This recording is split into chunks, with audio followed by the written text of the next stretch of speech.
Shock is expressed at the sight of the grand sunlit palace. Two women observe from a balcony as the twin princes harass their tutor. An older woman in a purple gown commands the younger pair to stop. The older woman explains the emperor's decree regarding the 16th home teacher's freedom. The carriage wheels creak as the purple-haired tutor pushes the twins in a stroller. Sarah Popo announces one final lap of the game before study time begins. Rosalind Adelio protests the end of their fun and seeks her brother's support. Ferreritan agrees with his sister and asks to continue playing their carriage game. Sarah remains firm against the children's pouting faces during the last lap. She promises more fun games later, sparking immediate excitement from both twins. A bright, satisfied smile crosses Sarah's face as her strategy works perfectly. Sarah starts a fast final ride, causing the children to scream with joy. Two men observe the scene, noting the tutor's unique ability to calm the twins. Helios Idalia watches the activity in the garden with a quiet, knowing expression. Sarah races through the blooming garden while the Emperor of the Empire watches. Helios acknowledges that the tutor's success with the children is exactly as expected. The tutor's steady steps carry her gracefully across the vibrant green royal grounds. The children celebrate the fun ride while the purple-haired woman catches her breath. Sarah wipes her brow and prepares to lead the happy children back inside. Memories reveal her past life as a top student and a highly skilled teacher. Applause sounds as she is recognized for her professional excellence as an educator. A weary sigh escapes her during a lonely night working at her school. She laments the heavy workload caused by shifting schedules during a difficult epidemic. A sharp glint from the computer monitor suddenly catches her off guard. Panic ensues as her computer crashes before she can save her exhausting work. A long, silent sip of coffee reflects her total frustration and fatigue. She stares blankly at her desk as a dark realization of her situation hits.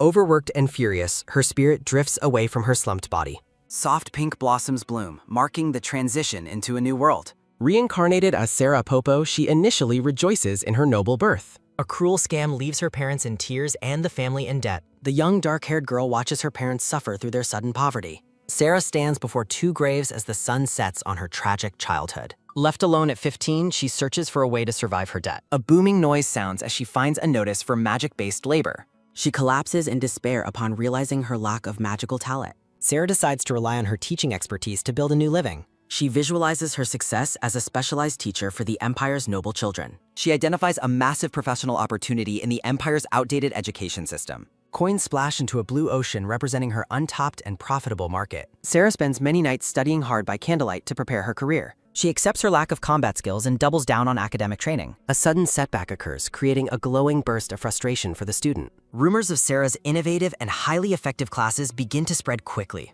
Encouraged by her growing reputation, Sarah prepares to meet her new students. 8 years of hard work result in a chest overflowing with gold coins. Her success leads her to the prestigious estate of the Duchy of Besman. Sarah bristles with annoyance when the Duke touches her shoulder in an unpleasant way. She suppresses her internal rage while comparing the Duke to her previous life's hardships. Sarah professionally presents the future curriculum to the Duke despite her personal irritation. Sarah presents her original textbooks, leaving the Duke speechless and overwhelmed. Sarah explains that these specialized books will form the foundation of her lessons. The Duke crosses a line by touching Sarah's leg, sparking her internal fury. Sarah shouts for the Duke to stop as he asks for her response. Sarah suggests her ethics book is essential for improving his daughter's character education. Sarah prepares to present the results of Elise's level test from last week. A red warning stamp marks the test results as seriously below the expected level. The Duke questions the level while Sarah explains why Elise's abilities are poor. Sarah emphasizes the need for specialized tutors while the Duke looks confused by documents. Sarah realizes the Duke is too dense for complex graphs and simplifies her strategy. The Duke enthusiastically praises Sarah's discerning eye and her reputation as a teacher. Sarah claims Elise feels unable to show her skills, making the Duke desperate. Sarah reveals a set of colorful teaching aids she developed to help children learn.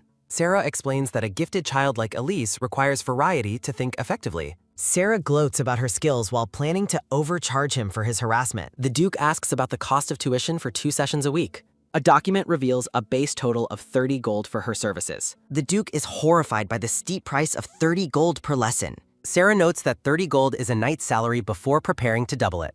Sarah doubles the total as the Duke screams in shock at 60 gold. Sarah justifies the cost by claiming smart, gifted children are expensive to educate properly. The Duke contemplates the price while Sarah suggests the Duchess would have paid more. Sarah threatens to take other clients if the Duke doesn't meet her demands immediately. Sarah looks startled as the Duke suddenly shifts his demeanor and tone. The Duke offers 120 gold in exchange for a fun encounter. Sarah is repulsed as a dark snake-like aura surrounds the creepy Duke. The Duke strokes her hair while repeating his offer of 120 gold. Sarah stands up firmly and declares she will pretend she didn't hear his offer. Sarah marches away while the Duke mocks her status as a penniless aristocrat. Her hand reaches for the doorknob as she attempts to leave the room. The Duke slams his hand against the door, blocking Sarah's path out. Cornered by the dangerous Duke, Sarah decides to use his arrogance against him. Sarah delivers a brutal physical blow to the Duke, catching him completely off guard. As the Duke falls, Sarah tells him to read the ethics book himself. A final, heavy thud echoes as the Duke hits the floor hard. The carriage races along the road under the bright afternoon sun. Inside the carriage, Sarah sighs about the many people she meets with bad habits. Sarah laments her status as a fallen aristocrat while looking out the window. Sarah visualizes her goal of building a school in the empire's capital. Sarah checks her notes and prepares for her next scheduled consultation. The next target is identified as the infamous young Marquis of Bennett. Outside the Bennett estate, a young boy's scream against studying echoes loudly. Edward Bennett throws a massive tantrum on a bed of flowers, refusing lessons. Letitia Bennett smiles nervously and describes her child as being quite lively. Sarah watches the notorious young master's tantrum while calmly sipping her tea. Edward kicks his mother while screaming that he will never, ever study. Sarah observes that the boy is simply as stubborn as a first grader. Sarah asks Madam Bennett for a moment alone to deal with young Edward. Sarah places her teacup down and claims 20 minutes will be enough. Sarah looks directly at the mother and confidently asks for her trust. Letitia Bennett entrusts the difficult lesson to the new tutor. Edward begins a wild tantrum, refusing to cooperate with her. Sarah remains seated and calm while the boy kicks everything. She compares his noisy behavior to an elementary school playground. The boy lets out a final deafening ah of pure frustration. Edward collapses onto the sofa, completely exhausted by his tantrum. Sarah asks why he chooses to act in such a way. Edward realizes she is the tutor his mother brought in. He insists that it is her responsibility to teach him. Sarah tells him to ignore her and continue his play. The young boy is completely baffled by her lack of effort. Sarah turns away, noting how other tutors were much more eager. Edward stares in shock as his usual behavior fails to work. A sudden rhythmic tick-tock of the grandfather clock fills the silence. Sarah decides it is time to conclude their first silent meeting. The purple-haired woman adjusts her dark green sleeves with focus. She fixes her hair while continuing to disregard the confused boy. Blushing, Edward asks the tutor to finally say something to him. Sarah looks down at him while reaching into her dress pocket. She holds out a wrapped caramel, capturing the boy's full attention. Sarah eats the candy herself while the young master watches. She expresses pure delight at how delicious the sweet treat is. Sarah plans to have another piece, tempting the boy's appetite. She spills several more wrapped candies onto the small table. Sarah notices one candy is missing and questions the boar. She explains that someone who takes things secretly is a thief. Sarah laughs at his pride while he denies being compted. She stares at the candies, confirming that one is indeed gone. Guiltily, Edward suggests the missing piece might have fallen down. A knowing and gentle smile crosses Sarah's face in response. Sarah unwraps a candy and tells him to just ask. She offers a caramel and asks why he hates studying. Edward swallows hard while staring at the promised sweet reward. While eating, Edward complains about his mother's constant educational nagging. He vents about boring tutors who only make him copy letters. Sarah acknowledges his frustration and suggests a fun alternative lesson. Sarah suddenly grabs her leather briefcase and stands up tall. She walks toward the door, leaving the boy in total shock. Sarah states she will leave since he doesn't want steady. Panicking, Edward insists that she must still stay and teach. Sarah explains her policy of never forcing anyone to study. She prepares to open the door and says a final goodbye. Edward desperately shouts for the departing tutor to wait. Sarah turns back and asks him why he's calling. He shyly asks if they can really eat candy together. Sarah celebrates her psychological victory with a triumphant internal cheer. Madam Bennett waits outside, wondering about the unusual indoor silence. She expresses doubt that a young tutor can handle her son. The heavy door lets out a sharp, low creak as it opens. Sarah leads the boy out, announcing he has something to say. Brown-haired Edward enthusiastically tells his mother that he has decided to study with Sarah. The scene shifts to the grand mansion exterior as a voice announces that today's lesson is finished. Edward bows deeply while thanking his teacher and expressing his eagerness for their next scheduled lesson. Madam Bennett stands in the doorway, moved to tears while calling out to her dear son, Edward. Sarah gently places her hand on the emotional mother and asks her to calm down and sit. Crying tears of joy, Letitia Bennett praises Sarah, amazed by Edward's sudden change into a polite boy. Sarah smiles about Edward's potential while internally noting that the long, emotional consultation is becoming inconvenient. The mother apologizes for crying and offers a generous fee, making Sarah happy to continue her advice. Madam Bennett credits Sarah with helping Edward when famous teachers failed, but Sarah humbly downplays her role. Desperate for answers, Letitia asks Sarah to reveal the secret method she used to teach her son. Letitia Bennett clasps her hands together while begging to know the secrets of Sarah's effective teaching method. Sarah waves her hands dismissively while claiming that His Majesty Edward must simply be a smart child. Sarah reaches into her dress pocket, internally apologizing while acknowledging the one real reason Edward is attached. Sarah reveals a wrapped caramel, identifying the sweet candy as her actual secret method for teaching Edward. Sarah explains she limited the treats for Edward's teeth, remembering how caramels were essential for her past life students. Letitia claps her hands as she suddenly remembers she forgot to share some news with Sarah. Sarah looks surprised as Letitia mentions she recently went to the palace to visit His Majesty. A portrait reveals the young emperor of the Attilio Empire who ascended to the throne not long ago. The text explains the emperor's noble bloodline and perfect personality made him the ideal man for many women. Sarah notes the emperor's celebrity-like fame, while Letitia mentions the emperor praised Edward's recent quiet and comfortable behavior. The silver-haired Princess Rosalind and blonde Prince Foray play happily together in a field of sunflowers. Letitia explains the emperor was interested in Edward's behavior because the young princes are also 7 years old. Sarah listens to Letitia while visualizing Edward's notoriously active and noisy personality as an elementary school playground. Sipping her tea, Sarah wonders why the emperor would be so personally interested in the young master's education. Letitia describes her luxurious experience riding in a carriage sent by the royal family as a special treat. Letitia explains the carriage was a consideration for her husband's brief past as a teacher at the palace. Sarah reflects on the family's pedigree and understands why the parents were so worried about their noisy heir. Sarah sets her teacup down and asks what specifically His Majesty the Emperor wanted to know. Letitia Bennett reaches out and grabs Sarah's hands with intense excitement as the conversation continues. Letitia exclaims that she praised Sarah to the royal family until her mouth was completely dried up. Sarah's eyes go wide with pure shock as she processes the news of her unexpected royal recommendation. Sunlight bathes the sprawling and magnificent Adelio Mansion, the official residence of the empire's young emperor. Inside his grand office, the silver-haired emperor sits at a massive desk while focused on his paperwork. The emperor holds a formal document while looking down with a very calm and thoughtful expression. Raphael notes that the emperor seems unusually tired today, while the silver-haired man lets out a sigh. A heavy stamp marks the document as the emperor explains the twins kept him from sleeping yesterday. The emperor recalls Rosalind and Fair clinging to his legs and begging him to play with them. Raphael warns that the emperor is too soft on the princes and needs to prioritize his own health. Handing over papers, the emperor explains he cannot help being soft since the children still miss their parents. The emperor's expression saddens as he admits to crying every single night since his parents passed away. A regal portrait honors the late king and queen as they lovingly hold their newborn child. A tragic train derailment scene is depicted, a shocking event that brought immense sadness to the entire empire. Sir Jin Bronte crashes into the room shouting while Raphael scolds him for being loud near the emperor. Frantic and distressed, Jin explains that the two young princes are currently making a mess of the villa. Raphael sternly adjusts his glasses while demanding that Sir Bronte explain exactly what is happening at the villa. Jin reports the princes turned the yard into mud while trying to build mana sandcastles at the villa. The emperor rubs his forehead, lamenting the destroyed castle and the twins' inability to control their mana properly. The emperor leads Raphael and Jin Bronte along the palace terrace toward the scene of the chaos. The trio approaches the grand villa as the loud sounds of children's laughter and shouting echo nearby. A maid and butler look on with total distress as the children aggressively demand they eat something. "Yeah!" shouts silver-haired Princess Rosalind as she and blonde Prince Foray play boisterously together. The silver-haired emperor discusses their childhood behavior with military-clad Jin Bronte and black-haired Raphael. After deciding to clean the children, the emperor asks for their current royal tutor.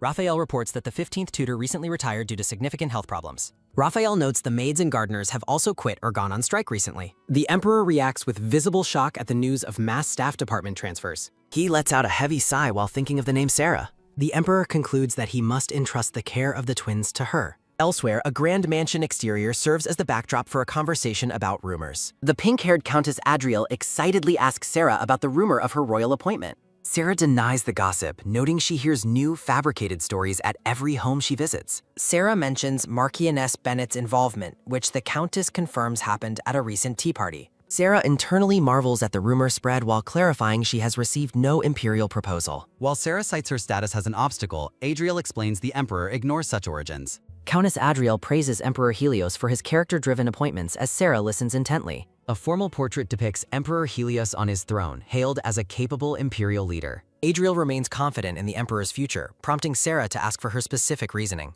Sarah's eyes widen in shock as Adriel whispers that the emperor is exceptionally handsome. The countess laughs and playfully tops Sarah, who is visibly overwhelmed by the superficial answer. Sarah wonders about the nature of the twins, Princess Rosalind and Prince Fair. Adriel suspects there is hidden truth behind the rumors while peeking over her pink fan. When Sarah asks if the children are lively, Adriel is impressed by her accurate guess. Adriel explains the twins are the opposite of the calm, quiet emperor during his youth. Adriel describes the twins' daily cycle of morning mischief and nighttime sentimentality that exhausts the emperor. Cautioning that royal matters are sensitive, Adriel advises Sarah to consult the newspaper for details. The two women agree that discussing the imperial family requires discretion and careful sharing.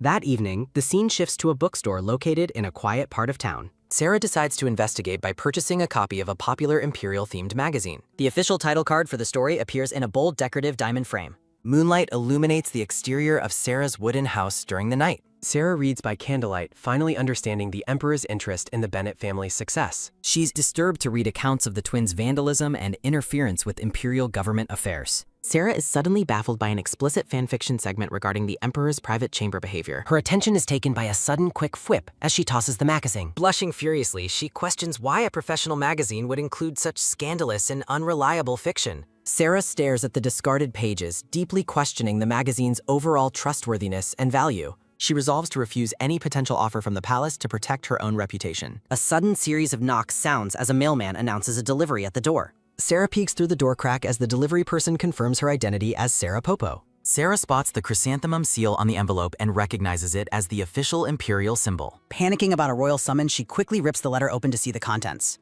The letter is formally addressed to Sarah Popo, confirming her fears of imperial contact. The emperor formally requests that Sarah become the tutor for his 7-year-old younger brothers. The document contains a long, handwritten message detailing the requirements of the tutoring position. Sarah is struck by horror, realizing the rumors were true and the emperor is calling.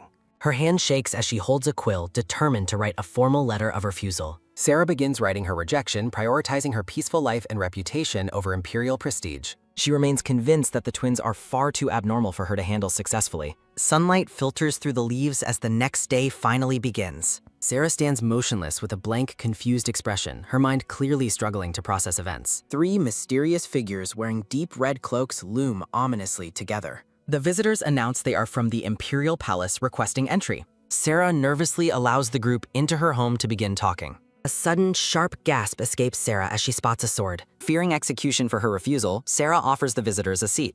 Sarah slumps into her chair, convinced that her end is near. Raphael and the brown-haired man stand silently behind their hooded leer. The lead visitor slowly lowers his hood, revealing shimmering silver hair. Sarah's eyes widen in absolute disbelief at the man's true identity. Emperor Helios stands revealed amidst a beautiful field of white lilies. Helios apologizes for the fright, citing the urgency of his request. The emperor introduces himself and mentions the letter he sent earlier. Sarah blushes intensely, struck by the emperor's unexpected and overwhelming beauty. Helios kindly asks her to be comfortable while Sarah remains speechless. Helios requests that Sarah reconsider the tutoring position for his siblings. Sarah clutches her dress while apologizing for refusing the palace's request. Sarah explains that she is simply not suited for the position. Helios asks if her refusal stems from the twins' troublesome reputation. Sarah reacts with shock, wondering how the emperor knew her thoughts. Her attention is taken by a sudden, quick panic as she hides. Raphael admits that the reports regarding the children's behavior are true. Helios reflects sadly on the twins' grief following their parents' death. Sarah is surprised by the emperor's honest reaction to her shock. A sudden, light thud sounds as Helios tops the table's surface. Helios offers a monthly salary of 500 gold pieces. Sarah is stunned by the salary, which doubles her current income. She marvels at the high pay for only 3 working days. Sarah begins to speak while still processing the massive financial offer. Sarah repeats the amount of 500 gold pieces in disbelief. Her heart beats with a sudden rhythmic thump as she smiles. A woman with flowing blonde hair smiles warming over her shoulder. Helios mistakenly asks if the gold offered is not enough compensation. The emperor immediately raises the offer to 600 gold pieces. Sarah asks if the emperor knows her current monthly income level. Flustered, Sarah shouts that the initial 500 gold is plenty. Helios is relieved while Sarah clarifies she hasn't officially agreed yet. Sarah quickly retracts her denial, fearing she has offended the emperor. Helios beams with joy as Sarah suspects she was cleverly tricked. Sarah decides to finalize the agreement with a pen and paper. Raphael promptly produces a prepared contract for Sarah to review immediately. Sarah realizes the document is identical to her usual professional contracts. Sarah asks to add a specific clause regarding the household requirements. Ready to write, Sarah asks about his specific goals for education. Helios explains he wants a report on their education every month. A sudden rhythmic scratch sounds as Sarah notes the semi-annual report. Helios clarifies the long hours include both nanny and tutoring duties. Sarah recalls her past life's experience managing children's mealtime schedules. Surrounded by roses, Helios warmly expresses his total trust in her. A sudden firm tap sounds as Sarah finishes the final contract. Helios declares that Sarah is now the official teacher for them. Sarah smiles warmly at the Emperor as they hold their signed contract together. The sound of horses galloping fills the air as the imperial carriage moves. Raphael wonders if Sarah might try to escape her new imperial duties. Raphael expresses doubt about her age while Helios urges him to trust her. Helios believes the Bennett family's high opinion of her is a Cantine. Raphael hopes she succeeds so the Emperor can finally get some sleep. Helios thinks the modest salary is perfect for the cash-strapped palace. At home, Sarah is overwhelmed by the generous amount of gold offered. Helios remembers her wide, rabbit-like eyes and finds the memory quite charming. Someone shouts a refusal as the sun sets over the grand palace. Princess Rosalind throws a fit at dinner, demanding her brother feed her. A sudden sharp splash sounds as soup hits the maid's uniform. The maid lets out a weary sigh at her stained dress. Rosalind claims she didn't mean it, while the maid mentions his return. The maid tries to serve a new meal, but the princess screams. Rosalind demands that someone bring her brother to her immediately. Ferry enjoys his meal while being pampered, annoying his sister. Rosalind shouts at the blonde boy for eating without waiting for their brother. Fair suggests they eat together, but the princess remains defiant. Ferry admits his hunger while Rosalind stays firm about waiting for Heli. They argue over a broken promise as Ferry reacts with Shulk. Rosalind refuses to eat and storms away to find her brother. A sudden quick pit-a-pat sounds as the children sprint through the pass. A sudden sharp thud sounds as the twins crash into someone. A sudden heavy thump sounds as they both fall to the floor. The children look up, startled to see who they have encountered. Helios appears with a tired smile, surrounded by a garden of lilies. The twins throw themselves at him, sobbing that they were waiting. A sudden sharp crack sounds as the princess stomps on Fair's foot. Ferry yells at his sister while Helios looks on with a sweat drop. Helios tells the children to eat and asks for the meal. A sudden rhythmic clink sounds as the dinner table is prepared. The three royals dine together as Helios tells them to eat slowly. Fair asks why his brother managed to make it back on time. Rosalind happily drinks, wishing they could eat like this every day. Helios gently announces that a new teacher will arrive tomorrow morning. The twins are frozen in shock at the mention of a teacher. Rosalind hugs him tightly, crying that they don't want a teacher. Fair begs their brother to be their teacher instead of a stranger. Ferry is reduced to tears, feeling the loss of his brother's company. A sudden, loud wailing sounds as both children begin to scream. Helios stares blankly into the distance, completely exhausted by the chaos. Night falls over the quiet palace under a dark blue sky. Helios reads a bedtime story to Rose and Pierre in that bag. A sudden soft chew sounds as he kisses Rose's forehead. Ferry sleep talks about his plan to kick the new teacher out. Rose sleep mumbles her agreement to get rid of the incoming tutor. Helios finally understands the harsh reality faced by the previous tutor. Rose mumbles that she's sorry for being trouble because they only have him. Helios strokes their hair, hoping they will grow to be proud children. The silver-haired girl and blonde boy cry for their parents. Helios looks down at his siblings with a deeply somber expression. A sudden soft pat-pat sounds as Helios comforts the sleeping children. Delectable cakes and pastries fill the shop's bright display cases. Sarah walks with a blush, admitting she read magazines all night. She reflects on the surprisingly interesting contents of the scandalous magazine. A shopkeeper cheerfully asks Sarah what she would like to order. Sarah remembers the magazine's tips on the twins' favorite snacks. Sarah orders 3 strawberry treats and 1 watermelon chocolate bar. Noblewomen greet Sarah and ask why she is visiting the shop. The blonde noblewoman introduces Sarah as Edward's famous young teacher.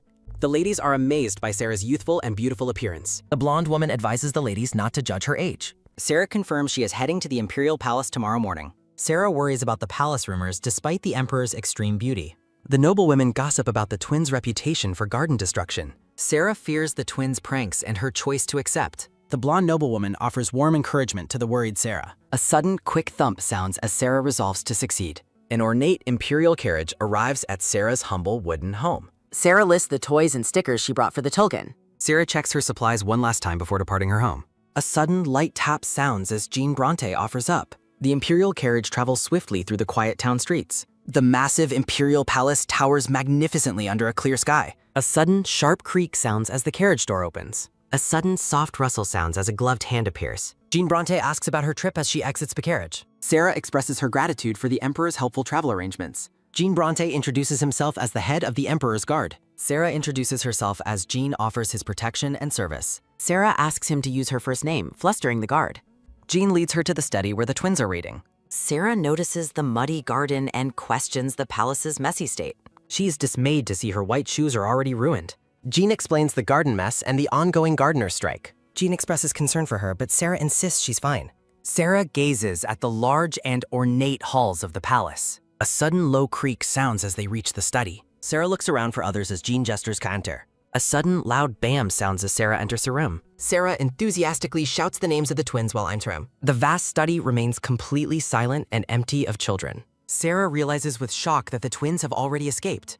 Jean is confused while Sarah panics about the children's disappearance. Jean realizes he failed his duty to watch the mischievous children. Jean offers to tell the Emperor, but Sarah declines politely. Jean leaves her to the maids while pointing the way. A butler carries Sarah's heavy luggage into the imperial palace. Sarah stands alone, overwhelmed by the beautiful and massive room. Sarah gazes out a high window, noting the children cannot escape the palace by jumping. A voice calls out from a grand hall, asking if anyone has seen the children. The two maids explain they cannot find them, while Sarah asks about their frequent hiding spots. Sarah requests to search the rooms herself, and the blue-haired maid confirms the Emperor's permission. A sudden rhythmic tap sounds as Sarah explores, finding the study and kitchen completely empty. Sarah cautiously peeks through a wooden door to see if the children are hiding inside. Sarah observes the busy kitchen staff and decides it is not a suitable place for children. A door opens as Sarah continues her search through the colorful decorated palace rooms. Sarah enters a bedroom filled with toys and targets, identifying it as Perry's room. Sarah continues her search, noting that the study and kitchen remain suspiciously empty. Sarah looks around the bedroom thoughtfully while wondering where the children have gone. Sarah notices the bathroom door is open and senses someone might be hiding inside. A sudden, low creak sounds as Sarah investigates behind the door for any mischievous children.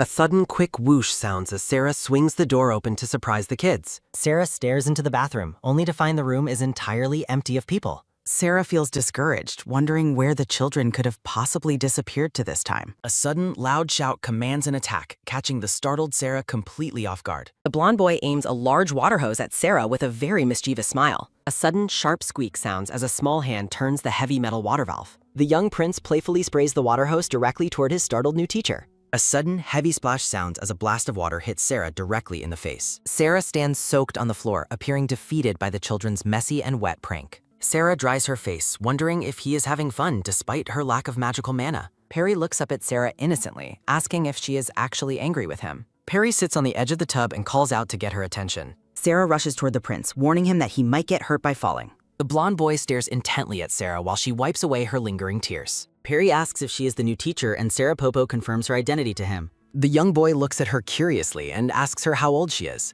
A sudden, soft giggle sounds as Sarah jokingly claims to be 4,352 years old. Perry is shocked by her age while Sarah warns him to be careful not to slip. Sarah leads him away, asking if he believes the truth about her ancient age. Perry admits that no one in the palace has ever told him such a thing before. Sarah's wet shoes rest on the messy floor while a sudden light drip sounds. Sarah suggests he ask his brother tonight while Perry blinks in confusion at her rugs. Sarah is pleased with her distraction while the maids watch the prince walk calmly with her. Sarah realizes she must find Rose without letting Perry escape her sight for even a moment. A bright light bulb appears above Sarah's head as she devises a clever new plan. Sarah offers Perry a fun game in exchange for the secret location of Princess Rose. Sarah promises a train-shaped carriage ride, sending the young prince into a joyful and excited frenzy. Sarah notes that children in this world love horse carriages just as much as cars. Sarah summons a maid while Perry jumps excitedly about the promised train carriage game. Sarah asks to borrow a trailer, leaving the blonde maid very confused about her unusual intentions. Sarah explains the carriage is for Perry's amusement, leaving the maid questioning the strange request. Sarah requests a clean carriage as soon as possible with a warm and friendly smile. A butler presents a small blue trailer that sparkles under the bright lights of the hall. Perry stares at the small trailer with a deeply disappointed and very grumpy expression. Perry asks if that is all, while the butler bows respectfully before the young prince. Perry complains about the trailer's small size, but Sarah tells him to wait and see. Sarah challenges him to reveal Rose's location if he truly fails to have fun today. Perry laughs with pure delight, ready to try out the new game with his teacher. Sarah starts running with a cheerful shout, her attention caught by a sudden, light clatter sounding. Sarah says, "Here we go." Sarah pulls the small blue trailer at high speed through a garden of lilies while a sudden, heavy clatter sounds. Perry shouts, "Oh my God, that's awesome, it's fast." Sarah speeds past a surprised maid with a sudden, loud whoosh sounding. The green-haired maid asks, "Why is this carriage here?" While Sarah shouts back, "That's great." Sarah sprints through the palace halls while a sudden, low creak and heavy clatter sound. Sarah tells him, "I'll hurry up, hold on tight." Sarah pushes herself to the limit while a sudden, sharp squeak sounds from the spinning wheels. Perry laughs and cheers, "Hurry up, come on." Sarah hunches over while a sudden, heavy pant sounds from her intense exhaustion. Sarah pants for breath while a sudden, soft pant sounds. Sarah asks, "Your Highness, you had fun, didn't you?" And Perry cheers, "Yes, this carriage is a lot of fun." Sarah collapses onto the floor while a sudden heavy flop sounds. Sarah says, "Okay, hold on, I'm going to take a short break," while the blonde boy wonders if she is dead. Perry laughs brightly among the flowers. Perry says, "Oh, you said I would enjoy studying with you. You're right." Sarah sits on the floor while a sudden soft nod sounds. Sarah claims, "Your Highness, of course I'm not lying." And Perry agrees, "Yeah, you didn't lie." The blonde boy looks thoughtful while imagining her as his sister's teacher. Perry thinks it would be nice to become Rose's teacher if she agrees. Sarah reminds him of their deal. Sarah asks, "Now it's your turn, as promised. Where's Her Highness?" While Perry nervously mumbles, "Oh, that..." Sarah notes his hesitation while a sudden soft sigh sounds. Sarah wonders if the young prince fails to keep promises like Helios does, mumbling, "Oh my." Perry reflects on his sister's pride while standing before sunflowers. Perry thinks, "Will I break my promise if I don't tell her?" The blonde boy looks down sadly. Perry admits, "I don't like being different from my older brother." Sarah kneels before the trailer. Sarah says, "Your Majesty, I like people who keep their promises, and I will give you a prize," while Perry asks curiously, "A prize?" Sarah smiles warmly at the prince. Sarah says, "Who knows? Maybe I'll get this carriage again if you keep your word." The blonde boy points down the hallway. Perry says, "Rose there." Perry gestures toward a room while a sudden quick whick sounds. Perry explains, "There's a large decorative cabinet and she's in it," while Sarah questions, "Decorative cabinet?" Sarah looks delighted. Sarah exclaims, "Ooh, I never thought she'd be there. If it wasn't for you, I wouldn't have found her." Sarah claps while a sudden soft J-Jack sounds.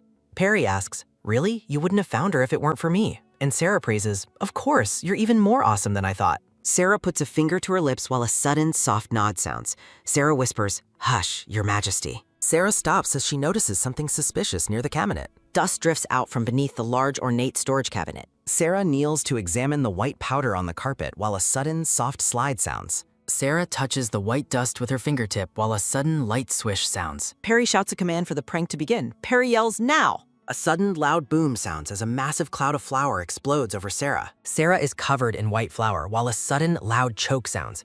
The silver-haired girl laughs. "Ha ha ha, you're a mess!" Rose sits on the cabinet holding a bag while a sudden heavy thud sounds. Sarah coughs while a sudden soft cough sounds, and Rose laughs at her messy state. Sarah looks at the girl as she considers her response. Sarah looks up at the girl. Sarah asks, "How did you get there?" And Rose proudly answers, "I used manna." Sarah looks tired while a sudden soft inhale sounds. Sarah sighs, "So by magic," while Rose confirms, "Right." Sarah reaches out for the girl. Sarah says, "Rose, honey, I'd love to put you down and hug you, but my body is dirty. Can you get down with magic?" But Rose refuses with a loud, "No!" Sarah smiles while a sudden soft nod sounds. Sarah asks, "Don't you want a hug?" And Rose cheers, "Ah!" Sarah lifts the girl while a sudden soft slide sounds and a sudden light pot sounds as she is carried. Rose stares intently at her brother. Rose shouts, "Hey, Care!" Rose punches Para's head while a sudden loud thump sounds and a sudden sharp gasp sounds from Sarah. Sarah is shocked. Sarah asks, "Your Highness, why do you hit him?"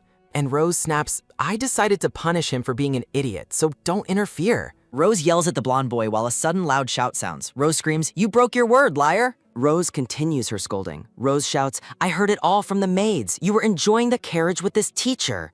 Sarah tries to explain the situation to the angry girl. Sarah says, "Rose, His Majesty was keeping his promise to me." Sarah begins to negotiate. Sarah says, "I was planning to tell your brother about how you two are getting along. Should I tell him you hit Pear?" Sarah's words echo as she reminds Rose about telling Helios how they got along and whether to mention the punch. Rose flinches in shock while a sudden sharp gasp sounds. Rose glares while a sudden sharp hum sounds. Rose asks, "Are you going to tell Helios?" Sarah stands her ground. Sarah says, "Yes, I'll tell him the truth, for beating your brother." Sarah smiles mischievously while a sudden soft hum sounds.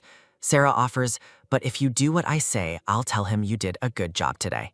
Sarah smiles brightly while a sudden soft hum sounds. Sarah asks, "Are you okay with it?" Rose looks down with a conflicted expression as she reluctantly agrees to Sarah's terms. Sarah tells the silver-haired girl that she must first offer a sincere apology to Perry. Sarah offers a reward, promising to give Rose a ride in the carriage if she apologizes. Sarah's attention is taken by a sudden light top sounding as she grips the handle and tells Rose to watch. Sarah enthusiastically explains that Rose will have the chance to tour the entire palace with Perry. Sarah pretends to give up and leave, prompting Rose to shout for her to wait a minute. Sarah's attention is taken by a sudden quick grab sounding as Rose stops her from walking away. Sarah looks back with curiosity while the silver-haired girl begins to stutter her response. Rose hangs her head low and offers a very quiet, mumbled apology to Sarah. Sarah cups her ear playfully, prompting the girl to scream her apology at the top of her lungs. Rose places a hand on her brother's shoulder and tells him she is sorry for hitting him. Sarah watches the interaction with a look of quiet satisfaction and focus. Sarah firmly instructs the children that they will settle their differences with apologies like that from now on. Sarah's attention is taken by a sudden, soft rustle sounding as she commands the girl to hug Perry.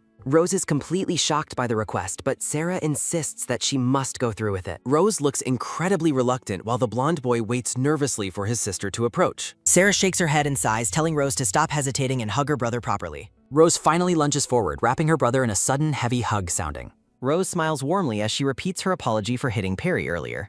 Perry accepts the apology and admits his own fault in failing to keep his promise to her. The siblings embrace happily while Sarah thinks about how adorable they are when they get along. Sarah tells the children that it is now time for her to fulfill her promise to them. Sarah pulls the carriage at high speed while the excited children cheer for her to go even faster. Helios and his brown-haired aide watch from the distance as Sarah runs across the garden. The silver-haired emperor and the aide observe the scene with quiet, impressed expressions. The scene shifts to the royal palace standing tall under a bright full moon midnight. Sarah arrives at the room, announcing their arrival as the children prepare for bed. Sarah presents a stack of books, excited to read some fun stories to the young prince and princess. The children cheer and beg Sarah to start reading the books to them immediately. Sarah reads a story about a princess and witch while the huddling children listen intently. Sarah's attention is taken by a sudden, light click sounding as she notices a change in the children. The young prince and princess have both fallen into a deep, peaceful sleep right on the floor. Sarah softly informs the maids that the children are asleep and asks them to lead the way to the bedroom. The blue-haired maid panics, whispering that the children will never go back to sleep if they are disturbed.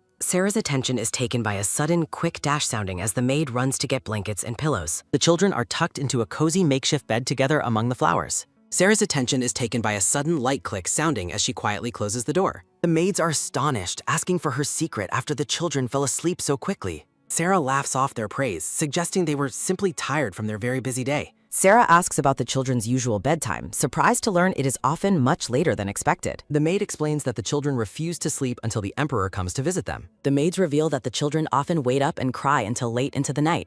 Sarah's attention is taken by a sudden loud sob sounding as she learns Helios consoles them until dawn. A maid asks Sarah if she needs anything since she had a rough day and hasn't showered. The maids sheepishly explain that they have no clean clothes due to a prank involving paint on the laundry. The moon shines brightly while a notification notes that they must prepare extra clothes next time. Sarah's attention is taken by a sudden heavy thud sounding as a brown-haired guard calls out her name. The guard acknowledges how hard her day must have been while spending so much time with the children. The brown-haired man stares at Sarah with a deeply blushing and nervous expression. Sarah's attention is taken by a sudden, soft slide sounding as the guard offers her his jacket to wear. Sarah reflects on the emperor's advice to be treated well while the brown-haired guard admires her expressions. The guard struggles to focus on his duties as Sarah watches him with a look of confusion. The grand royal palace stands silhouetted against the dark sky under a glowing full moon. The brown-haired guard pulls open the large doors and invites the young teacher to step inside. Sarah enters the study and offers a polite greeting to the emperor. Helios looks up from his paperwork as Sarah offers her apologies for the late report. The silver-haired emperor burst into laughter upon seeing Sarah's disheveled and messy appearance.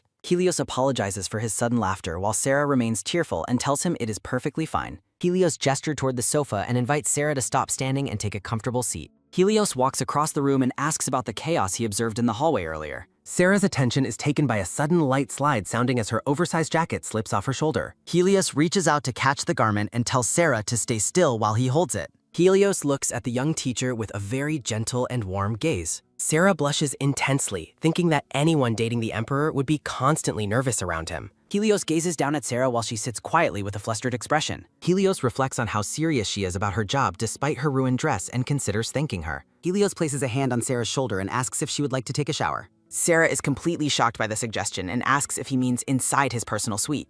Sarah stares with wide eyes, questioning if she is really being asked to bathe in his private bath. Helios clarifies that there are many empty rooms and he will simply call the maids for her. Sarah shouts that she will go take a shower and rushes out of the room in embarrassment.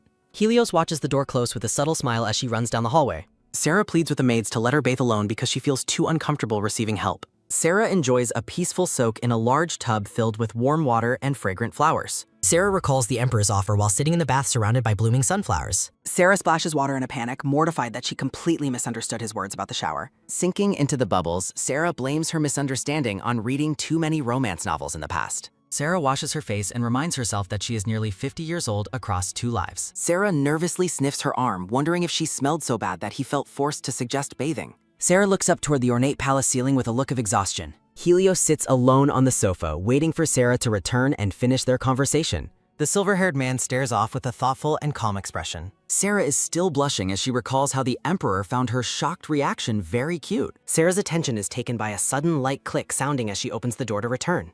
Sarah thanks Helios for the bath and tells him that she feels much more refreshed now. Helios thinks she looks much younger without makeup and invites her to take a seat. Sarah explains how the children splashed water and flour on her during their lessons today. Sarah admits she enjoyed the day despite the mess, and Helios promises to warn his younger siblings. Sarah reports that the children worked hard on their dancing and fell asleep immediately afterward. Helios is astonished that they are already asleep and offers a sincere thanks to Sarah. Sarah promises to continue working hard in the future with a bright and determined smile. Sarah's attention is taken by a sudden, soft sneeze sounding as she notes the clothes are too big. Helios notes that the nights are cold and offers to provide her with even more clothes to wear. Sarah declines the offer, explaining that the jacket given to her by the guard is enough warmth. Helios becomes silent and looks away with a slightly troubled and serious expression. Sarah's attention is taken by a sudden, light sip sounding as Helios asks for the rest of her report. Sarah enthusiastically explains the mechanics of the northern penguin dance she taught the children.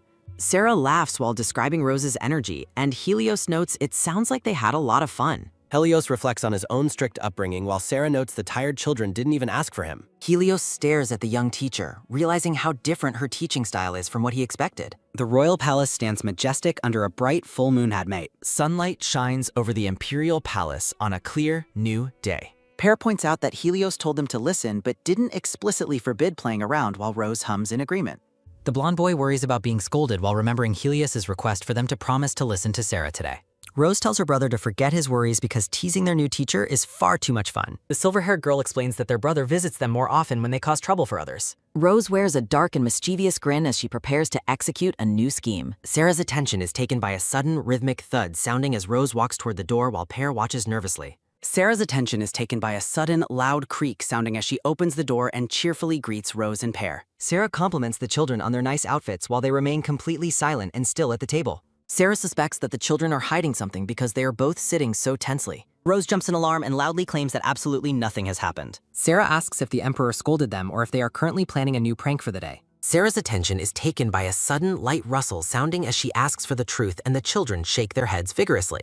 Sarah crosses her arms and looks at the two siblings with a very skeptical expression. Pear looks down with a guilty and nervous expression, admitting to himself that he is currently lying. Sarah says she will wait to see who confesses first and claims she is relieved they aren't lying. Rose looks up with a look of genuine curiosity and asks why their teacher would be worried. Sarah explains that she worries because lying will result in them being in very big trouble. Sarah confesses that she is deeply scared of them lying to her while the children stare back in shock. Pear warns Rose that they will be punished, but Rose argues that their brother won't visit otherwise until Sarah interrupts them. Rose looks at Sarah with an intense gaze and asks what exactly happens to people who lie. Sarah takes on a dark and menacing aura while claiming that lying causes people to grow long noses.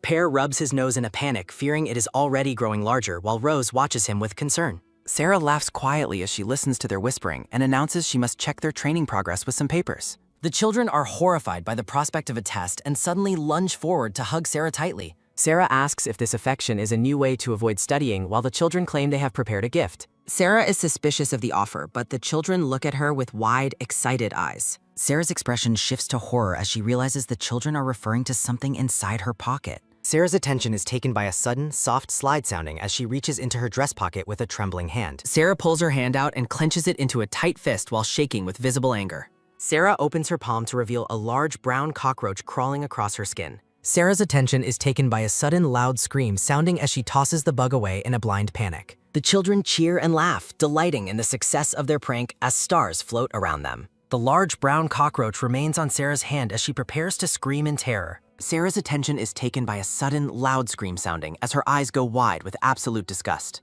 Sarah's attention is taken by a sudden, loud boom sounding as the brown-haired guard kicks the door open and demands an explanation. Sarah trembles and hides her face in her hand while the guard offers his assistance to the panicked teacher. The cockroach sits on the ornate wall of the palace while a dramatic effect emphasizes its presence. The brown-haired man shouts at the young prince and princess with a look of intense frustration. Rose and Pear continue to giggle while Rose tells the guard to hurry up and remove the bug. The man lets out a tired sigh and draws a small dagger to deal with the intruder. The guard lunges forward with his weapon, aiming directly for the cockroach on the wall. Sarah's attention is taken by a sudden, sharp strike sounding as the man stabs the bug and orders it to be hit. Sarah is mortified, thinking about how the bug was inside her clothes while the children celebrate behind the guard. Sarah stares blankly as she realizes that the children planned this whole interaction from the very beginning. The guard asks if he should discipline the children, but Sarah insists that punishing them is her personal duty. Sarah's expression turns cold and vengeful as she asks who is truly responsible for the prank. Sarah is engulfed in a massive pillar of fire as she vows to see who wins this battle of wills. Sarah's attention is taken by a sudden, heavy slam sounding as she strikes the table with her hand in fury. The silver-haired girl and blonde boy look on with surprise. Sarah warns the children about the consequences of their 3 lies. Sarah asks Sir Jin for a mirror while the children look confused. Sarah's attention is taken by a sudden, light slide sounding as she receives the mirror.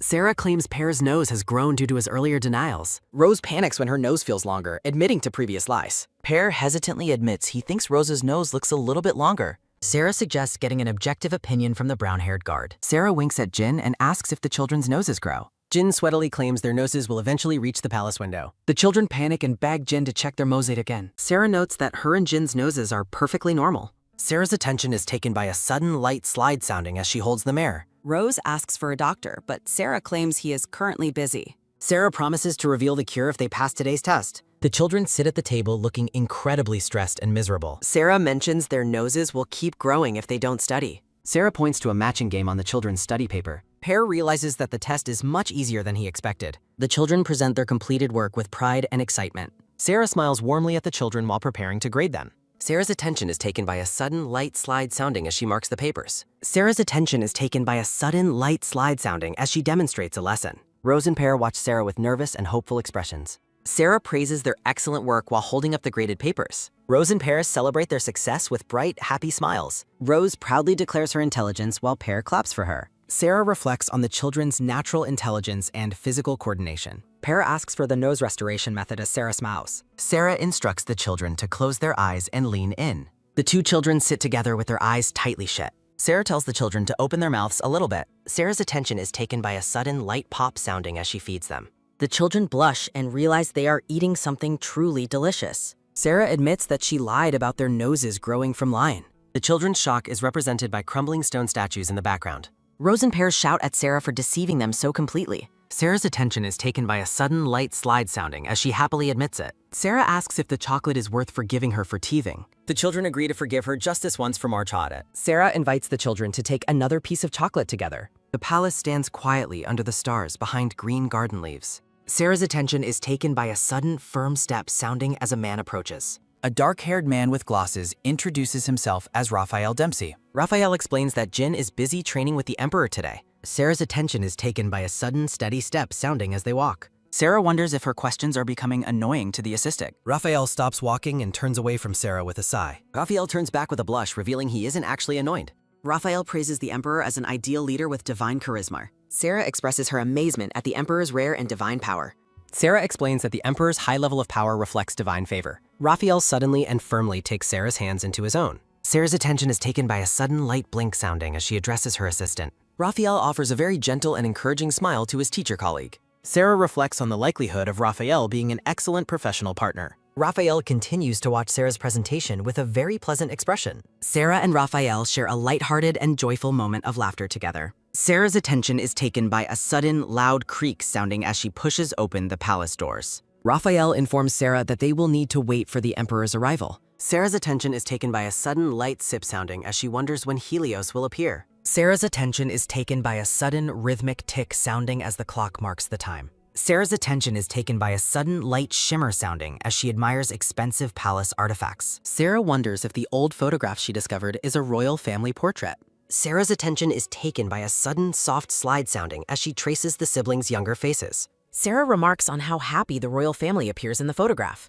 The former emperor Endymion and Empress Charlotte are depicted together in a garden. Narration emphasizes the perfect status and noble birth of the former Empress Charlotte. The royal couple is shown at their wedding, having married shortly after falling in love. A silver-haired infant is shown sleeping soundly in a flower-adorned royal cradle. Emperor Endymion is described as a romantic who was devoted solely to his empress. Sarah observes that the children's grief over their lost parents is completely natural. The wreckage of the fatal train accident is shown resting on the tracks. The train driver reportedly claimed to have seen a mysterious red-eyed girl during the crash. Sarah's attention is taken by a sudden, soft sob sounding as she recalls her own period of mourning. Sarah considers how difficult the sudden tragedy must have been for the Emperor. Sarah's attention is taken by a sudden soft trace sounding as she touches the siblings' photo. Sarah is shown embracing the young princess and prince with great affection. Sarah's attention is taken by a sudden light tap sounding as she resolves to support the Emperor. Sarah's attention is taken by a sudden quick whirl sounding as she responds to a greeting.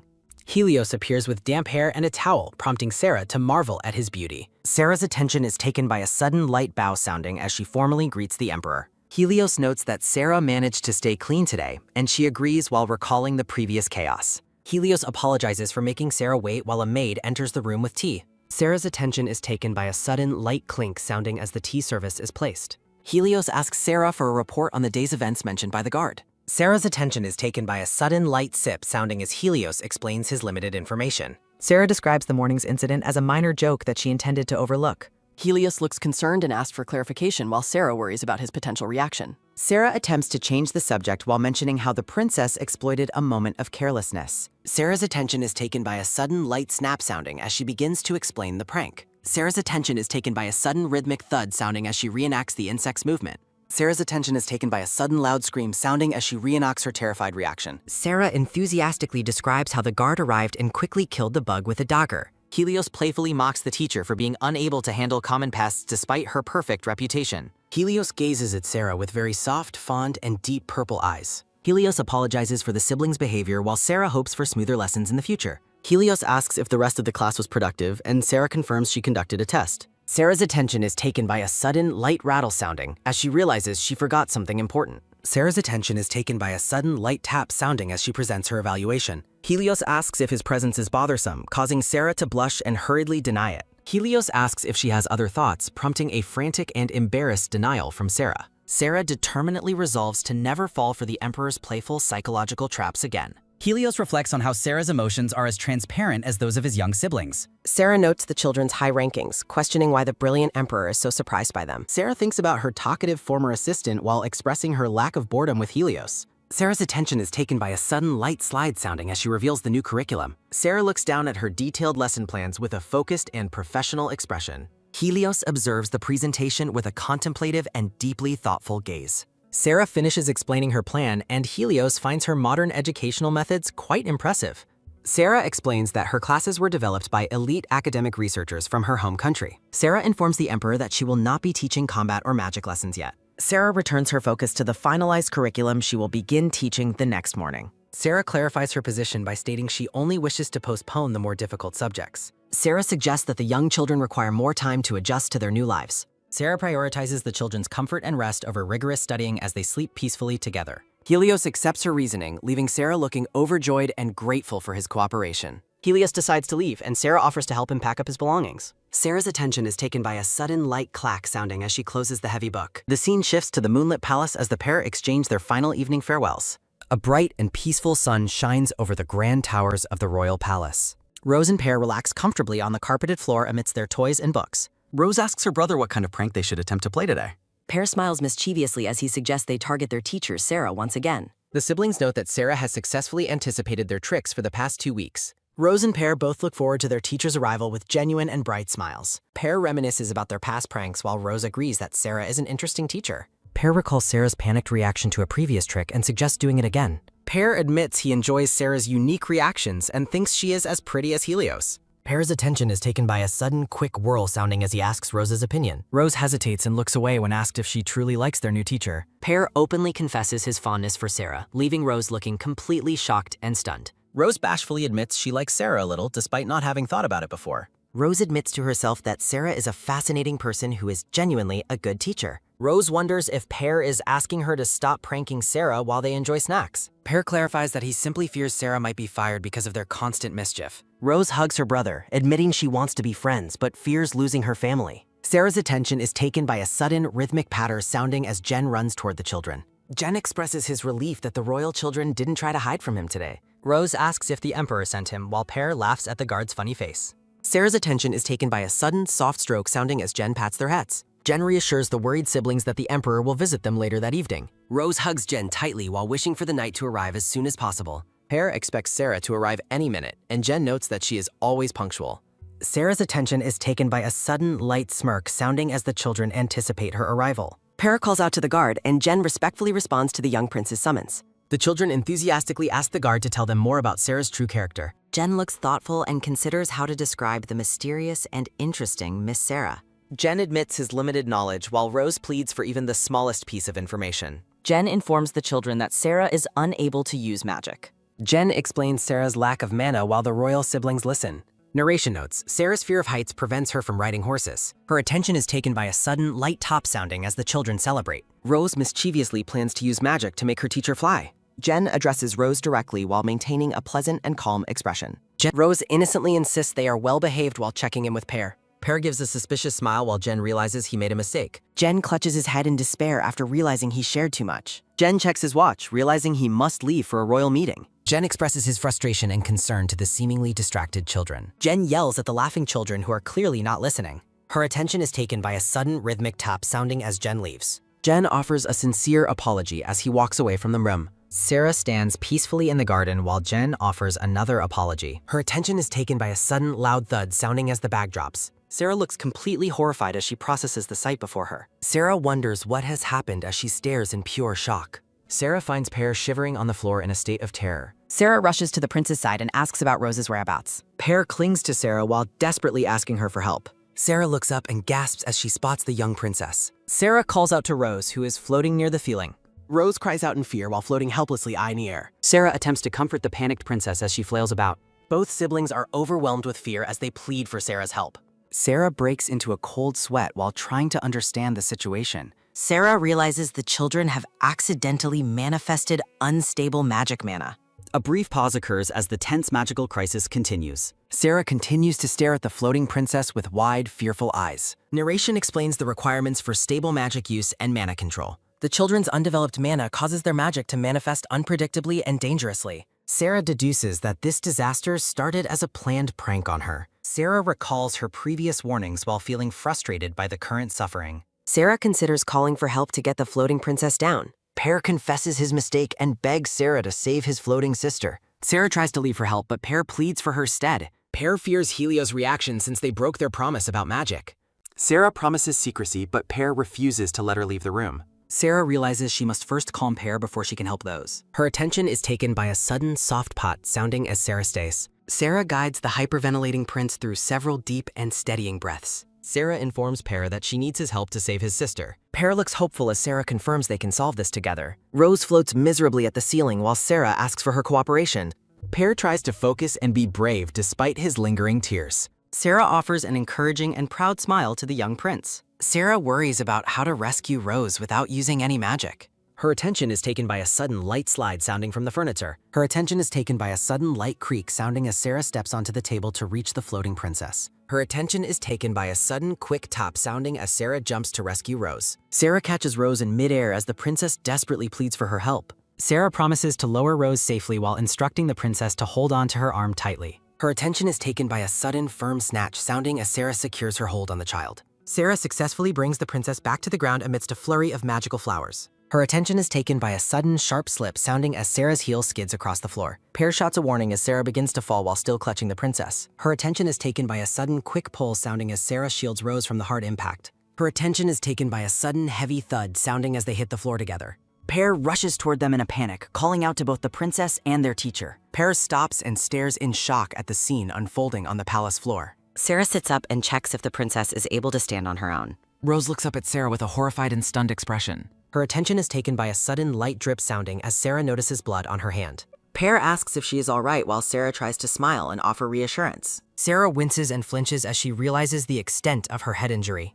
Rose cries while asking if the wound hurts, but Sarah claims she is not in pain. The children sob as they notice the blood, while Sarah tries to comfort the crying princess. A wooden toy block lies on the floor, stained with blood from Sarah's forehead. Sarah admits to feeling dizzy while the young prince shouts her name in terror. The children beg Sarah not to die as she weakly promises to stay with them. Sarah looks at the children with a serious expression and denies that she is dying. Sarah kneels on the floor to face the siblings at their aloe hole. The princess and prince look at her with tearful eyes, seeking confirmation of her safety. Sarah warns the children that she might die next time if they're not careful. Sarah tells the children to wash themselves while she goes to treat her wounds. Her attention is taken by a sudden light click sounding as Sarah leaves the room. A maid applies a bandage to Sarah's head and expresses concern over the deep wound. The maid jokes that the wound will look ugly, prompting a shocked reaction from Sarah. The maid wishes for healing powers while Sarah agrees that divine magic would be useful. A decorative transition screen shows animal icons and a message thanking everyone for their work. The maid leaves to attend to the sovereigns, offering Sarah further help if needed. Rose and Pear stand with soaking wet hair and clothes after washing their faces. Sarah returns and stands before the children with her arms crossed in a stern manner.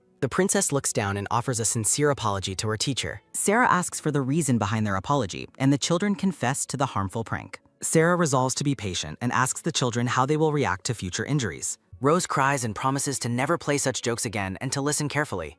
Pear joins his sister in promising to listen and follow their teacher's instructions. Sarah kneels and opens her arms to offer the children a comforting embrace. The royal siblings look at her with wide eyes and a sense of shock. The children rush into Sarah's arms, promising to do their best from now on. Sarah hugs them tightly and praises their commitment to being well-behaved students. Rose's eyes are shown to be red and swollen from her intense crying. The children complain that their eyes hurt while Sarah decides she must change her approach. Her attention is taken by a sudden light slide sounding as Rose approaches her teacher. Her attention is taken by a sudden quick tug, sounding as a hand grabs Sarah's dress. Sarah looks down in surprise at the princess who is still seeking her attention. Sarah smiles and gently touches Rose's face, reassuring the child that she is staying. Sarah requests ice, wipes, and cold drinks from a maid while standing at the doorway. Her attention is taken by a sudden light slurp sounding as the children enjoy their beverages. Sarah reflects on her discipline and concludes it was necessary given the injury she sustained. Sarah prepares an ice pack for the children while worrying about the Emperor's potential reaction. Pear watches with interest as Sarah carefully prepares a lace cloth filled with ice cubes. Rose compares the cold ice pack to her brother Helios's hand while Sarah treats their ice. Sarah notes with satisfaction that the cold treatment has successfully brightened the children's heavy moods. Sarah introduces an engaging digital math lesson, sparking immediate excitement and curiosity in the young royals. Her attention is taken by a sudden, light giggle sounding as the siblings play during their lesson. Sarah watches her students with a warm and affectionate smile as they focus on their work. The scene transitions to the grand palace at night, standing silent under a vast starry sky. Sarah reads a story about a girl and her animal friend sailing the sea to the children. Her attention is taken by a sudden rhythmic snore sounding as the children drift off to sleep. Narration praises the children's hard work and intellectual curiosity during their challenging math lesson that day. Rose admits she cannot sleep, prompting Sarah to check on her with a gentle and concerned look. Sarah wonders if the morning's magical crisis traumatized the princess and asks what is keeping her awake. Rose offers a tearful and sincere apology to her teacher for the trouble caused by their prank. Sarah comforts the princess and promises to focus on her growth and quality as a student hereafter. Sarah reassures the worried princess that she will not tell the Emperor about their magical mishap today.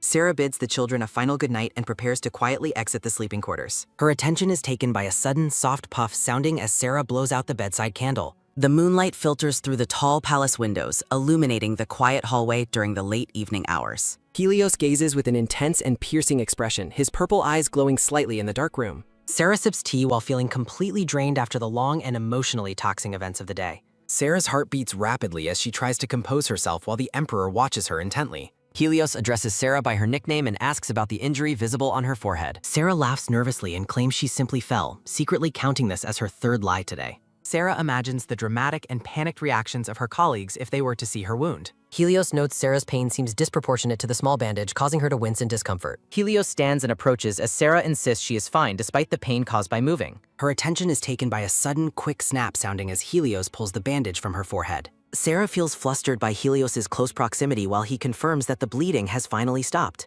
Helios offers to use his power to cure her wound, leaving Sarah surprised by the unexpected offer. Narration recalls that the Emperor possesses formidable divine power, which is rarely used for such minor injuries. Sarah winces and blushes as she questions if she is worthy of receiving divine treatment from him. Helios insists on treating her, citing his responsibility as her employer for injuries sustained while on duty. Helios suggests she view the magical treatment as a simple alternative to standard medical expenses. Sarah finally relents and agrees to accept the magical healing as a personal favor from the Emperor. Her attention is taken by a sudden light tap sounding as Helios gently touches her injured forehead. Helios maintains a calm and focused expression as he promises the healing process will be over quickly. Her attention is taken by a sudden soft hum sounding as magical energy flows from Helios' fingertips. A brilliant light surrounds the pair as the Emperor's divine magic begins to mend Sarah's skin. Helios announces the treatment is finished and instructs Sarah to check her forehead for any remaining marks. Sarah is overjoyed to find her forehead completely healed and enthusiastically thanks the Emperor for his help. Helios smiles broadly but immediately asks Sarah to tell him the truth about how she was hurt.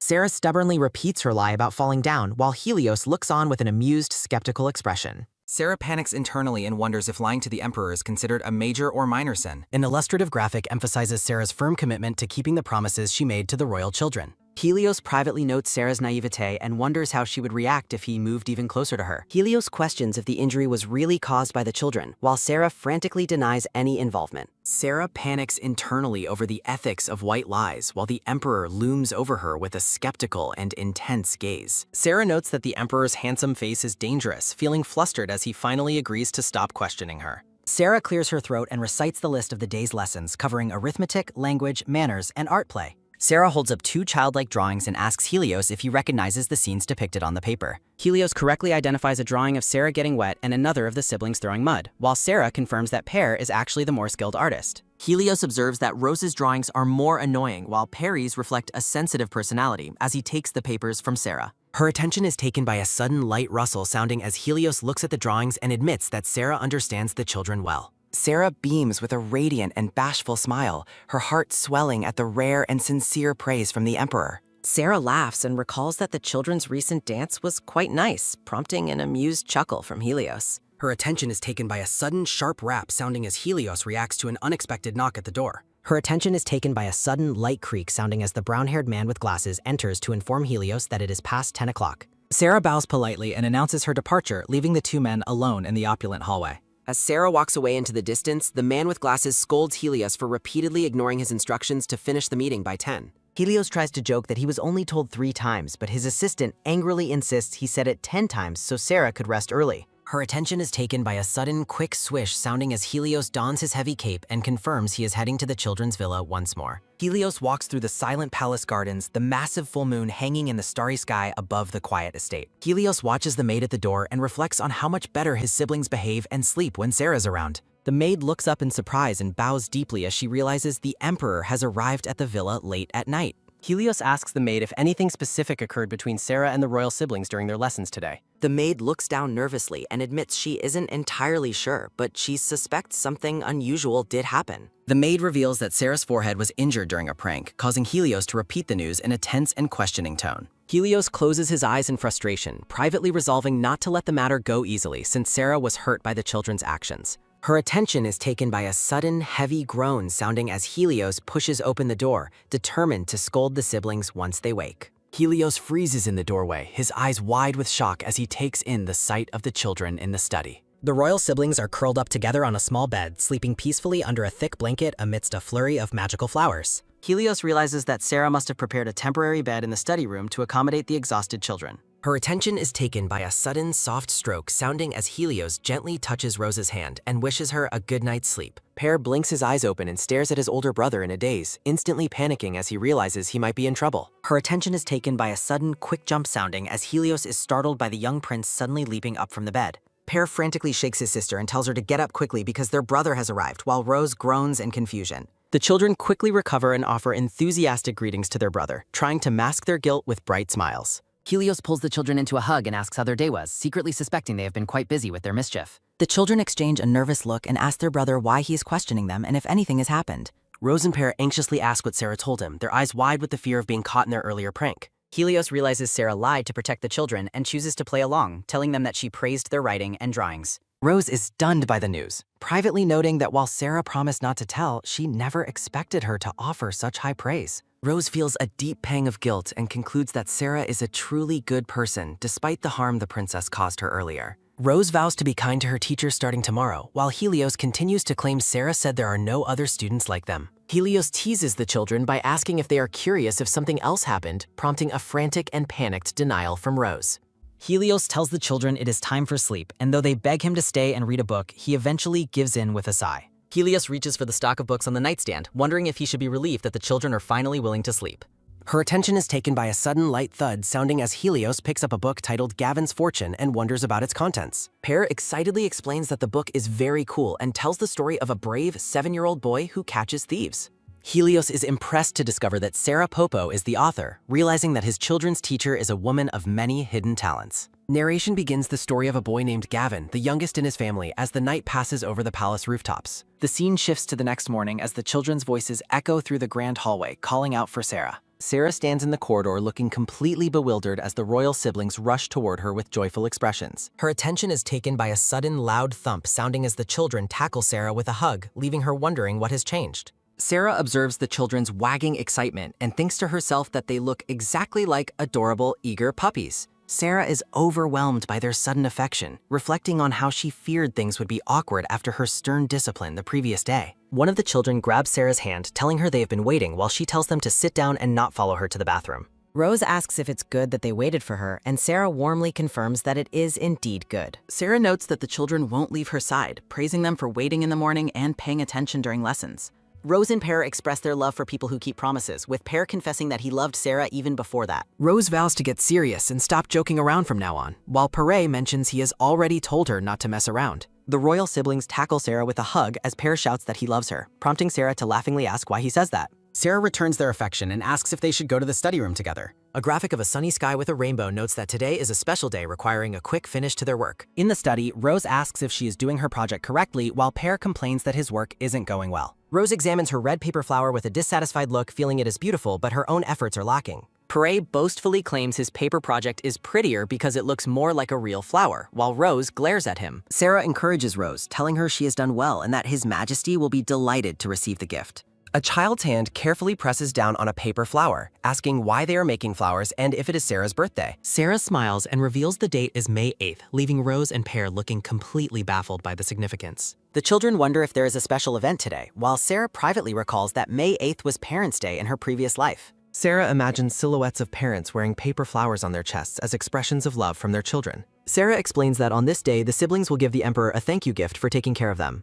2 finished cards with orange-red paper flowers are shown against a decorative background. Sarah instructs the children that it is now time to write something personal on their cards. Sarah suggests starting the cards with a formal greeting, holding up a pink and blue pen for the children. Rose and Pear begin writing, with Rose addressing her brother, while Pear identifies himself as Pear in his message. Sarah tells the children they should express their true feelings with sincerity, explaining that honesty means speaking without lying. A close-up of the children's eyes emphasizes the weight of the word sincerity as they reflect on Sarah's lesson. The children write their heartfelt requests, with Rose wanting a hug and Pear asking for nightly head pats. Sarah suggests they decorate the cards with beautiful colors, which Rose and Pear agree to with an enthusiastic cheer. One card is decorated with simple flower shapes, while the other features a drawing of 2 crossed swords. Her attention is taken by a sudden, heavy thud, sounding as Helios presses his royal stamp onto a document. Helios announces he is finished with his tasks as a large stock of documents sits on his desk. Raphael and the brown-haired knight are shocked that Helios completed a week's worth of work without sleeping just to see his siblings. The knight is impressed by the Emperor's speed, though Raphael remains worried about his master's lack of rest. Helios dismisses their concerns, confidently stating that nothing is impossible for him as the Emperor.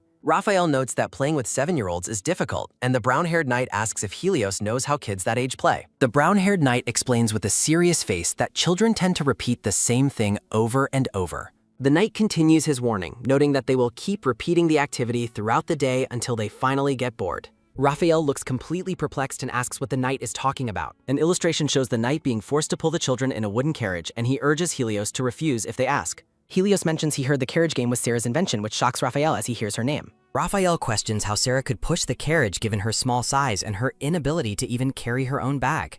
The brown-haired knight pleads with Helios to let him go as well, feeling he deserves a weekend after the news. Helios offers a dazzling smile and says he is sorry, but he has no intention of letting the knight off duty. The knight shouts that it should be illegal to laugh with such a handsome face, while Helios looks on in confusion. The knight admits his heart flutters from Helios's beauty despite himself, while Raphael remains annoyed by the Emperor's charm. Helios asks for some clothes so he can go visit his siblings, and his staff agrees to provide them.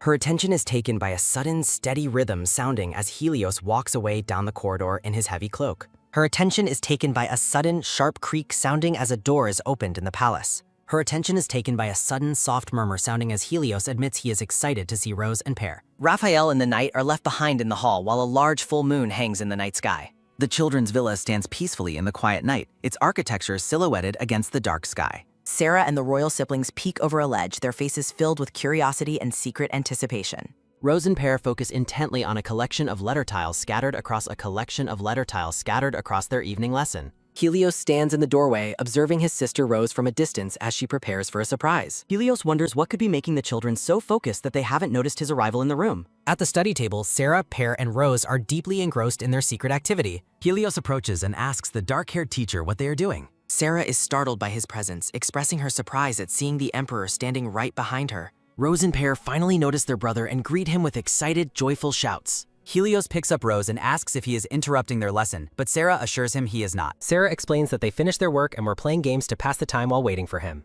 Rose hugs Helios tightly but then quickly asks her brother to put her back down on the floor. As he sets her down, Helios notes that it is quite unusual for her to want to be let go so quickly.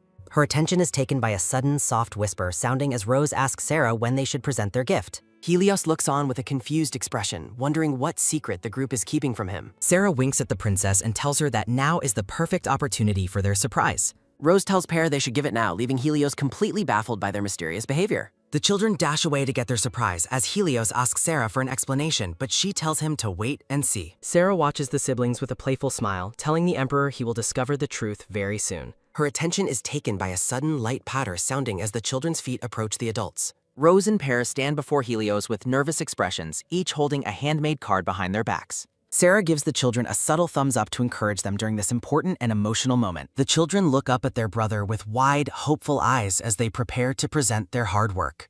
Helios is surprised to see the cards, especially the one featuring a carefully drawn red flower. The children are paralyzed by nerves as Pear asks what they were supposed to say, and Rose admits she has forgotten her words. Sarah steps in to explain that the children have made special cards of gratitude just for him. Sarah encourages the pair to show their brother what they have been practicing so hard to prepare. The royal siblings share a determined look and a quick nod, ready to proceed with their heartfelt presentation. Rose reads her message of love despite his busy schedule, followed by Pear's enthusiastic confession of love as well. Helios is overcome with joy and lets out a hearty, happy laugh at his siblings' sweet words. Sarah laughs alongside him, noting how incredibly adorable the children are in their absolute sincerity. Helios pulls both Rose and Pear into a warm, powerful embrace, celebrating the special bond they share. Helios kisses the children on their foreheads, thanking each of them by name for their incredibly thoughtful gifts. Sarah looks on with a blushing face, her heart melting at the sight of the family's genuine affection. Sarah is overwhelmed by the cuteness of the scene, feeling a deep sense of pride in the children's growth. Helios asks if he is allowed to read the cards now, and the children cheer in enthusiastic agreement. Helios wonders why Perry is hiding behind Sarah instead of hugging him, but the boy just tells him to hurry up and read. A close-up of Rose's card shows the great effort she put into the flower drawings and the paper craft. Helios reads Rose's apology for her past behavior and her sincere promise to be better in the future. Helios pats Rose on the head and warmly tells her that her brother loves her just as much. Pear eagerly demands that his card be read next, to which Helios happily and quickly agrees.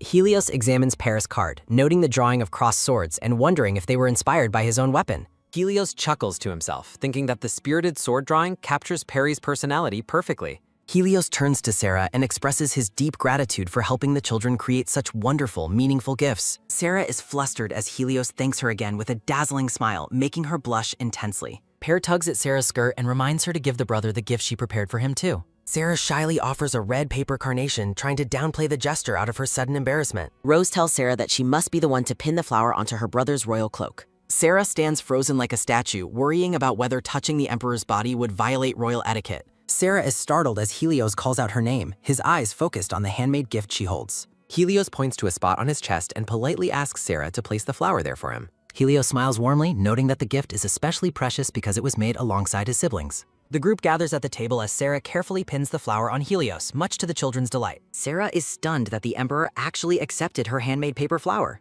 Sarah is deeply flustered after realizing she had to touch Helios's body. Sarah struggles to stay calm while Helios asks about the tiles on the table. Rose proudly explains that the tiles are a teaching tool created by Sarah. Pear explains they were playing a game before their brother arrived in the room. Helios examines a tile, and Rose confirms it helps them learn the Imperial language. Sarah recalls using a board game from her past life as inspiration for the tool. Helios asks for instructions on the game, and Sarah encourages the children to teach him. Rose and Pear are incredibly excited to show their brother how to play the game. Sarah selects the first word for the lesson while looking quite cheerful. The children work with intense focus to arrange the tiles on their respective trays. Rose finishes her word first, and Sarah confirms her answer is perfectly correct. Sarah announces that Rose has won the first round, leaving Pear feeling disappointed. Helios asks how Sarah developed the game, and she attributes it to her teaching experience. The children enthusiastically invite both adults to join in and play with them. Sarah worries that playing a simple game with an emperor might be inappropriate. The children beg Sarah to stay in place, so she decides to prime in. Sarah imagines the imposing atmosphere of the throne room, feeling intimidated by Helios's status. Helios checks if the siblings really want to include Sarah in their playtime.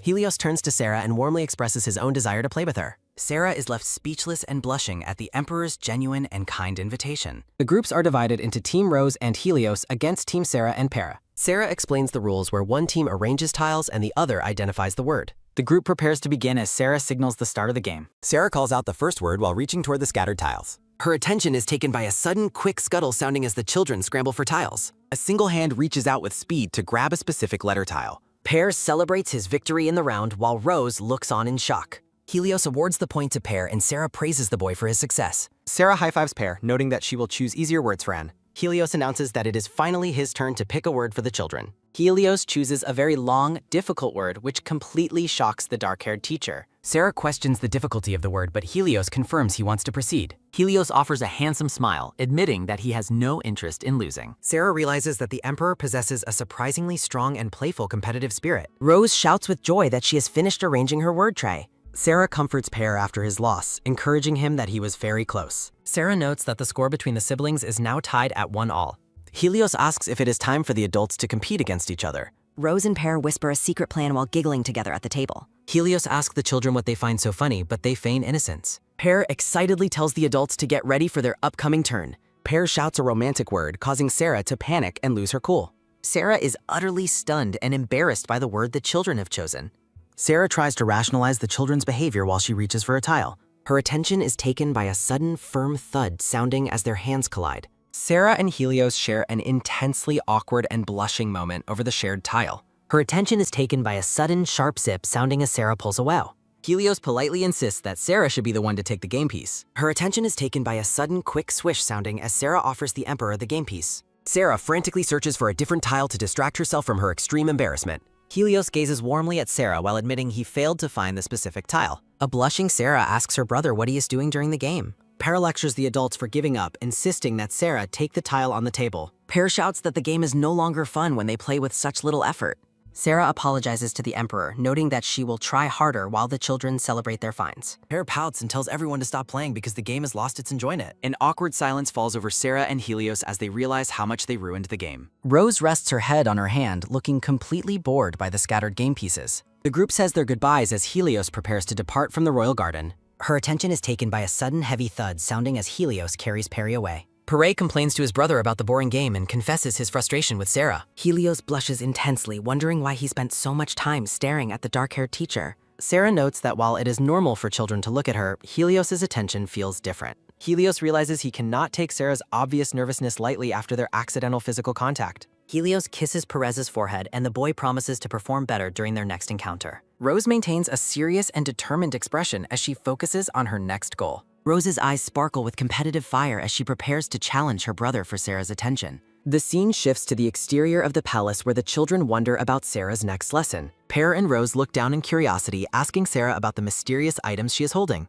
Sarah reveals a sheet of bright yellow star stickers, explaining exactly what they are to the children. Sarah demonstrates how the glue works, leaving the royal siblings in awe as she sticks one to her hand. Both children excitedly beg Sarah to give them their own star stickers to play with. Sarah explains that she will only give them one sticker each for the remainder of the day. Her attention is taken by a sudden soft poke sounding as Sarah places stickers on their cheeks. Sarah offers a hand mirror to the children so they can admire their new star stickers. Rose and Pear cheer with joy, declaring their absolute love for the stickers Sarah gave them. Sarah recalls her past life, remembering how she used stickers during elementary school arts festivals. Sarah recognizes the longing look in the children's eyes, knowing they are desperate for more rewards. Sarah presents a reward chart introducing the concept of complimentary stickers for good behavior. Sarah explains that she will award a sticker whenever the children do something worthy of praise. Sarah lists examples of good deeds, such as finishing schoolwork, eating meals, and going to bed early. The children look determined to study hard and eat all their food to earn their rewards. Sarah promises a special gift if they manage to collect 10 stickers on their charts. Sarah details the reward tiers, noting that even adults would be motivated by such enticing prizes.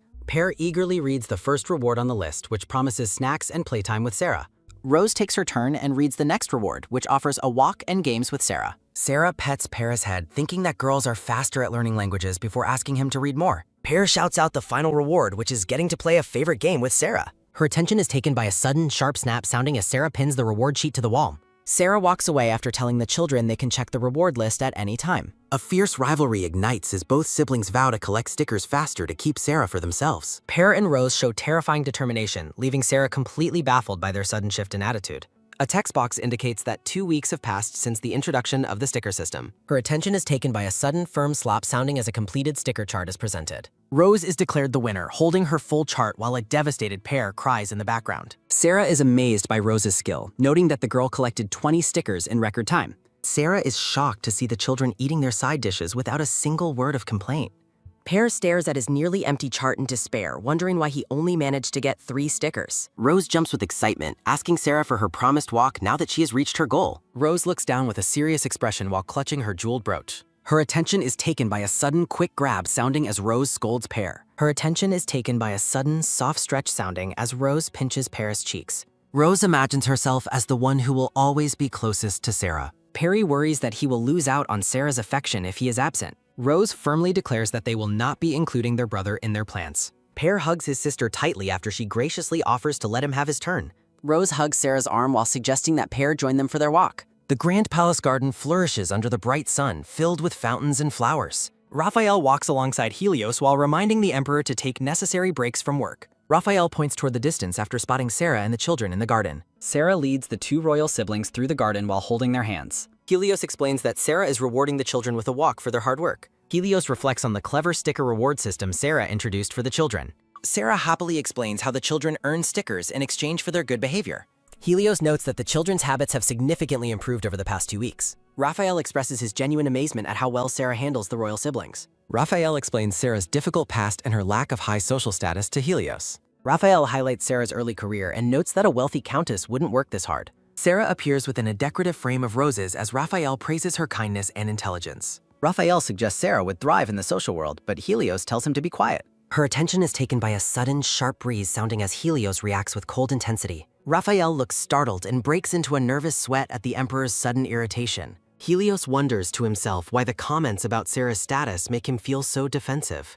Her attention is taken by a sudden, firm grab sounding as Raphael checks on his friend. A translation note appears above the heads of the 2 men as they talk. A man in a suit scolds the Emperor for working too late on government matters. Helios dismisses the concerns about his health, insisting that he is perfectly fine. Raphael huffs and turns away while Helios remains deep in his own thoughts. Her attention is taken by a sudden, rhythmic tap sounding as Raphael follows the Emperor. A promotional page features a beautiful woman with long, flowing golden hair in the garden. Rose and Pear peek out from behind Sarah's skirt as Helios approaches the group. The children shout with excitement after spotting their brother walking through the royal gardens. Her attention is taken by a sudden, soft thud sounding as Helios hugs his siblings. Helios asks the children about their studies while they brag about their sticker rewards. Rose mockingly points out the difference between her 20 stickers and Pear's 3 stickers. Her attention is taken by a sudden, quick swish sounding as Pear shouts at his sister.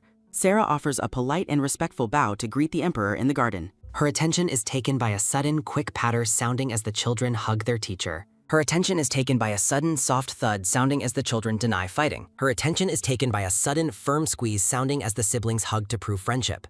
Her attention is taken by a sudden, joyful burst sounding as Helios laughs at the children. Sarah turns to the children and reminds them to greet their brother as they agreed.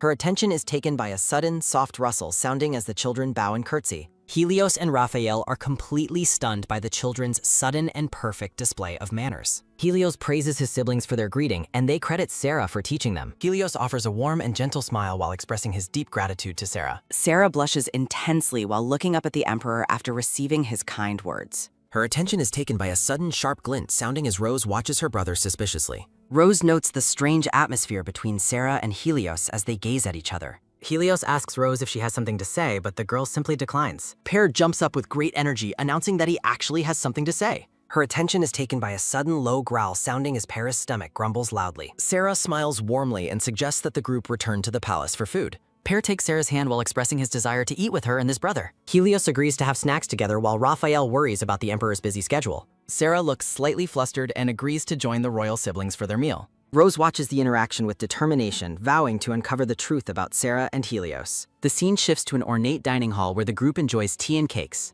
Sarah looks down at her plate, feeling awkward about the sudden lunch with the Emperor. She feels intense pressure sitting with Helios while the palace staff and drivers must stand. Looking up at the glass dome, Sarah finds comfort in seeing the beautiful blue sky. Pear pauses mid-bite to ask Sarah why she isn't eating her delicious-looking snack. Sarah claims she is already full, leading Pear to ask if he can eat her cake. Helios kindly offers his own cake to Rose, who accepts the gift with a smile. Helios notices Sarah's hesitation and offers to order different food that better suits her taste. Her attention is taken by a sudden light clink sounding as Sarah pokes her cake nervously. Perry exclaims how wonderful it is to eat with both Helios and their teacher together. The blonde boy enthusiastically finishes his meal, clearly enjoying the sweet treats and the company. Her attention is taken by a sudden soft swish sounding as Sarah wipes Pear's messy face. Helios watches with a gentle, appreciative gaze as Sarah cares for his younger brother. Sarah realizes she has fallen into the habit of cleaning Pear's face during their meals. Memories of a past family meal surface showing Helios with his late parents and baby siblings. A silver-haired woman smiles tenderly while petting the head of a young blonde child.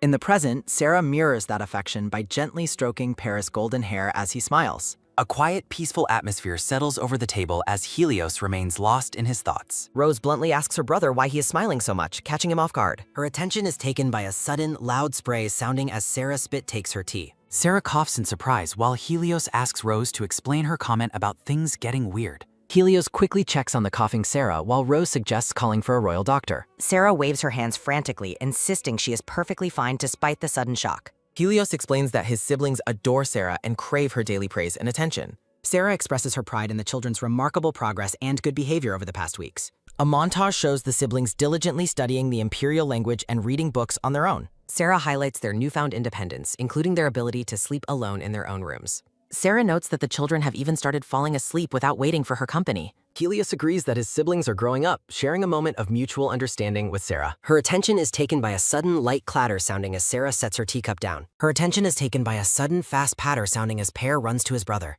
Pear mentions Sarah's sticker reward system and asks Helios to offer them a gift as well. Helios considers the request and asks his siblings what kind of reward they would like. Pear's eyes sparkle with intense excitement as he prepares to make a big request. Sarah reflects on how the children have become more self-reliant and mature in her care. A celebratory bubble indicates the children's collective desire for a grand birthday party. A promotional page features Sarah and Helios alongside the two happy and smiling royal siblings. Pear shouts out his wish for a birthday party with great enthusiasm and joy. Rose adds that she wants a beautiful new dress, shoes, and necklaces for the celebration. A narration confirms it is June, meaning the siblings' birth month is very close at hand. A somber memory shows Helios in black mourning clothes, contrasting with the current happy atmosphere. Her attention is taken by a sudden soft rustle sounding as Pear hugs his brother tightly. Rose and Pear beg Helios to invite their friends, and he carefully considers the request. Helios offers a gentle smile and agrees to the children's wish. Helios suggests hosting a tea party for their friends, leaving the children pleasantly surprised. Narration notes that reopening the palace for the siblings' birthday is a grand idea. The children imagine playing happily in the garden with many new friends. Sarah looks surprised as Helios explains the party will be a small daytime gathering.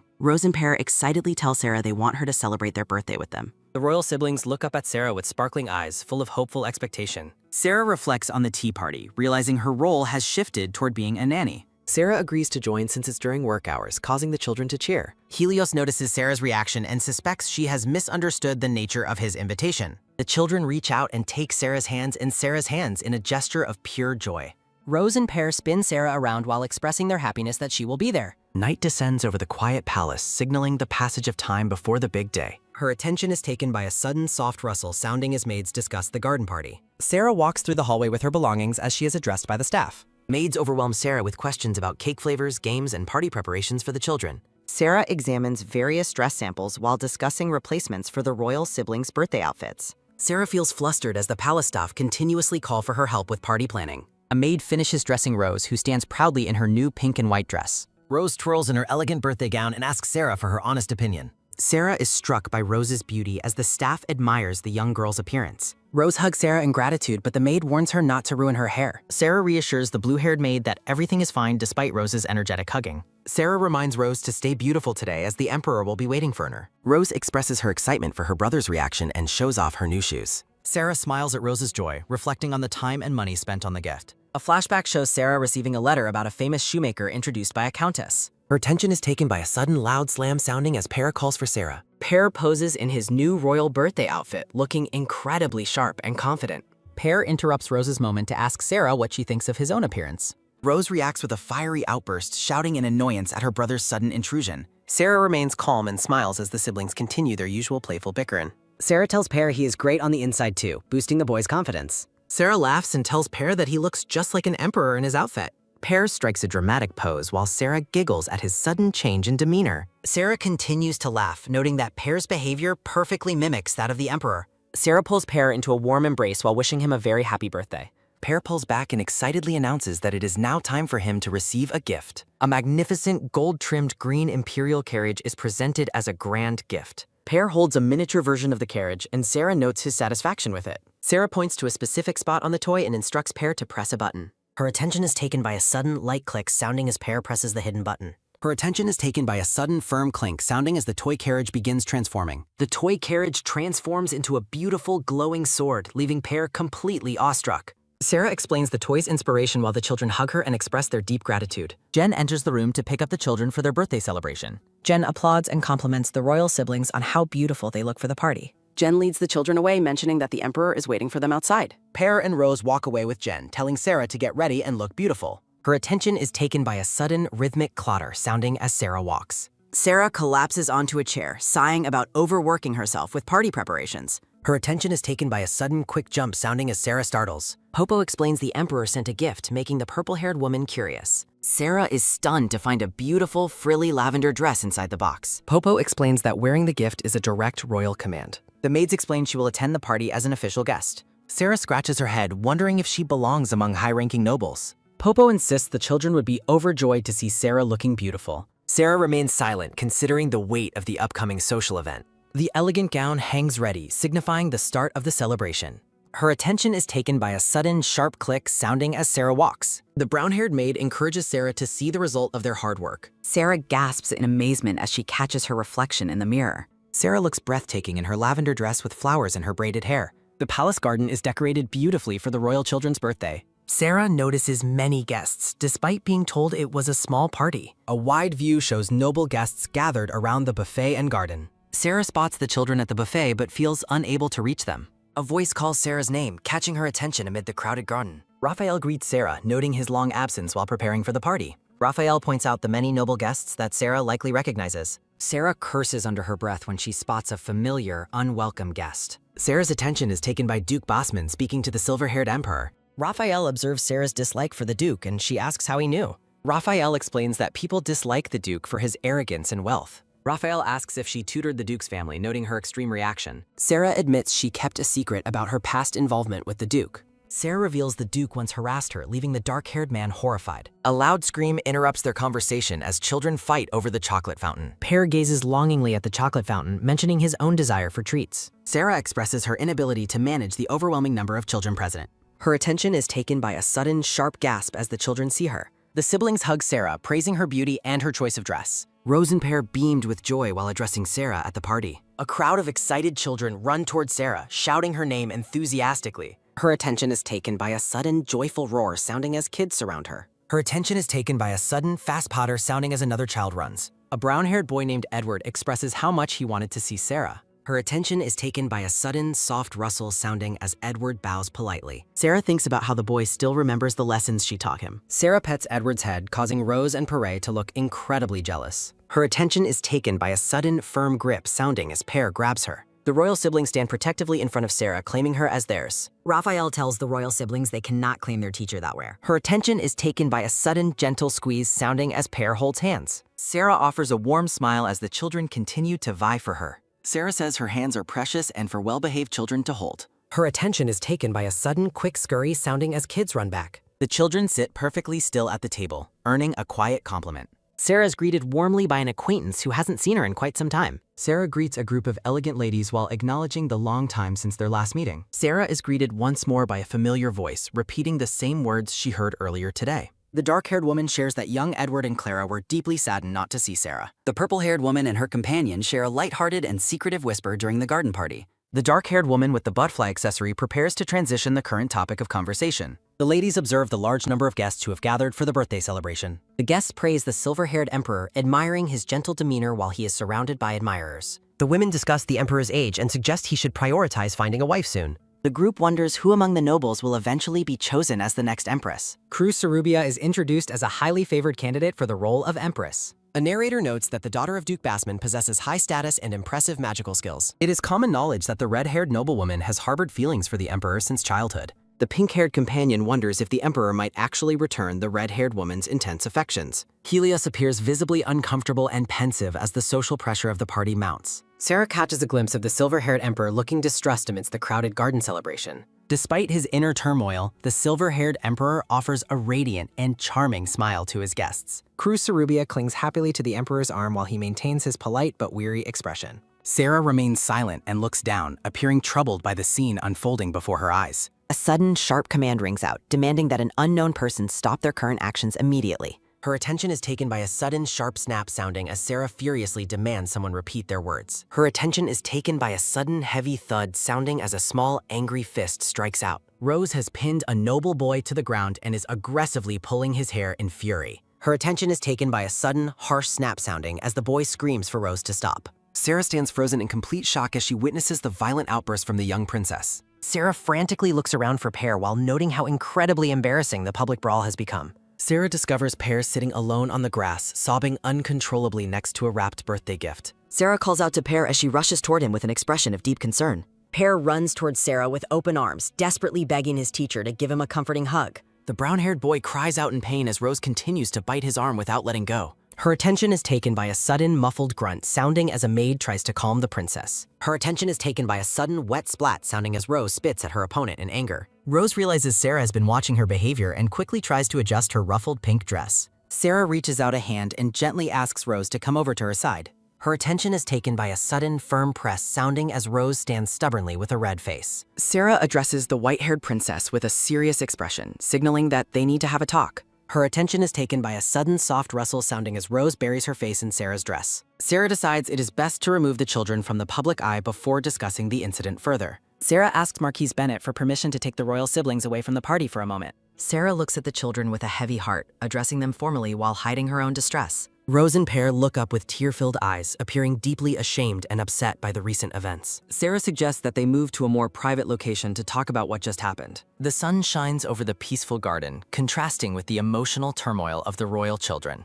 Sarah sits under the shade of a large tree with the two distraught children by her side. Sarah looks at the siblings with concern and asks them to explain exactly what caused the fight. Sarah reassures the children that they are good and asks them to trust her with the truth. Sarah leans in close and gently asks Rose and Pear if something has made them feel scared. Her attention is taken by a sudden loud burst sounding as both children begin to wail in unison.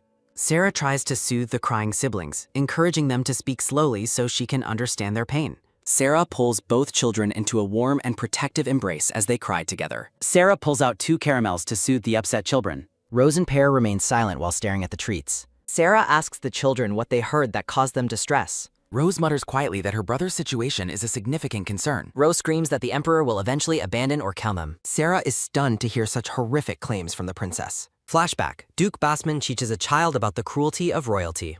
Rose tearfully asks Sarah if her brother will truly discard them. Her attention is taken by a sudden, soft rustle sounding as Sarah hugs them. The children continue to cry while Sarah tries to soothe them. Pear cries that they have nobody left but their older brother. Sarah firmly tells the children that the Emperor loves them dearly. Sarah promises them that abandonment is impossible, and they are safe. Narrator notes how children reflect their parents' traits, recalling the Duke. A maid approaches and tells the children to return to the party. Pear admits he is afraid to go back and face Elise. Sarah tells Rose she must apologize to Princess Elise Lear. Sarah comforts the siblings, promising that the Emperor will be present. A voice directs Sarah to the guest lounge to fix her dress. Sarah tells the children she will return to them very soon. Sarah notices that her elegant lavender dress is covered in dirt. Sarah walks quickly toward the lounge to clean her ruffled gown. Her attention is taken by a sudden, soft click sounding as Sarah turns. Sarah looks into the dense garden bushes, sensing a hidden observer. A dark silhouette with a single glowing eye watches Sarah's movements. Sarah gasps as she realizes a dangerous presence is nearby. Sarah looks terrified while recognizing the person lurking in the shadows. The garden party remains festive while Sarah deals with her fear. Helios smiles at guests while thinking how exhausting these parties are. Cruz asks the Emperor if he heard what she was saying. Cruz clings to Helios's arm while praising his impressive royal aura. Helios reminds the red-haired woman that they are being watched. Cruz notes that the Emperor always rejects her the same way. Raphael runs through the party with a look of extreme urgency. Raphael whispers to Helios about the incident involving the royal siblings. Helios asks if Duke Bassman's son was seriously injured in the brawl. Helios apologizes to the noblewoman, stating he must check on his siblings. Cruz decides she will follow the Emperor to investigate the incident. Helios and Raphael look serious as they hurry toward the siblings. Her attention is taken by a sudden quick tap sounding as a voice calls her. Duke Bassman stands holding a bottle of wine looking visibly intoxicated. The Duke accuses Sarah of using the princess to hurt his son. Duke Bassman demands that Sarah speak if she has a mouth. Sarah turns away, realizing she is being confronted by the Duke. Duke Bassman mockingly asks Sarah if she is unable to use magic. Her attention is taken by a sudden sharp hum sounding as magic forms. Sarah is shocked as she is caught in a purple magic circle. Helios and Raphael face the murmuring crowd of noble party guests. Helios tells the crowd to refrain from making any excessive speculations. A woman with brown hair and a blue headband calls out urgently. The brown-haired girl demands to know if Helios will ignore that Rose bit her sister. Cruz watches the scene, thinking the girl is only acting out to gain the Emperor's attention. As the brown-haired girl begs Helios to treat her sister's wounds, a sharp voice interrupts them. Rose and Pear sprint across the garden as a maid frantically tries to keep up. Helios calls out to the royal siblings as they suddenly collapse from exhaustion before him. Rose cheerfully confesses that it was her fault for biting Elise. A traumatic memory of a threat to kill them flashes through Helios's pained mind. Pear explains that Rose only bit Elise because the girl had insulted the royal family. Helios is visibly moved as he hears the siblings whisper for their older brother.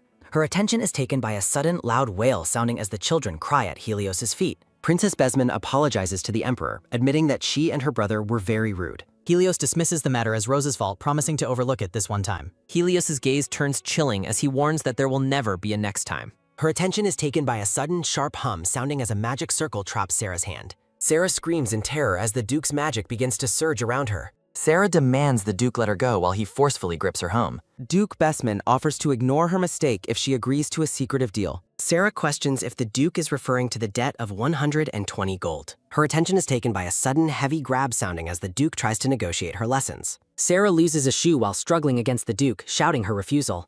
Her attention is taken by a sudden, sharp crunch sounding as Sarah stamps on the Duke's gut. The Duke's face contorts in agony as he lets out a pained groan. Enraged by her resistance, the Duke raises his hand to strike Sarah a second time. Sarah gasps in fear, bracing herself for the Duke's violent assault. Helios orders Raphael to find the Duke's location immediately so they can speak. Helios exhales deeply while thinking of his siblings' desperate cries for their brother. Rose and Pear watch Helios tentatively, asking if he is angry with them. Helios admits he is a little angry but clarifies it is not because of them. Helios smiles, explaining he is only angry at himself for not showing them enough love. The royal siblings stare in shock at their brother's unexpected and warm declaration. Sarah's words about their brother's love prove true as the siblings feel a surge of joy. Rose and Pear burst into happy laughter, their previous fears finally melting away. Her attention is taken by a sudden, tight squeeze sounding as Helios hugs his siblings. Helios becomes confused, realizing that Sarah is missing despite her promise to return. Raphael reports that the Duke has been drinking heavily at the back of the palace. Helios' expression shifts to alarm when he hears the Duke is near the back garden. Her attention is taken by a sudden, quick dash sounding as Helios runs toward the garden. The Duke bellows in fury, preparing to strike the defenseless Sarah once more. Sarah closes her eyes tightly, resigning herself to the Duke's impending blow. Sarah's eyes widen in confusion when the expected strike never lands. Helios has seized the Duke's arm, glaring at him with a terrifying, cold fury. Her attention is taken by a sudden rough shove sounding as Helios pushes the Duke away. Sarah looks up at the Emperor with tears in her eyes as he clenches his fist. The Duke stammers nervously, desperately trying to explain away the violent scene. Helios demands the Duke speak clearly about exactly what has happened in the garden. The Duke lies, claiming Sarah stepped on his foot without knowing her place. Helios coldly notes that the Duke's son learned his casual disrespect from his father. The Duke is paralyzed with fear as Helios mentions the crime of lèse-majesté. Helios vows with absolute conviction that he will never abandon his siblings. The Duke trembles with rage as he realizes his daughter has failed his expectations. Duke Besmon warns young Elise that the Emperor eliminates non-biological rivals. The Duke assures Elise that she is superior to all others. Duke Besmon rages at Elise for repeating his words to royalty. Duke Besmon kneels before Helios, admitting his disloyalty and deep shame. Helios demands an apology for his siblings while the Duke questions Sarah. Helios asks if the Duke considers a sincere apology to Sarah necessary. Duke Besmon denies harming Sarah while flinching under Helios's chilling gaze. Helios looks down coldly, questioning if the Duke calls this an apology. The Duke insincerely apologizes, claiming Sarah is like a daughter to him. Sarah is stunned by the Duke's audacity and hollow, insulting apology. Helios sighs and dismissively orders the trembling Duke to stand up. The Duke struggles to his feet while seething with hidden frustration. Helios warns Duke Besmon to ensure this incident is the absolute last. Duke Besmon nervously complies while sweating from the Emperor's intense pressure. The Duke watches resentfully as Helios and Sarah walk away together. The Grand Palace stands silhouetted against a beautiful, vibrant sunset sky. Her attention is taken by a sudden soft click sounding as they enter. Helios gently leads Sarah to a couch and asks her to sit. Helios asks if she is okay, and Sarah credits him for help. Her attention is taken by a sudden shaky breath sounding as Sarah grips her dress. Helios calls out to Sarah as she struggles to maintain her composure. Helios reassures her it's okay to feel upset, but Sarah insists she's fine. Her attention is taken by a sudden, soft sob sounding as Sarah cries. Sarah laughs through her tears, remarking on the disaster Helios narrowly averted. Sarah claims she has no injuries as Helios kneels before her. Her attention is taken by a sudden light tap sounding as he finds a wound. Her attention is taken by a sudden warm flush sounding as Sarah blushes. Helios reassures Sarah that her minor injury will be healed very soon. Her attention is taken by a sudden loud thud sounding as Sarah's heart beats. Her attention is taken by a sudden soft hum sounding as magic glows. Helios smiles and repeats that everything will be okay very soon. Her attention is taken by a sudden loud thud sounding as her heart races. Sarah stares at Helios, captivated by his unexpected and gentle care for her. Sarah wonders why her heart is trembling so much in this moment. Sarah reflects on the possibility that she has developed feelings for the Emperor. Sarah looks at Helios while grappling with her growing internal emotional confusions. Sarah thinks to herself that the Emperor has been acting overly kind. Helios thinks to himself that the Emperor has been acting overly kind. Sarah quickly turns her head away to hide her deep facial blushing. Sarah realizes she likes the Emperor and fears she is misinterpreting his kindness. Sarah acknowledges she cannot overstep her bounds since he is the Empire's ruler. Sarah resolves to hide her feelings so that they are never discovered. Helios announces that he is all done while looking at her kindly. Helios asks if she still feels bad, and Sarah quickly denies it. Helios thinks to himself that the poor woman still seems very shaken. Helios thinks to himself that he wishes he could just hug her. Her attention is taken by a sudden, soft rustle sounding as Helios moves. Sarah thanks him softly as the emotional tension between them lingers. Rose calls out from behind the door, asking if Sarah's inside. Rose and Pear burst into the room to find Helios and Sarah. Rose asks Sarah if she fought with Helios because she looks upset, but Sarah denies it. Rose notices Sarah is wearing Helios's jacket and worries Sarah might be sick. Rose suggests to Pear that they should perform Helios's special healing ritual. Her attention is taken by a sudden, soft smack sounding as the twins kiss Sarah's cheeks. Perry explains that the Emperor always kisses them and uses magic when they are on low. The twins cheer together, playfully commanding Sarah's pain to fly away. Sarah smiles broadly while repeating the children's charming little healing spell. Her attention is taken by a sudden, soft rustle sounding as Sarah hugs the twins while feeling embarrassed. Sarah privately wonders if the Emperor truly performs this silly ritual whenever the children are sick. Her attention is taken by a sudden, sharp gasp sounding as Sarah looks toward the doorway in shock. Her attention is taken by a sudden warm flush sounding as Helios turns away, blushing deeply. A shooting star streaks across the dark, star-filled sky above the palace towers. The morning sun casts a golden glow over the grand towers of the palace. Noble guests gossip about Duke Besman's son committing an act of disrespect toward the twin princes. Helios confrontationally asks Duke Besman why he's being unusually silent regarding his mining issues. The Duke worries about his position, acknowledging everything he has comes from the Emperor's mercy. Helios stares with a cold, intimidating intensity that leaves the Duke paralyzed with fear. Sunset light shines through a large window onto a table holding a violin and books. Raphael observes Helios from behind, noting that the Emperor is acting quite unlike himself lately. Helios queries why he shouldn't increase the Duke's taxes or continue asking uncomfortable questions. Her attention is taken by a sudden, heavy gulp sounding as Raphael watches the Emperor's brooding expression. Helios admits to Raphael that he acted out simply because he was very angry. Raphael agrees that the Emperor was justified in his anger toward the Duke's household. Her attention is taken by a sudden, soft splash sounding as tea is poured, and Raphael asks after Sarah. Helios looks into his cup, expressing his sincere hope that Sarah is doing okay. Raphael notes that Helios has been consistently sharing dinner with his younger siblings lately. Her attention is taken by a sudden, soft swish sounding as Raphael helps Helios into his royal cape.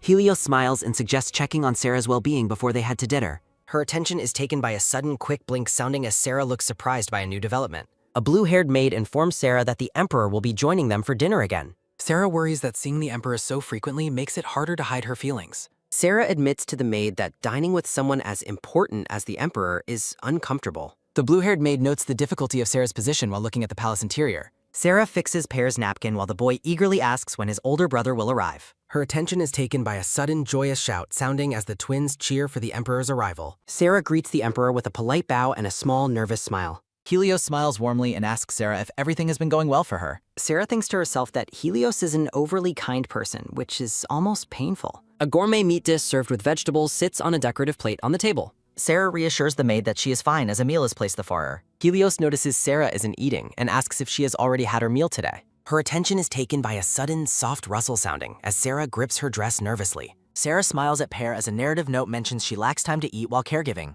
Helios suggests that Sarah should take a break and offers to watch the twins himself. Pear insists that Sarah stays, arguing that dinner should be spent with people one likes. Pear looks up at Sarah with pleading eyes, begging her not to leave the table. Rose argues that Sarah must be tired from teaching them so diligently and needs rest. Her attention is taken by a sudden, quick nod sounding as Sarah gently pets Pear's head. Her attention is taken by a sudden light clink sounding as Sarah begins cutting Pear's meat. Rose asks Sarah why she isn't eating since Helios had already suggested it. Rose observes Sarah's subtle discomfort around the Emperor while distractedly poking at her dinner. Her attention is taken by a sudden light clink sounding as Rose offers her brother food. Rose wonders to herself if Sarah truly dislikes the Emperor for some unknown reason. Rose continues questioning to herself whether Sarah harbors a genuine dislike for her older brother. Her attention is taken by a sudden, soft squish sounding as Rose stuffs food into Helios's mouth. Rose regrets her impulsive words as the Emperor quietly finishes the food she forced on him. Helios and Sarah both firmly instruct Rose to stop being picky and finish her vegetables. Rose admires her brother's beauty, noting that he looks lovely even when he is being stern. Her attention is taken by a sudden, light poke sounding as Rose questions Sarah's feelings for Helios. Sarah warns Rose that if she refuses carrots now, the Emperor will double the amount later. Sarah lists a terrifying carrot-only menu for tomorrow's meals to motivate the reluctant young princess. Helios observes that Sarah is a remarkably effective and firm teacher when dealing with the children. Sarah critiques the Emperor's habits while Rose feels the overwhelming weight of her caregiver's strict expectations. Helios tries to dismiss his distracting and affectionate thoughts about Sarah as he turns away blushing. Sarah and Rose engage in a determined battle of wills over a single bite of carrots. Rose begrudgingly eats the carrot and receives Sarah's warm praise for her brave effort. Rose proudly declares herself a good child for bathing well as she heads off with the mates. And heavy silence falls over the dining hall as Sarah and Helios are finally left alone. Her attention is taken by a sudden soft flutter sounding as Helios offers Sarah a gentle smile. Sarah feels a wave of self-consciousness as the Emperor continues to gaze at her with intensity. Helios expresses sincere concern over Sarah's lack of a proper meal during their long dinner session. Helios worriedly asks if his presence is the reason Sarah feels too uncomfortable to eat properly. Sarah begins to explain that her discomfort is an obvious result of his high imperial status. Her attention is taken by a sudden, deep thud sounding as Sarah stares into Helios's eyes. Sarah admits that the weight of being in the Emperor's presence makes casual dining very difficult. Sarah explains that her common status makes the scrutiny of the palace staff feel particularly oppressive. Sarah frantically reassures the blushing Emperor that she is incredibly grateful for his consistent, generous treatment. Sarah privately reflects on how the Emperor's overwhelming kindness is almost too much for her heart. The freshly bathed twins burst back into the room, excitedly calling out for Sarah and their brother. Her attention is taken by a sudden, soft thud sounding as Helios catches the running Rose. Rose cuddles contentedly against her older brother's chest while feeling safe and happy after her bath. Pere stubbornly rejects his brother's invitation to bed, insisting on staying with Sarah to play more. Pere throws a small tantrum and clings to Sarah when Helios tries to enforce the children's bedtime. Pere rejects his brother's offer of comfort, loudly demanding more playtime with Sarah instead of sleep.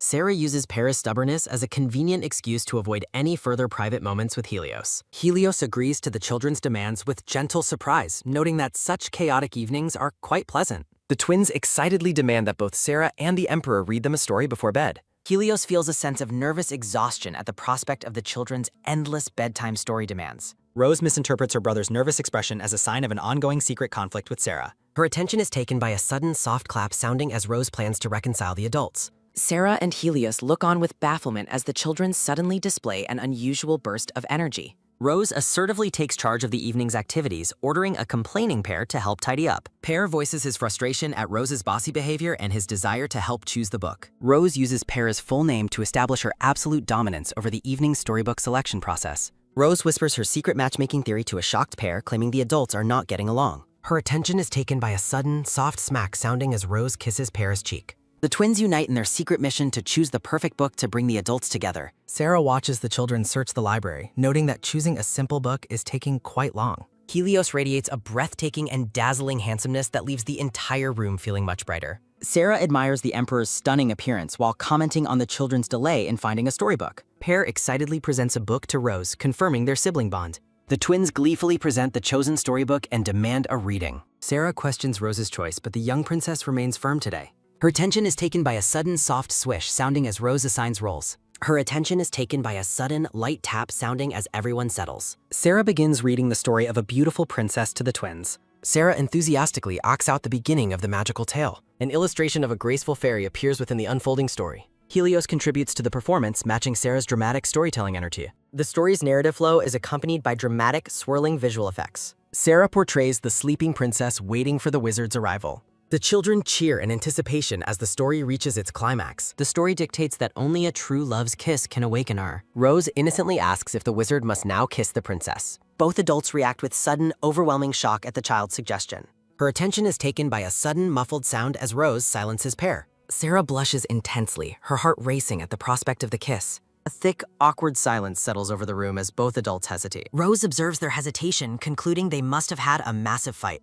Rose internally hopes her chosen storybook will mend their fractured relationship. Her attention is taken by a sudden dry cough sounding as Helios continues. Her attention is taken by a sudden light flinch sounding. Sarah tries to deflect the mounting tension by expressing concern for Rose. Sarah attempts to skip ahead, but she is immediately called out. Rose demands to know why the most important scene is being skipped.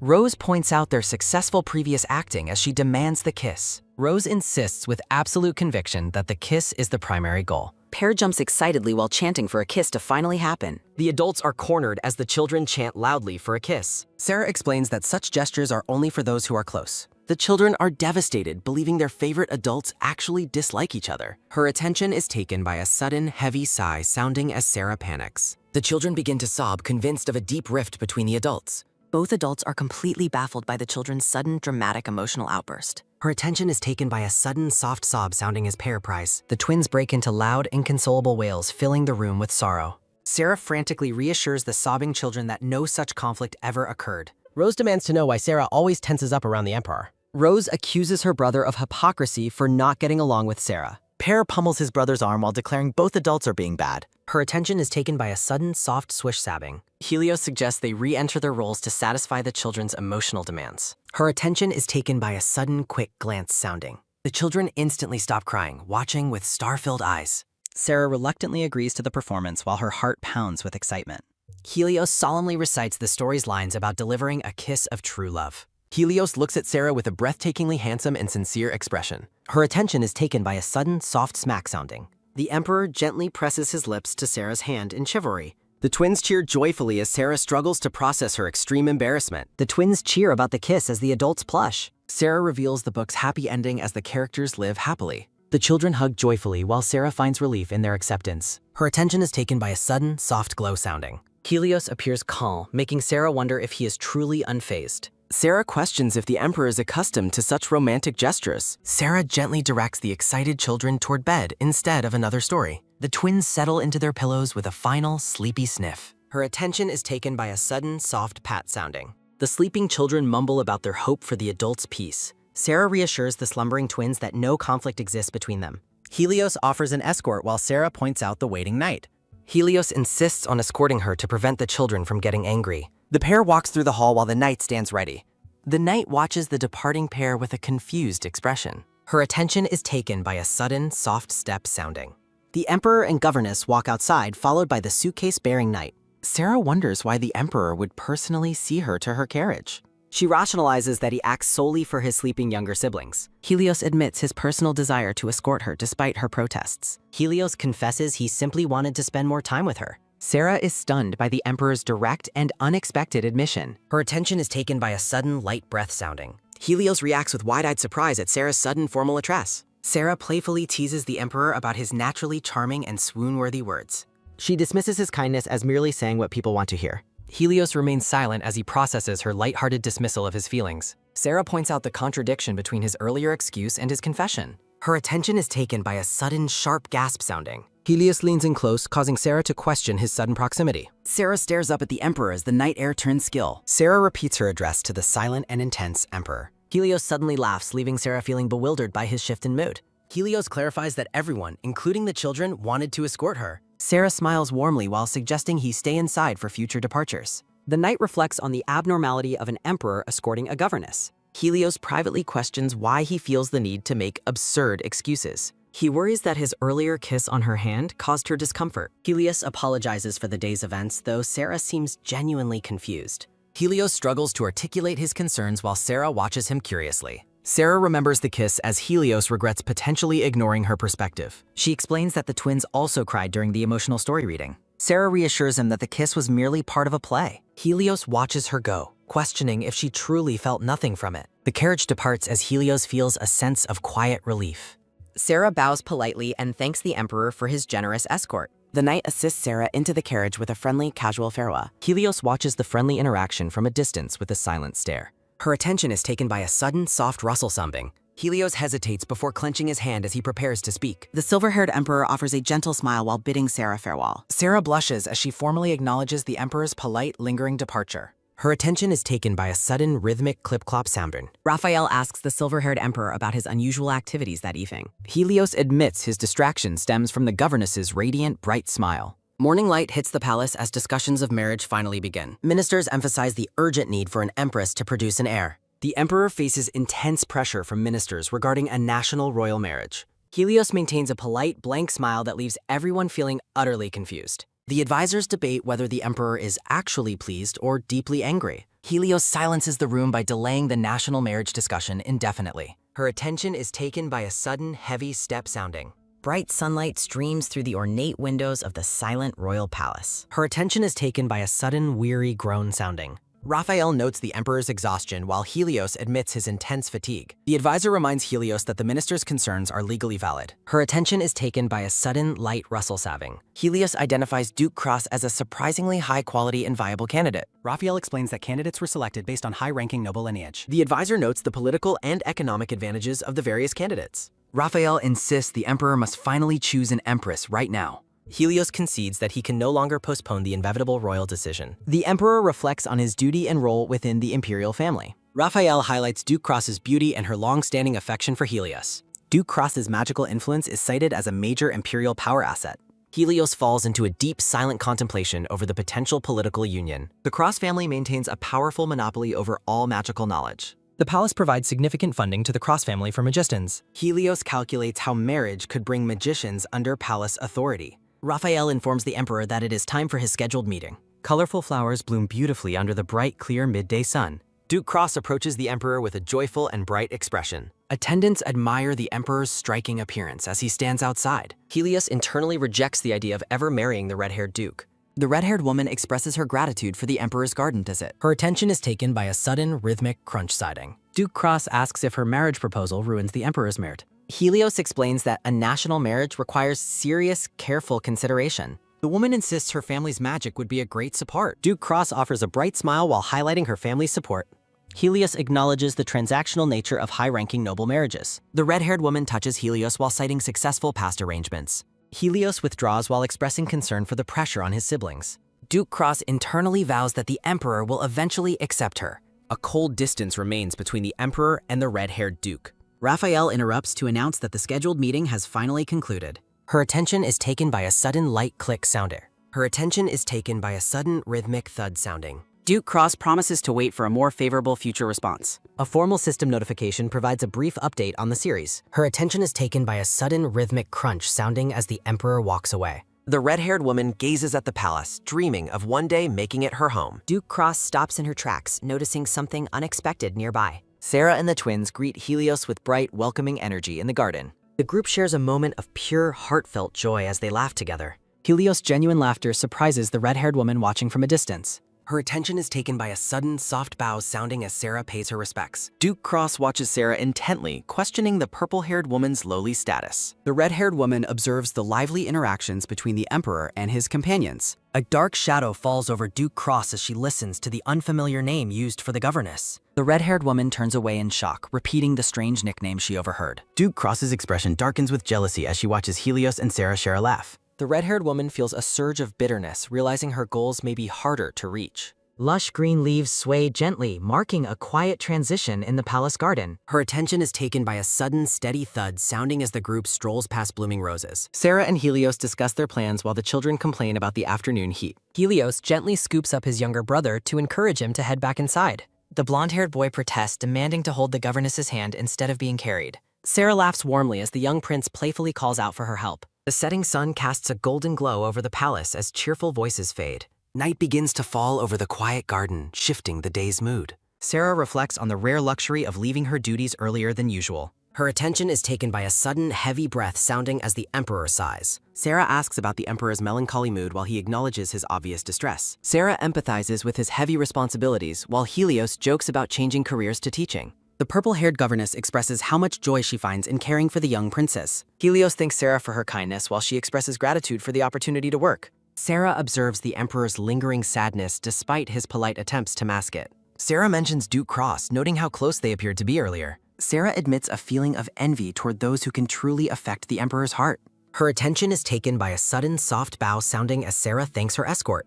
Her attention is taken by a sudden rhythmic click sounding as Sarah approaches the carriage. Sarah respectfully acknowledges the emperor before preparing to depart for the evening. Her attention is taken by a sudden, quick blink sounding as Helios suggests taking a walk. Helios admits his impulsive request is absurd, but Sarah happily agrees to join him. Sarah frantically apologizes for her interruption while Helios tries to calm her down. Helios worries about the time, but Sarah reassures him the pleasant weather makes it worthwhile. The knight watches the pair depart, reflecting on the Emperor's need for genuine comfort. Helios jokingly apologizes for being demanding while Sarah negotiates for an extra day off. Sarah cheekily ensures her pay won't be docked for the early departure. Helios offers a raise, which Sarah playfully dismisses as an unnecessary gesture of compensation. Sarah is stunned into silence when the Emperor suggests an astronomical increase in her pay. Helios breaks into a grin as he notices the governess's complete and utter shock. Sarah realizes she's being teased and playfully scolds the Emperor for his mischief. Helios laughs heartily, truly enjoying the light-hearted exchange with the purple-haired woman.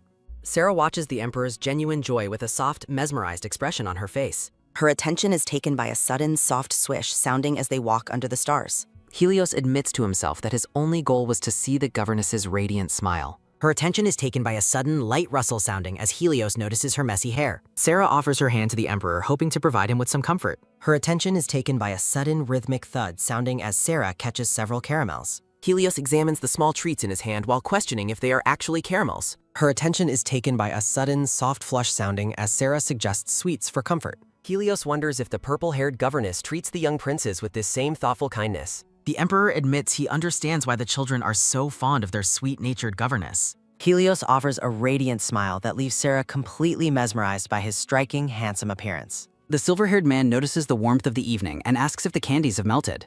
Her attention is taken by a sudden, light squish sounding as a sticky, melted caramel is revealed. Sarah panics and begs the Emperor not to eat the melted candy as it is ruined. Helios playfully tosses a piece of the caramel into his mouth despite the governess's frantic protests. Sarah is stunned into silence while watching the Emperor casually enjoy the messy, melted treat. Helios blushes while chewing, insisting the caramel is delicious even if it has softened in the heat. Her attention is taken by a sudden, quick slip sounding as Sarah tries to reclaim the candy. Helios playfully refuses to return the sweets, claiming they belong to him now that they were gifted. Her attention is taken by a sudden, soft rustle sounding as Helios opens a candy wrapper. The Emperor stops to tell Sarah that he will return one of the caramels to her. Sarah hesitates while looking at the sticky piece of candy resting on the Emperor's open palm. Helios suggests he should feed Sarah himself to keep her hands from getting messy and sticky. Her attention is taken by a sudden, quick blink sounding as Sarah processes the intimate, surprising gesture. Her attention is taken by a sudden, soft brush sounding as Sarah nervously tucks back her hair.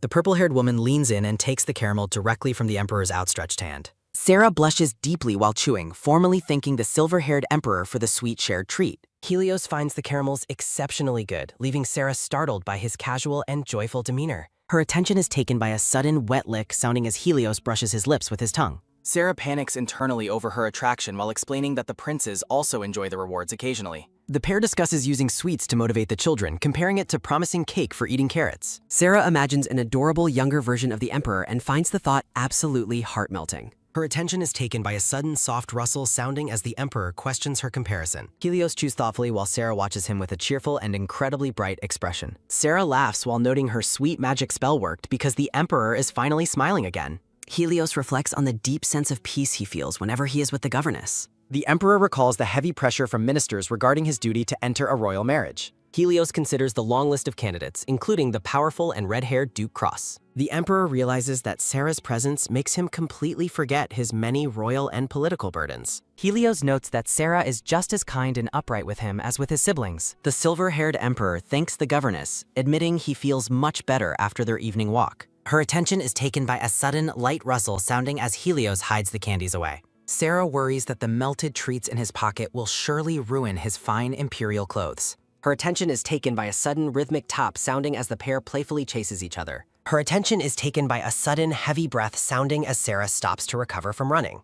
Helios teases Sarah about her speed, asking if she is running just to save the candies. The silver-haired man looks on in mild amusement as Sarah struggles with her lack of stamina. Her attention is taken by a sudden, tired huff sounding as Sarah leans forward in complete exhaustion. Helios looks at Sarah's messy hair with a soft and intensely focused gaze as they stand together. Her attention is taken by a sudden, soft brush sounding as Helios gently touches the governess's hair. The Emperor and Sarah share a quiet, intimate moment under the bright stars in the garden. Sarah stares up at Helios with wide, sparkling eyes as she begins to address her Emperor. Her attention is taken by a sudden, hurried rush sounding as Raphael arrives with an urgent message. Raphael warns the Emperor about a scandalous article being released that spreads nonsense about the palace. Her attention is taken by a sudden, quick shake sounding as Sarah denies seeing anyone suspicious. Sarah reflects on her simple life, noting she only discusses the children's daily routines and meals with villa attendants. Helios questions the content of the scandalous article while Raphael hesitates to reveal the full details. Reports from an anonymous source claim the Emperor is secretly meeting someone within the palace walls. Sarah realizes the gossip's description of the Emperor's secret companion matches her own appearance and behavior. Raphael explains that the situation is uncertain and they will know more once the full article is released. Helios urges Sarah to return home immediately for her own safety amidst the growing celebrity-like palace gossip. The Emperor walks away with his secretary, promising to update Sarah on the article's developments separately. Inside the carriage, Helios apologizes to Sarah for involving her in such a public and stressful scandal. Sarah remains calm and reminds the Emperor that published rumors are rarely based on actual facts. Raphael asks about her return while Helios arranges for a knight named Jean to provide an escort. Sarah thanks the Emperor for his concern before he bids her a safe journey home. Her attention is taken by a sudden soft click sounding as the carriage door is closed. Her attention is taken by a sudden loud neigh sounding as the horses prepare to depart. The carriage rattles away through the palace gates, leaving the Emperor standing in the quiet night air. Sarah sits alone in the carriage, reflecting on the weight of the night's sudden and scandalous events. Helios watches the carriage depart with a troubled expression, surrounded by his loyal palace attendants. A quiet transition shows lush green leaves against a bright sky, marking the start of a new day. Cheerful voices echo through the sunny palace as the children announce they have finished their drawings.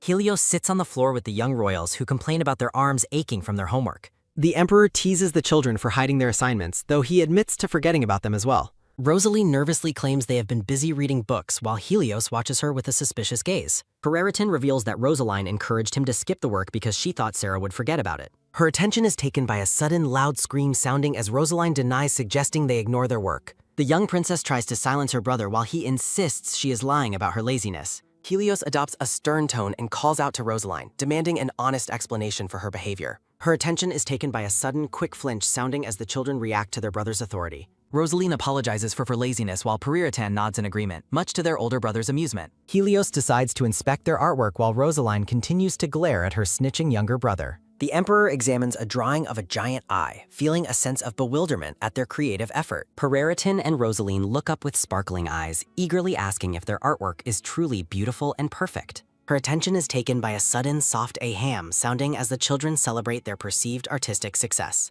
Her attention is taken by a sudden cold sweat sounding as Helios realizes Sarah must never see this. Helios realizes the children's chaotic artwork might actually shock their sweet and dedicated purple-haired governess. The Emperor uses the children's full names, leaving them startled and questioning his sudden serious mood. Helios picks up the art book, determined to supervise a second and much better drawing attempt. The Emperor suggests they start over and try to produce something more recognizable for their governess. Helios offers a warm and encouraging smile, hoping to motivate the children to try their best. Helios looks completely drained while Brereton asks for help with spelling the word delicious correctly. The Emperor offers to spell the word out as the children return to their work with renewed focus. Helios points out a spelling error, explaining exactly where the missing vowels belong in the work. Her attention is taken by a sudden soft tup sounding as Rosaline begs Helios to color with her.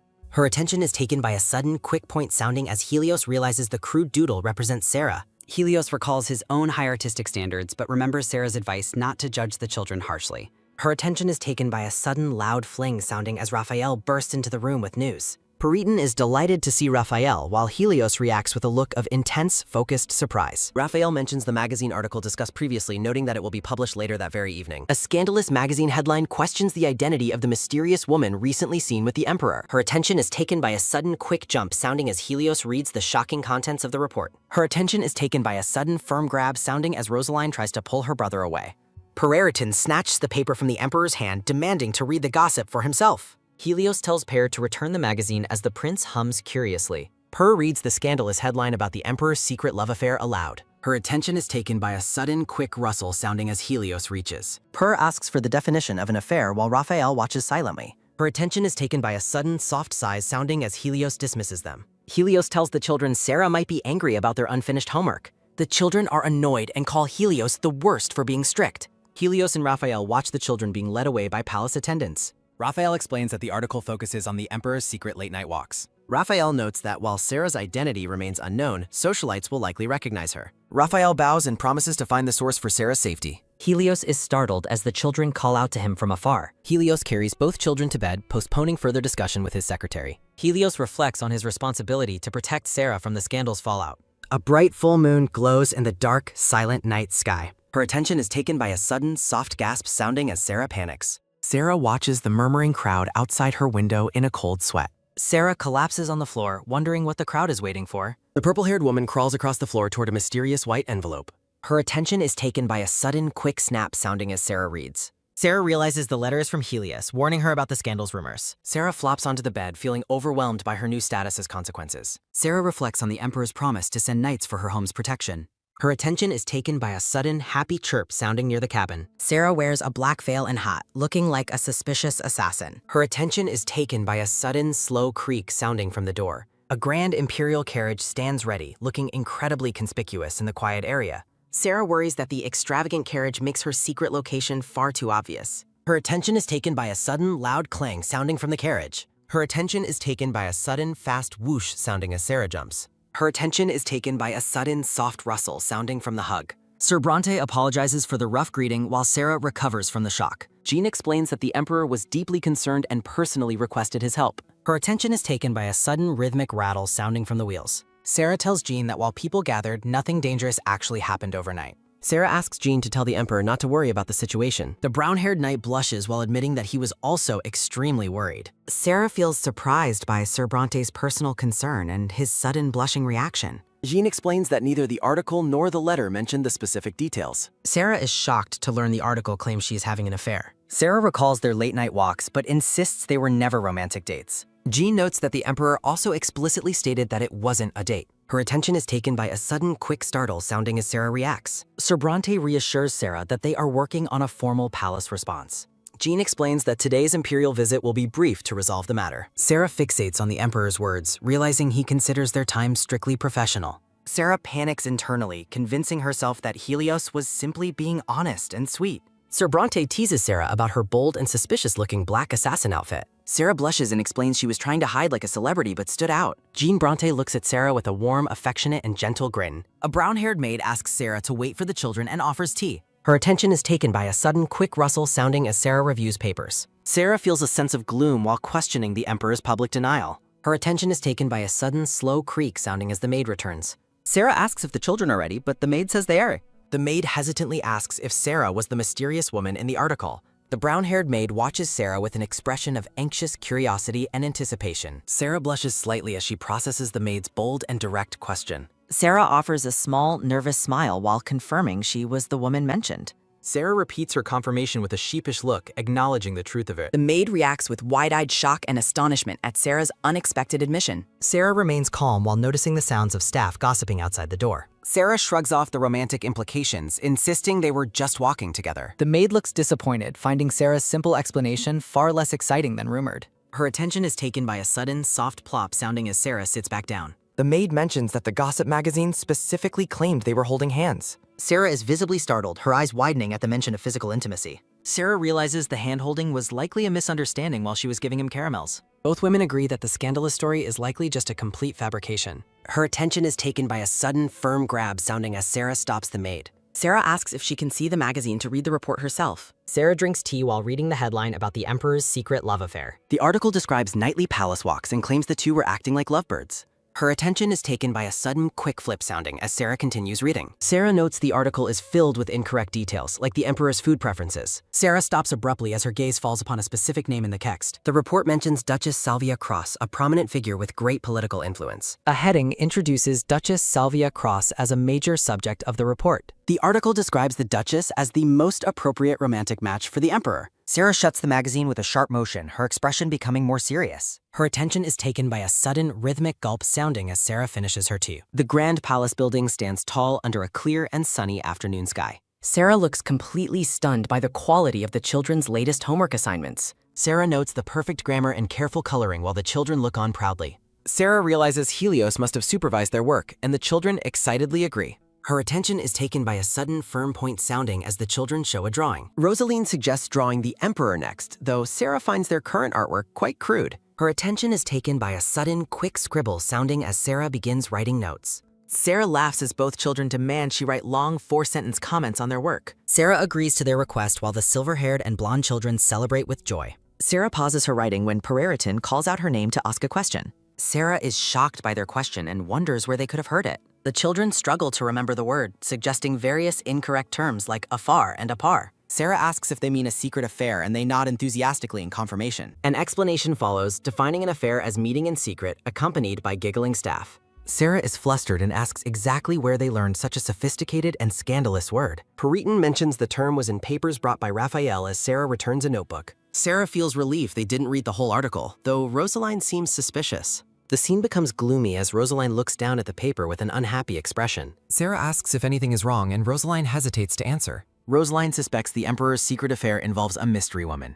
The silver-haired girl imagines her brother in a secret romantic encounter. Rosaline concludes that the mysterious woman in the article is likely not Sarah. Rosaline wonders if Helios is secretly dating someone besides the tutor. Sarah hands back a paper while the child offers a polite thank you. Her attention is taken by a sudden, quick rustle sounding as Sarah assigns homework. The silver-haired girl stares intently, awaiting Sarah's answer with narrowed eyes. Her attention is taken by a sudden, soft blink sounding as Sarah is caught off guard. Sarah praises the Emperor, but her attention is taken by a sudden, loud wham sounding. Rosaline slams her hands down, demanding to know if Sarah likes Healy. Sarah admits she likes him, comparing her affection to how she likes the children. Her attention is taken by a sudden, sharp whip sounding as Rosaline yells. Rosaline asks if Sarah likes Healy romantically, and Sarah firmly denies it. Her attention is taken by a sudden, loud shout sounding from Rosaline's finger point. Her attention is taken by a sudden, angry yell sounding from both sides. Rosaline calls Sarah a liar while Sarah insists she is being serious. Sarah realizes Rosaline is onto her and tries to resume the lesson. Her attention is taken by a sudden, heavy plop sounding as the children sit. Sunlight streams through the large, ornate windows of the royal palace. Her attention is taken by a sudden, rhythmic rustle sounding as tea is stirred. The silver-haired emperor looks bored and unenthused while listening to his chancellor. The black-haired chancellor watches the emperor with a stern and focused gaze. Helios admits that while it is logical, he does not want to go. Her attention is taken by a sudden, quick rustle sounding as Raphael explains. Helios agrees that partnering with the Duchess is the best for Sarah. Helios reflects that Sarah is the very reason he is so hesitant. Helios and a red-haired woman dance gracefully at a formal event. The public would assume the red-haired Duchess is the Emperor's future fiancée. Helios touches his forehead, appearing deeply conflicted about the political decision. Helios thinks about how choosing the Duchess would distance him from Sarah. Her attention is taken by a sudden, soft rustle sounding as Raphael speaks. Raphael suggests that marrying the Duchess might be a good strategic move. Helios asks if Raphael is speaking as his chancellor or his friend. Raphael stares back with a serious expression, confirming he speaks as chancellor. Helios asks to hear what Raphael's opinion would be as a friend. The black-haired man looks on silently, his gaze hidden behind his glasses. Her attention is taken by a sudden, quick top sounding from the fable. Her attention is taken by a sudden, soft rustle sounding as Helios rises. Her attention is taken by a sudden, long stretch sounding from the Emperor. Raphael is shocked by the Emperor's sudden decision to leave immediately. Her attention is taken by a sudden, quick rustle sounding as Helios dresses. The bright sun hangs high in the clear blue afternoon sky. Sarah is surprised to hear about a ball and the children's participation. Helios announces a ball for Prince Ozabal van Heel of the Von Empire. Her attention is taken by a sudden, fast rustle sounding as they celebrate. Sarah remembers the prince is a cousin as Helios mentions the children's dance. A map shows the Von Empire, a small but loyal northern ally. The alliance is strong because the royal families were once closely related. Helios asks the children to practice as Rosaline anticipates wearing a dress. Helios asks Sarah to assist the children with their ball preparations, and she readily agrees.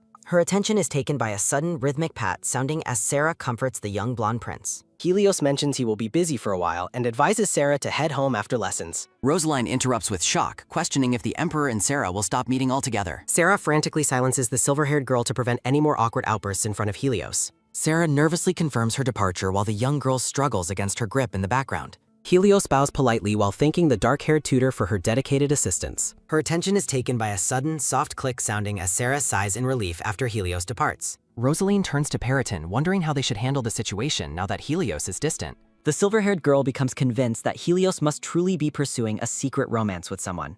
Her attention is taken by a sudden, rhythmic clip-clop sounding as a carriage travels down the road. Her attention is taken by a sudden, soft rattle sounding as a dark-haired man reflects inside his carriage. Prince Ozubel van Heel notes that the weather is quite warm as he approaches his destination. Her attention is taken by a sudden, rhythmic rattle sounding as the prince considers Helios's time on the throne. Her attention is taken by a sudden, soft foosh sounding amidst a deep blue floral background. Dark, elegant roses bloom in the shadows, adding a somber atmosphere to the royal grounds. The grand palace stands tall under a moonlit sky, framed by dark flowers and a sense of history. Helios looks grim while standing with his chancellor as guests watch from the palace balcony. Her attention is taken by a sudden, soft sob sounding as a funeral ceremony takes place. Her attention is taken by a sudden, quiet sniffle sounding while the young royals weep for their loss. Her attention is taken by a sudden, soft hug sounding as Helios consoles his grieving younger siblings. Back in the carriage, the prince recalls that the funeral was the last time he saw Helios. The prince chuckles while looking at a book, noting that Helios is doing better than he expected.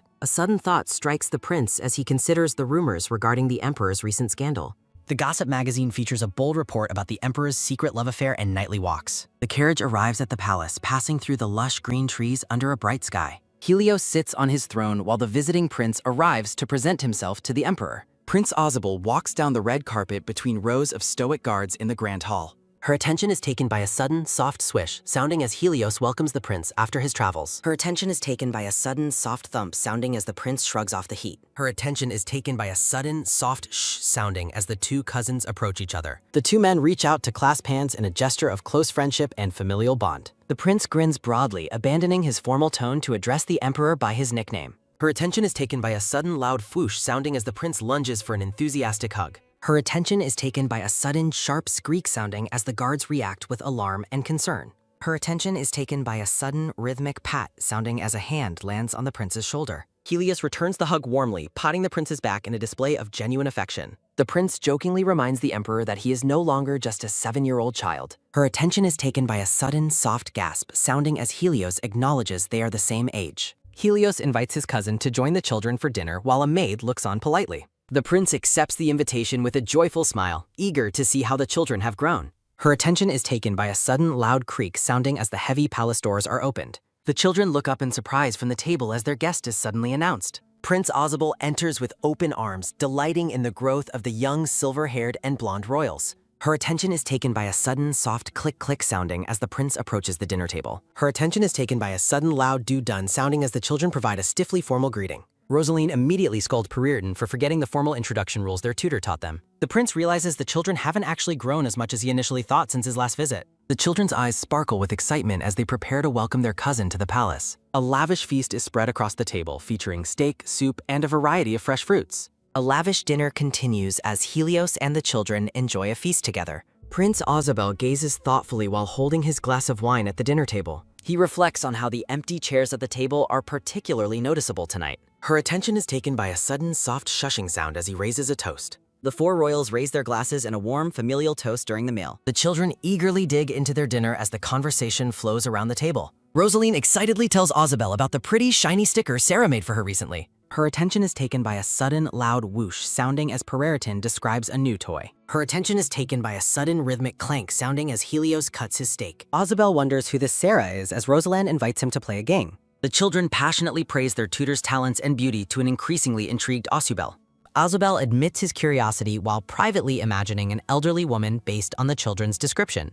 Sarah is described as a kind, beautiful woman despite her allegedly advanced age. Her attention is taken by a sudden, loud puffed sounding as Helios spits out his wine. Helios quickly attempts to explain that the kiss mentioned was just a scene from a book. Her attention is taken by a sudden, sharp cough sounding as Rosaline insists on the kiss. Her attention is taken by a sudden, rhythmic cough sounding as Helios continues to struggle. The scene shifts to the next morning at the grand sunlit palace manor. A maid approaches Sarah and the children, asking for a moment of her time. Sarah turns her attention from the children to hear what news the maid brings. The maid reveals that the prince intends to observe the children's study sessions personally. Sarah reflects on the unexpected pressure of having her teaching performance observed by visiting royalty. Her attention is taken by a sudden, soft flick sounding as Sarah reassures the maids.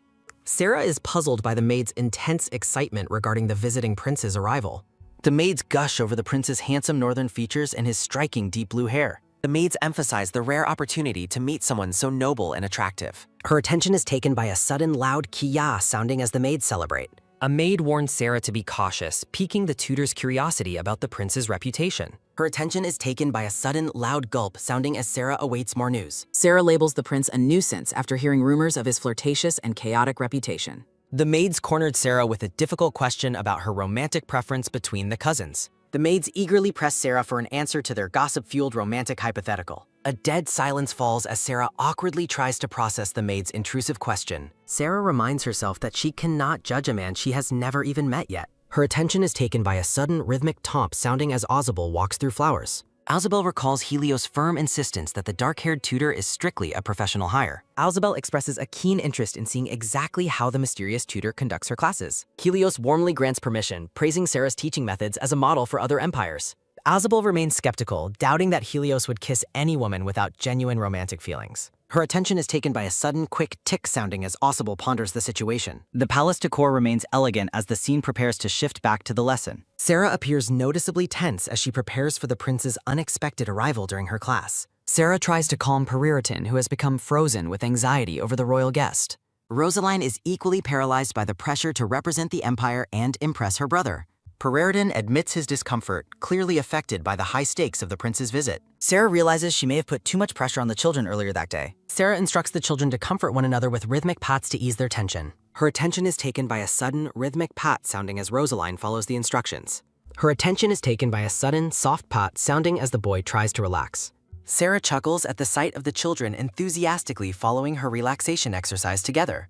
Sarah encourages the children to continue their dance practice despite the guest's presence. Peririton worries about stepping on his partner's feet as Sarah watches over them. Her attention is taken by a sudden rhythmic tap sounding as Sarah keeps time. The tutor reminds the young royals to look at each other and smile. Her attention is taken by a sudden, soft click sounding as Sarah nods approvingly. Prince Ausable watches the lesson from the flowery doorway with a charming smile. The children immediately stop their practice to excitedly greet their cousin, Prince Ausable. The prince enters with open arms, asking if they have been practicing their dancing. Sarah introduces herself formally, and Ausable notes she's younger than the children suggested. The prince acknowledges her beauty, but privately compares her looks to the emperor's. Sarah explains that the children are preparing to dance at the upcoming royal ball. Ausable wonders if he will see the tutor dancing with the emperor soon. Sarah clarifies that she will not be attending the ball, much to his surprise. The prince questions her absence, assuming a royal tutor would belong to high society. Her attention is taken by a sudden, sharp ow sounding as a foot is crushed. Peririton hops in pain after Rosaline accidentally steps on his foot during the distraction.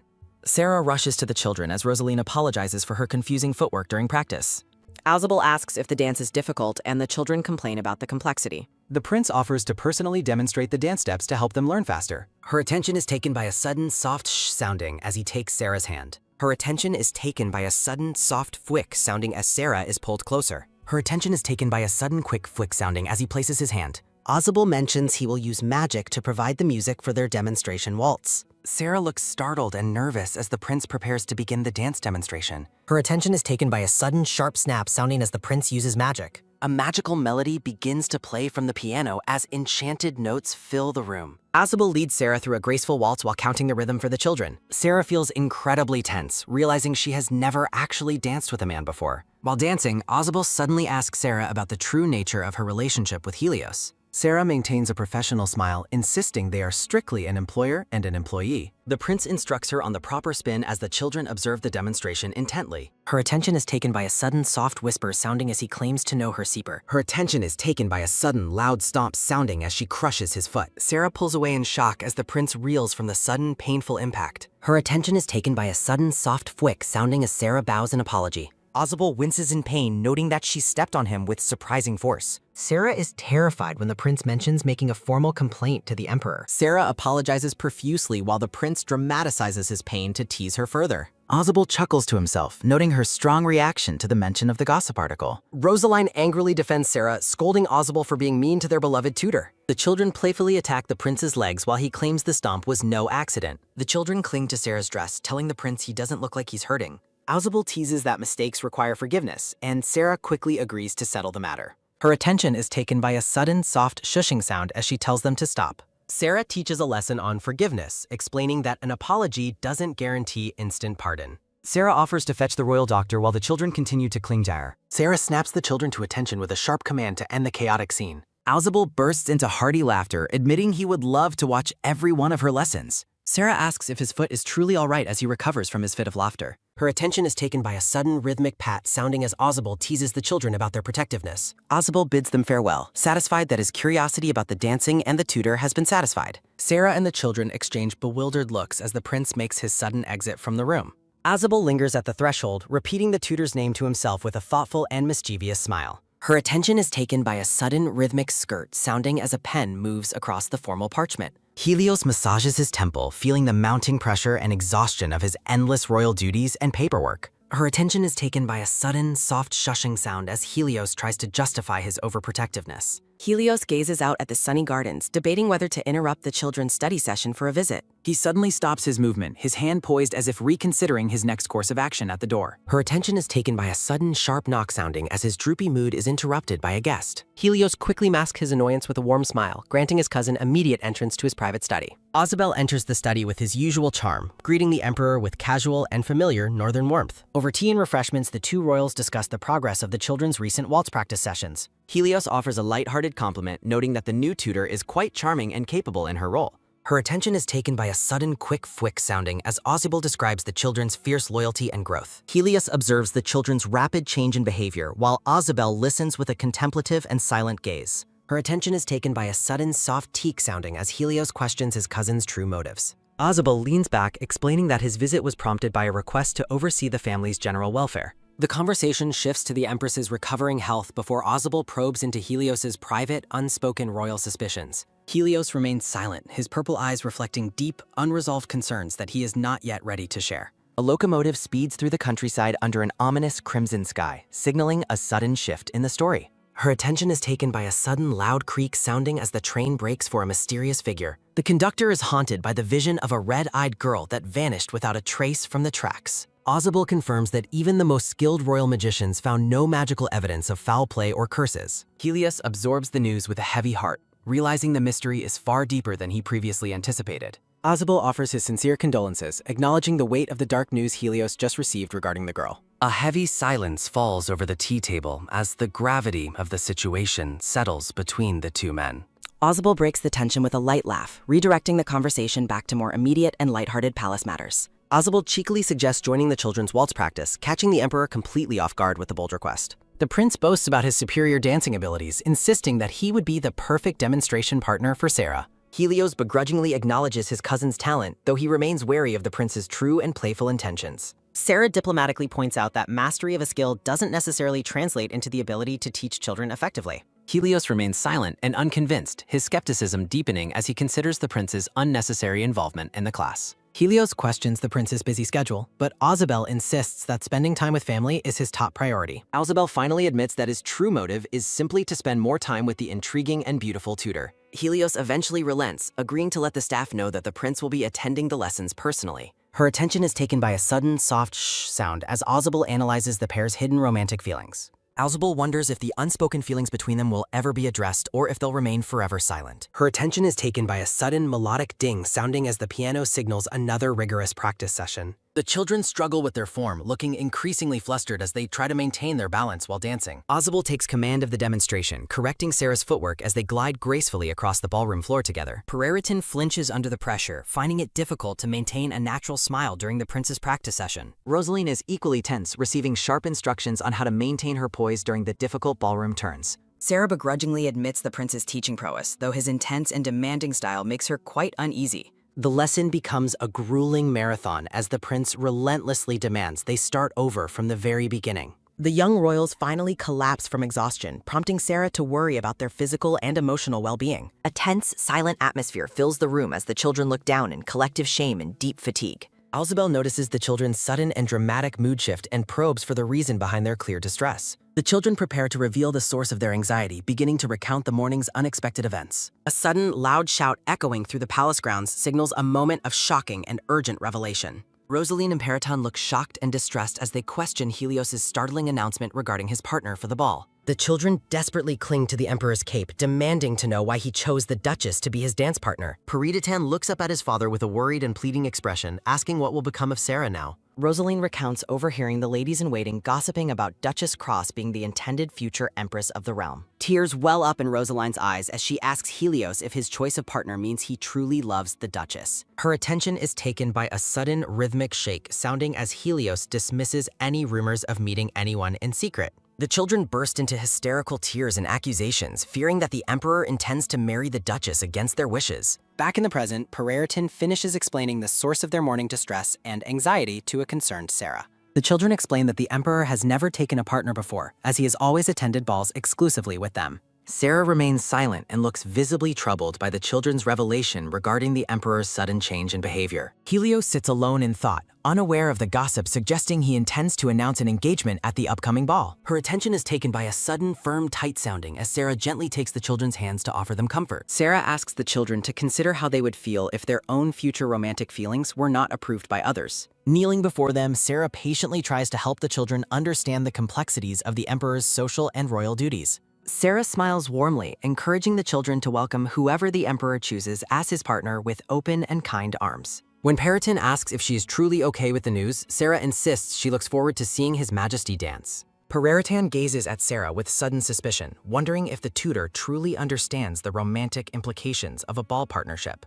Sarah offers a soft and reassuring smile, though her inner reaction to the news remains hidden from the children's sight.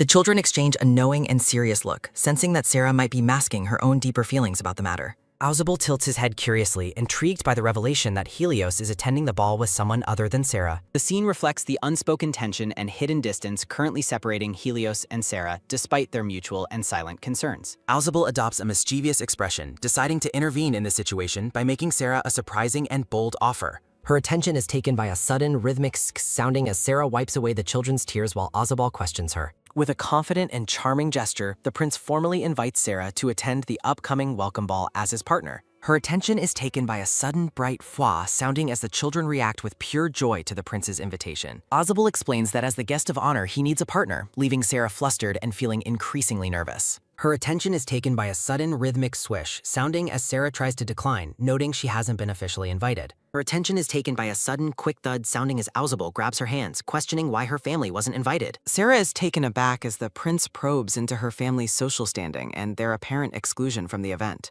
Her attention is taken by a sudden, quick fwick sounding as Sarah attempts to correct a misunderstanding about her family's intentions. Her attention is taken by a sudden, sharp whoosh sounding as Ausable dismisses her protests, framing his request as a command. Sarah suggests the prince find another lady, but he merely shrugs, confident that no one would dare refuse a prince. Ausable boasts about women constantly fighting over his attention, prompting Sarah to think about how incredibly shameless he is being. The children cheer with absolute enthusiasm when Ausable asks for their opinion on having Sarah as his dance partner. Rosaline and Peryton surround their tutor, loudly insisting that she must go to the ball alongside their royal northern cousin. Sarah becomes dizzy as the children shake her with excitement, begging her to join them and wear a beautiful dress. Her attention is taken by a sudden, graceful swish sounding as the prince pulls Sarah into a sudden and intimate proximity. Ausable leans in extremely close, his gaze fixed intently on Sarah as he prepares to voice his unspoken and sharp observations.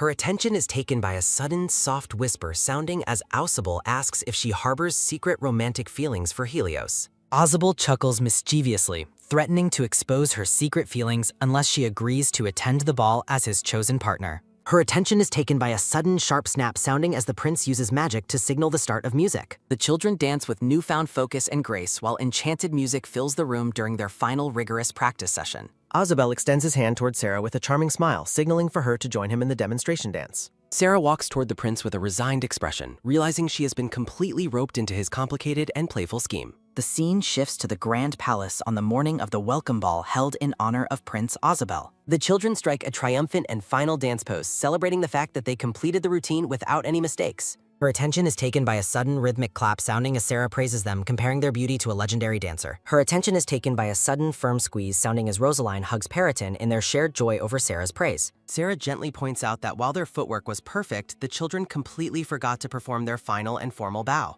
Her attention is taken by a sudden melodic spin sounding as Sarah twirls the two excited children around. Rosaline looks up at her tutor with bright eyes, eagerly asking if Sarah will truly be coming to the ball tonight. The tutor looks away with a hesitant and nervous expression, struggling to find the right words to answer the girl's question. Her attention is taken by a sudden bright twinkle sounding as Peryton confesses he is already feeling anxious about the performance. Her attention is taken by a sudden soft whine sounding as the young royals cling to Sarah and beg her to attend. Her attention is taken by a sudden, warm hug sounding as Sarah pulls the children close and promises to be by their side. Sarah instructs the children to look toward her if they feel nervous or forget their moves during the formal dance. Peryton looks up at Sarah with a curious and questioning expression, asking if he should pretend that any mistakes were intentional. Sarah winks playfully, explaining that if they act like a mistake was part of the choreography, no one will ever know. Her attention is taken by a sudden, loud aha sounding as the children look enlightened by Sarah's clever and practical advice. The Grand Palace stands proudly under a clear sky as the young students receive a final tip from their tutor. A formal servant bows deeply while welcoming Sarah to the palace and inviting her to head inside for the event. Her attention is taken by a sudden rhythmic tap sounding as Sarah wonders how she ended up attending with a prince.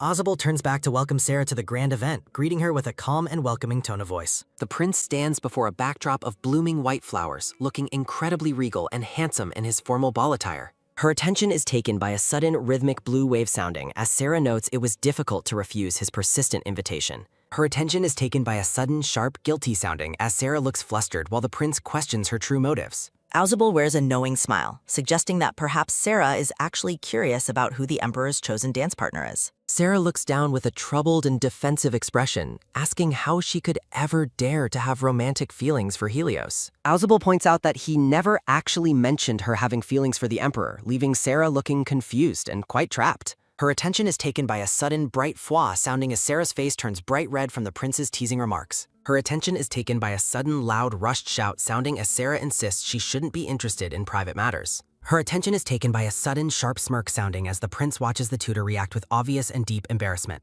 Her attention is taken by a sudden dizzy sounding as Sarah kneels, wondering if all members of the royal family are so perceptive. Her attention is taken by a sudden soft shake sounding as Sarah considers that Pariretin might be the exception to that rule. Her attention is taken by a sudden firm nod sounding as the prince tells Sarah it is time to get ready. Her attention is taken by a sudden soft swish sounding as a servant brings forward a beautiful blue and black gown. Her attention is taken by a sudden soft swish sounding as a stunning ball gown is displayed on a mannequin stand. Sarah looks at the dress with wide eyes, worrying about its cost, while Azubel suggests that Helios would surely approve. Her attention is taken by a sudden rhythmic tilt sounding as Sarah asks if she can truly accept such an expensive gift. Ozable takes Sarah's hand and leads her toward the waiting staff, insisting they are short on time for the ball. Her attention is taken by a sudden sharp chk sounding as a team of beauticians prepares to transform the tutor's appearance. Her attention is taken by a sudden rhythmic shake sounding as the staff promises to make Sarah look even more beautiful. The palace grounds are filled with light and carriages as night falls on the evening of the grand royal ball. A formal announcement rings through the halls, welcoming Prince Azabel Van Heel to the grand and prestigious Adelio Empire. Sarah and Ozable stand at the entrance of the ballroom, appearing as a perfectly matched and elegant pair for the evening. Her attention is taken by a sudden, soft shushing sound as Ozable gently takes Sarah's hand to lead her forward. Ozable looks toward Sarah with a confident expression, stating that he will be her official escort for the entire ball. The prince leans in slightly, asking Sarah if her obvious nervousness is due to all the people looking at them. Sarah looks down with a blushing and shy expression, admitting that the attention is indeed part of her current anxiety. Ozable looks at Sarah with an appreciative gaze, thinking that her dressed-up appearance makes her a suitable match for Helios. Ozable notes that Sarah's nervous behavior might lead others to believe this is her very first time attending a ball. The prince looks at Sarah with a surprised and wide-eyed expression, realizing that it truly is her first formal ball experience. A warm glow fills the entrance to the ballroom as the doors swing open to reveal the opulent golden interior. A formal decorative frame presents the official introduction of Prince Ozable from the distant and noble Von Kingdom. Her attention is taken by a sudden rhythmic top sounding as the pair walks down the red carpet toward the throne. Sarah gazes toward the throne, thinking to herself how absolutely splendid the silver-haired emperor looks in his formal attire. Her attention is taken by a sudden, quick tump sounding as the pair's formal footwear clicks across the ballroom floor. Sarah looks on with a nervous expression while the prince hums a tune, appearing completely relaxed and unfazed by the event. Her attention is taken by a sudden, sharp flinch sounding as someone asks for the identity of the prince's companion. Whispers ripple through the crowd as guests wonder if the unfamiliar lady accompanied by the prince is also from the Von Kingdom. Ozabel notes how tightly Sarah is gripping his arm, prompting her to apologize profusely for her obvious and intense nervousness. The prince places a steadying hand over hers, encouraging Sarah to be confident because she looks absolutely breathtaking tonight. Sarah looks up at her royal escort with wide, uncertain eyes as they stand amidst the opulent decorations of the ballroom. Her attention is taken by a sudden, firm nod sounding as Sarah agrees to the prince's instruction to smile warmly before the emperor. The pair makes their grand approach toward the throne where the silver-haired Helios sits regally under the gaze of the entire court. Her attention is taken by a sudden, quick ba-thump sounding as Helios reacts with visible shock upon seeing Sarah by the prince's side. A moment of quiet elegance follows, marked by a shimmering golden rose that captures the refined atmosphere of the imperial ball. Ozable bows respectfully to Helios, praising the grandeur of the welcome party while Sarah stands beside him in her elegant gown. The prince notes the emperor's intense and obvious staring, thinking to himself that his cousin should really try to be more discreet. Her attention is taken by a sudden, graceful bow sounding as Sarah formally introduces herself as the daughter of the relatively obscure Viscount Popo. Her attention is taken by a sudden, soft murmur sounding as the nearby nobles recognize her family name as belonging to the impoverished nobility. Sarah watches the emperor's stunned expression, wondering if he is truly so surprised to see her attending as Prince Ozabel's partner. Looking up at the throne, Sarah is struck by the vast social distance between herself and the powerful silver-haired ruler. Her attention is taken by a sudden sharp whisper sounding as Sarah's eyes widen in alarm at a sudden development from the royal seats. Her attention is taken by a sudden low whisper sounding as Pereirton excitedly shouts Sarah's name from across the ballroom. Her attention is taken by a sudden sharp glance sounding as Sarah desperately reminds the children of their promise to behave with royal dignity. Her attention is taken by a sudden frozen she sounding as Rosaline stops in shock while Pereirton continues his enthusiastic and loud greeting. Her attention is taken by a sudden frantic fwick sounding as Sarah shakes her head and tries to signal the young prince to stop. Her attention is taken by a sudden quick shh sound as Pereirton stands up on his chair, much to his sister's utter dismay. Sarah turns a serious and pleading gaze toward the Emperor, asking him to step in and stop Pereirton's increasingly undignified behavior. Her attention is taken by a sudden sharp whoosh sounding as the Emperor reacts with intense flustered energy to Sarah's direct and urgent appeal. Her attention is taken by a sudden quick fluck sounding as the Emperor realizes he must immediately regain control over the chaotic situation. Pereirton suddenly looks down with a deeply guilty expression, realizing that he has failed to uphold his tutor's strict instructions for the ball. Her attention is taken by a sudden, heavy flop sounding as Helios sternly commands the young prince to sit up straight and behave properly. Her attention is taken by a sudden, relieved pew sounding as Sarah exhales, thinking to herself how gentle and kind the Emperor truly is. The surrounding nobility continues to speculate among themselves, questioning the exact nature of the relationship between Sarah and Prince Ozubel. A noblewoman in an elegant gold gown sits quietly at her table, observing the unfolding events from a careful and curious distance. Nearby ladies discuss how they almost didn't recognize Sarah, finally understanding why the young royals find their tutors so beautiful. One guest admits that based on the rumors, she had actually suspected Sarah might be the Emperor's secret romantic interest. She continues her thought, noting that while the status difference seemed impossible, seeing Sarah tonight makes her believe the Emperor has fallen. Her attention is taken by a sudden dismissive fwick sounding as a black-haired lady argues that Sarah wouldn't have come with the prince otherwise. A brown-haired lady urgently warns them to keep their voices down since the Emperor himself is standing directly in front of them.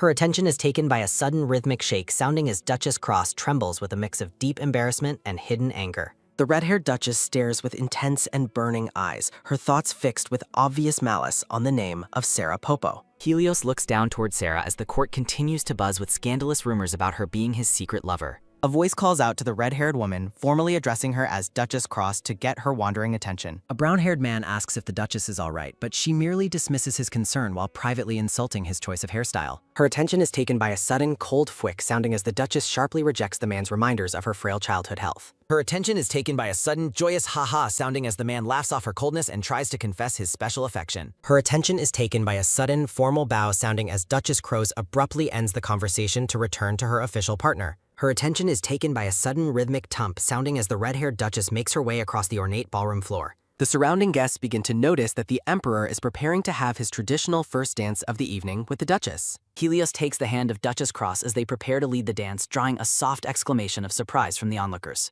Ozabel watches Sarah with a thoughtful expression, still pondering the surprising news that she belongs to the modest Popo family. The prince reflects on how he had assumed she was from a high noble house given her exceptional grace and radiant smile. He considers that her appointment as a royal tutor at such a remarkably young age only added to his initial and incorrect assumption. Ozabel admits that there were likely plenty of clues about her actual status that he was simply too slow to catch on to.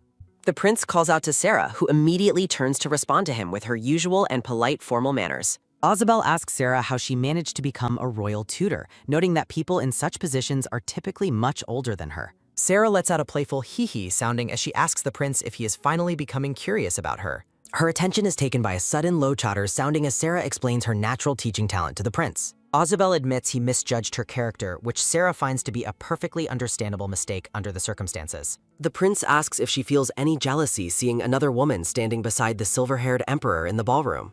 Sarah remains firm in her humble status, telling the prince he needn't worry about her romantic prospects tonight. Ozable smiles as he realizes the tutor uncovered his plan to help his young royal cousins and his cousin Helios. Her attention is taken by a sudden, sharp fwick sounding as the Duchess warns others against competing for the Emperor's attention. Sarah claps enthusiastically, marveling at the Duchess's high level of skill on the grand ballroom floor. The prince notes Sarah's total obliviousness toward the Emperor's obvious and deep affection for her during the event. Her attention is taken by a sudden, rhythmic top sounding as Sarah prepares to move elsewhere with the prince. Ozable is taken aback, wondering if she intends to seek out a dance with his cousin, the Emperor. Her attention is taken by a sudden, quick ba-thump sounding as Sarah anticipates her young student's upcoming dance performance. Her attention is taken by a sudden, soft shushing sound as the prince leads her toward the other spectators. Her attention is taken by a sudden, rhythmic tump sounding as the pair moves into a better viewing position. Sarah expresses her nervous hope that her students will perform just as well as they did during their practice. Her attention is taken by a sudden, intense stare sounding as the Emperor looks at Sarah instead of the dancers. The orchestra continues its elegant performance as cellists draw their bows across the strings for the court.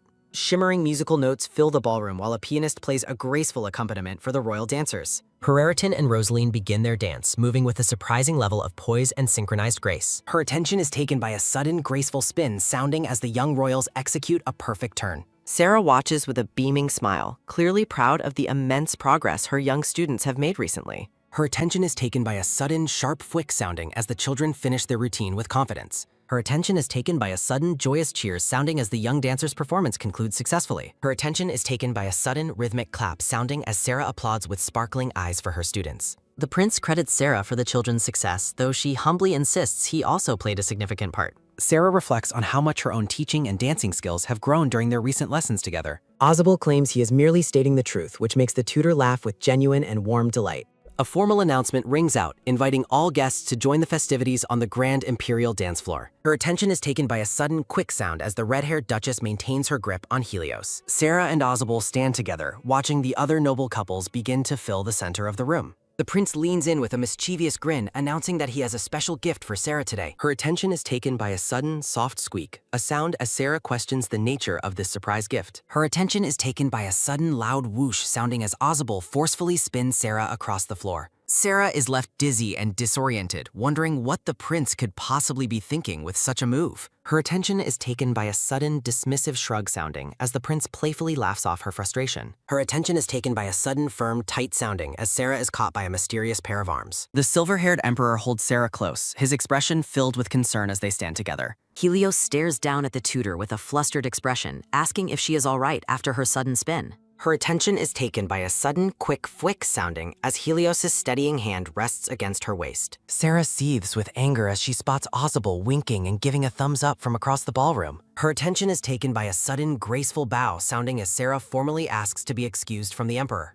Her attention is taken by a sudden, soft swish, a sound as Helios officially requests a dance with Sarah. Sarah stammers in shock while the Emperor points out they are the only ones left standing still. Her attention is taken by a sudden, quick glance sounding as Sarah looks around at the staring crowd. Gasps ripple through the room as the powerful emperor leads the daughter of an obscure viscount in Dax. Her attention is taken by a sudden, quick ba-thump sounding as Sarah tries to calm her racing heart. Helios questions Sarah about her arrival at the ball, prompting her to explain Ozabel's persistent and unexpected invitation. Her attention is taken by a sudden, soft flap sounding as Sarah reveals the prince also gifted her dress. The Emperor looks visibly displeased upon learning that his cousin provided the tutor's elegant dress for the evening. Sarah wonders if Helios is dismayed about her partner choice while privately doubting her place at the ball. Sarah looks up in surprise as a voice addresses her politely as Miss Popo. The silver-haired emperor smiles warmly at the tutor, expressing his genuine happiness that she attended. Helios holds Sarah close as they dance, complimenting how beautiful she looks this evening. Her attention is taken by a sudden, joyous ha-ha sounding as Sarah blushes at the Emperor's praise. Helios asks how she has been, prompting Sarah to explain she was busy with the twins. Helios dips Sarah low during the dance, admitting he felt she was missing from the ball. Her attention is taken by a sudden, quick ba-thump sounding as Sarah tries to calm her heart. Her attention is taken by a sudden, rhythmic top sounding as the pair moves across the floor.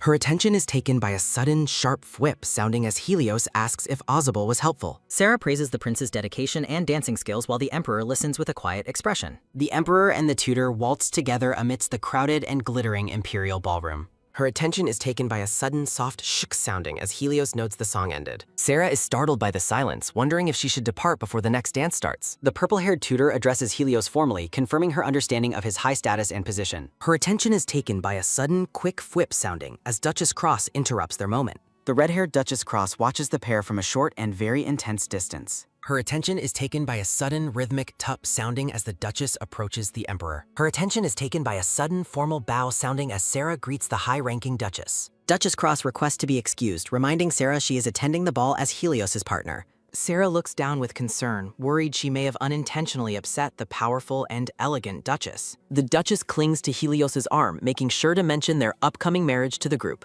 Her attention is taken by a sudden, polite bow sounding as Sarah apologizes and prepares to leave. Sarah tells herself the Duchess has no reason to feel threatened by a lowly family tutor. The tutor walks away alone across the large and ornate ballroom checkerboard 4. Duchess Cross smiles at Helios, responding to his presence with a very polite formal acknowledgement. Helios clarifies that his request was only for the first waltz, shocking the red-haired woman. Her attention is taken by a sudden, sharp fwick sounding as Helios turns away from her. Duchess Cross stands speechless with an expression of deep shock and internal turmoil. Her attention is taken by a sudden heavy thwump sounding as Sarah lifts her blue gown. Her attention is taken by a sudden quick sounding as Sarah complains about her shoes. Her attention is taken by a sudden rhythmic sway sounding as Sarah inspects her painful heels. Sarah decides to praise the royal children later for dancing so well in such stiff attire. Her attention is taken by a sudden soft sip sounding as Sarah enjoys a glass of wine. A man named Victor from the Lowenfeld family introduces himself to the surprised and polite Sarah. Victor claims he would have noticed such a beautiful lady if she attended more royal events.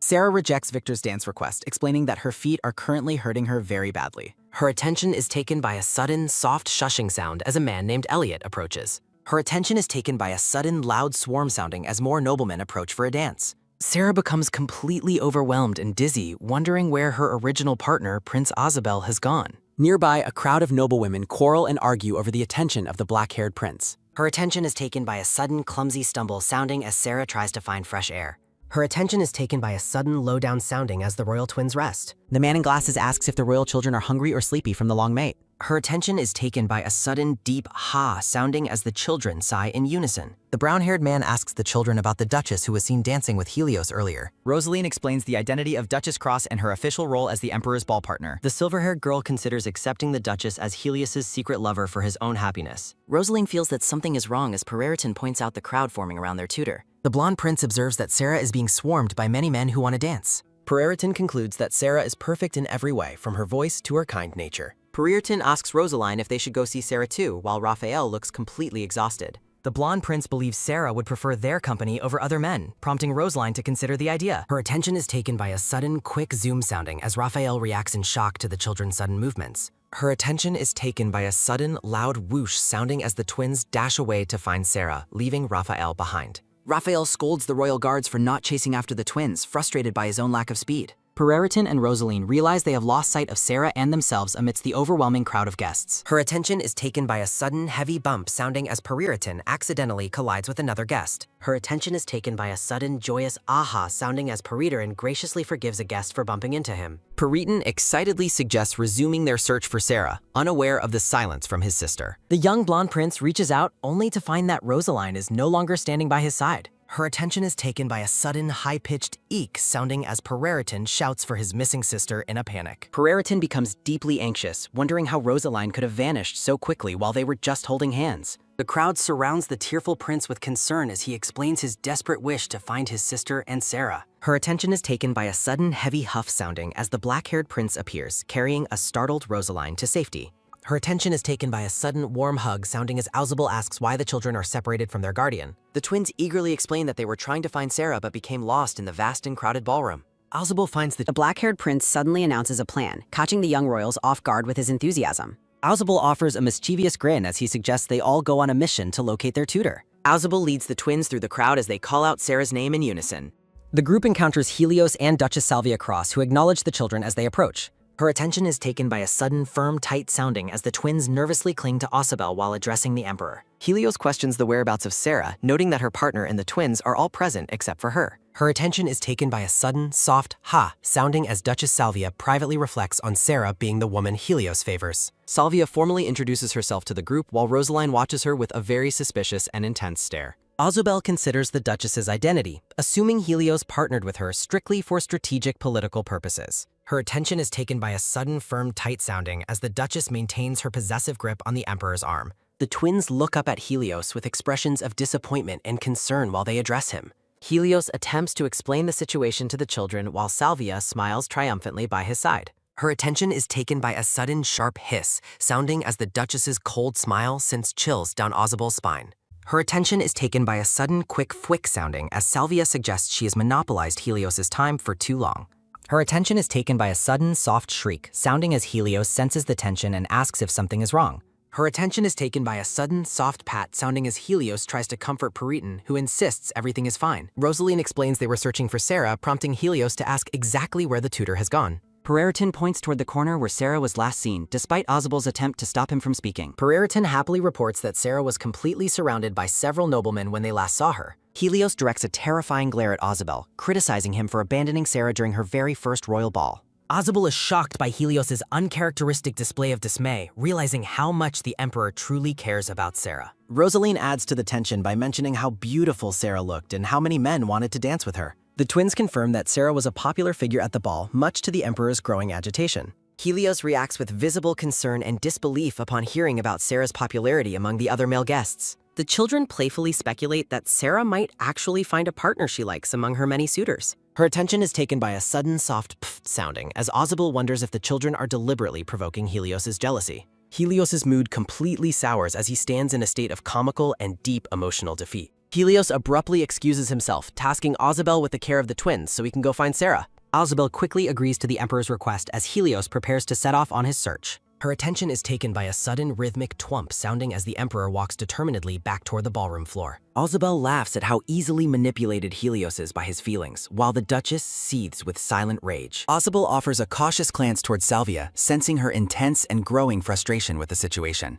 Ozubel lifts the children into the air, distracting them from the tension with a sudden and playful gesture. Ozubel holds the royal twins and explains to Duchess Cross that the children have been begging for ice cream. The black-haired prince asks to be excused while the red-haired Duchess watches them with a silent, smiling gaze. Her attention is taken by a sudden, firm tup sounding as Rosaline silences Periton while insisting she wants ice cream immediately. Her attention is taken by a sudden, quick zoom sounding as Ozubel carries the children away from the seething Duchess. Her attention is taken by a sudden, low huff sounding as Helios wanders through the crowd, mumbling as he searches for someone. Her attention is taken by a sudden, quick fwick sounding as various noble guests notice the Emperor's frantic and unusual behavior. Her attention is taken by a sudden, quick fwick sounding as more guests watch with confusion while the Emperor rushes past. Her attention is taken by a sudden, deep ha sounding as Helios sighs, wondering how he will find his tutor in the crowd. Sarah reminds herself it is her very first ball and tries to understand why she is feeling so worried.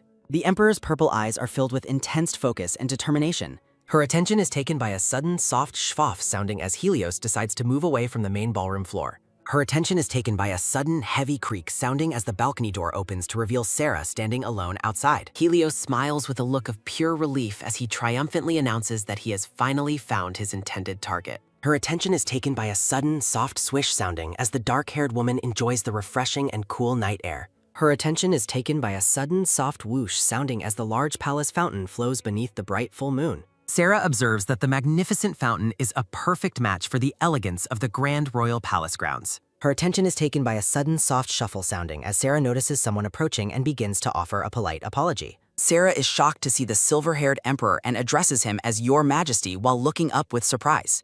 Helios greets his tutor by her alias, Miss Popo, while she silently notes that his hair looks unusually messy and disheveled. Her attention is taken by a sudden soft shuffle sounding as the Emperor asks if Sarah is currently out there by herself. Her attention is taken by a sudden, quick fwick sounding as Helios glances around the terrace to ensure no other men are present. Her attention is taken by a sudden, sharp flinch sounding as Sarah panics, worrying if the royal twins have gotten into trouble. Her attention is taken by a sudden, quiet whisper sounding as Sarah asks if the children have caused any new problems tonight. Helios reassures Sarah that the children are fine, prompting her to ask why he specifically came out looking for her. The Emperor's expression softens as he looks at her with tenderness. Helios leans against the balcony railing and prepares to explain that his presence is due to his own personal concern. Her attention is taken by a sudden, soft swoosh sounding as the Emperor admits he was simply worried about his tutor. Helios admits he was worried about Sarah while the bright moon shines clearly in the night sky behind his head. The two stand together on the balcony under the night sky. Sarah is completely stunned by the Emperor's honest admission, her face showing a mix of shock and a visible blush. Sarah asks for clarification, wondering in what way the Emperor would feel worried about a woman like her. Helios explains that Sarah's popularity at the ball made him uneasy, mentioning the line of men waiting to speak to her. Helios reminds Sarah that it is her first ball, suggesting that he feels a protective instinct toward her during the event.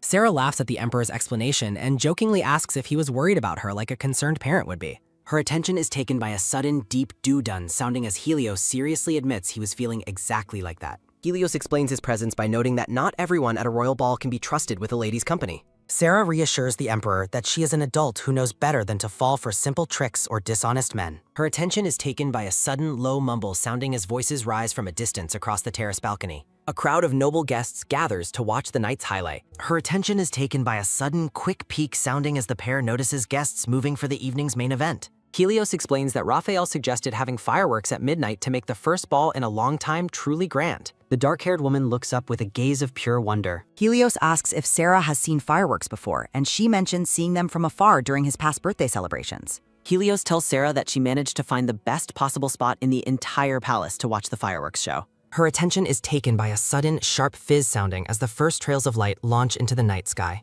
Her attention is taken by a sudden loud pop and crackle sounding as brilliant white and blue fireworks explode overhead. Sarah watches the colorful display with a joyful smile, marveling at how beautiful the fireworks appear in the dark sky. Her attention is taken by a sudden, soft swish sounding as Helios moves closer to Sarah, causing her to flinch slightly. Her attention is taken by a sudden loud pop sounding as Helios laughs and expresses his happiness at Sarah's pure enjoyment.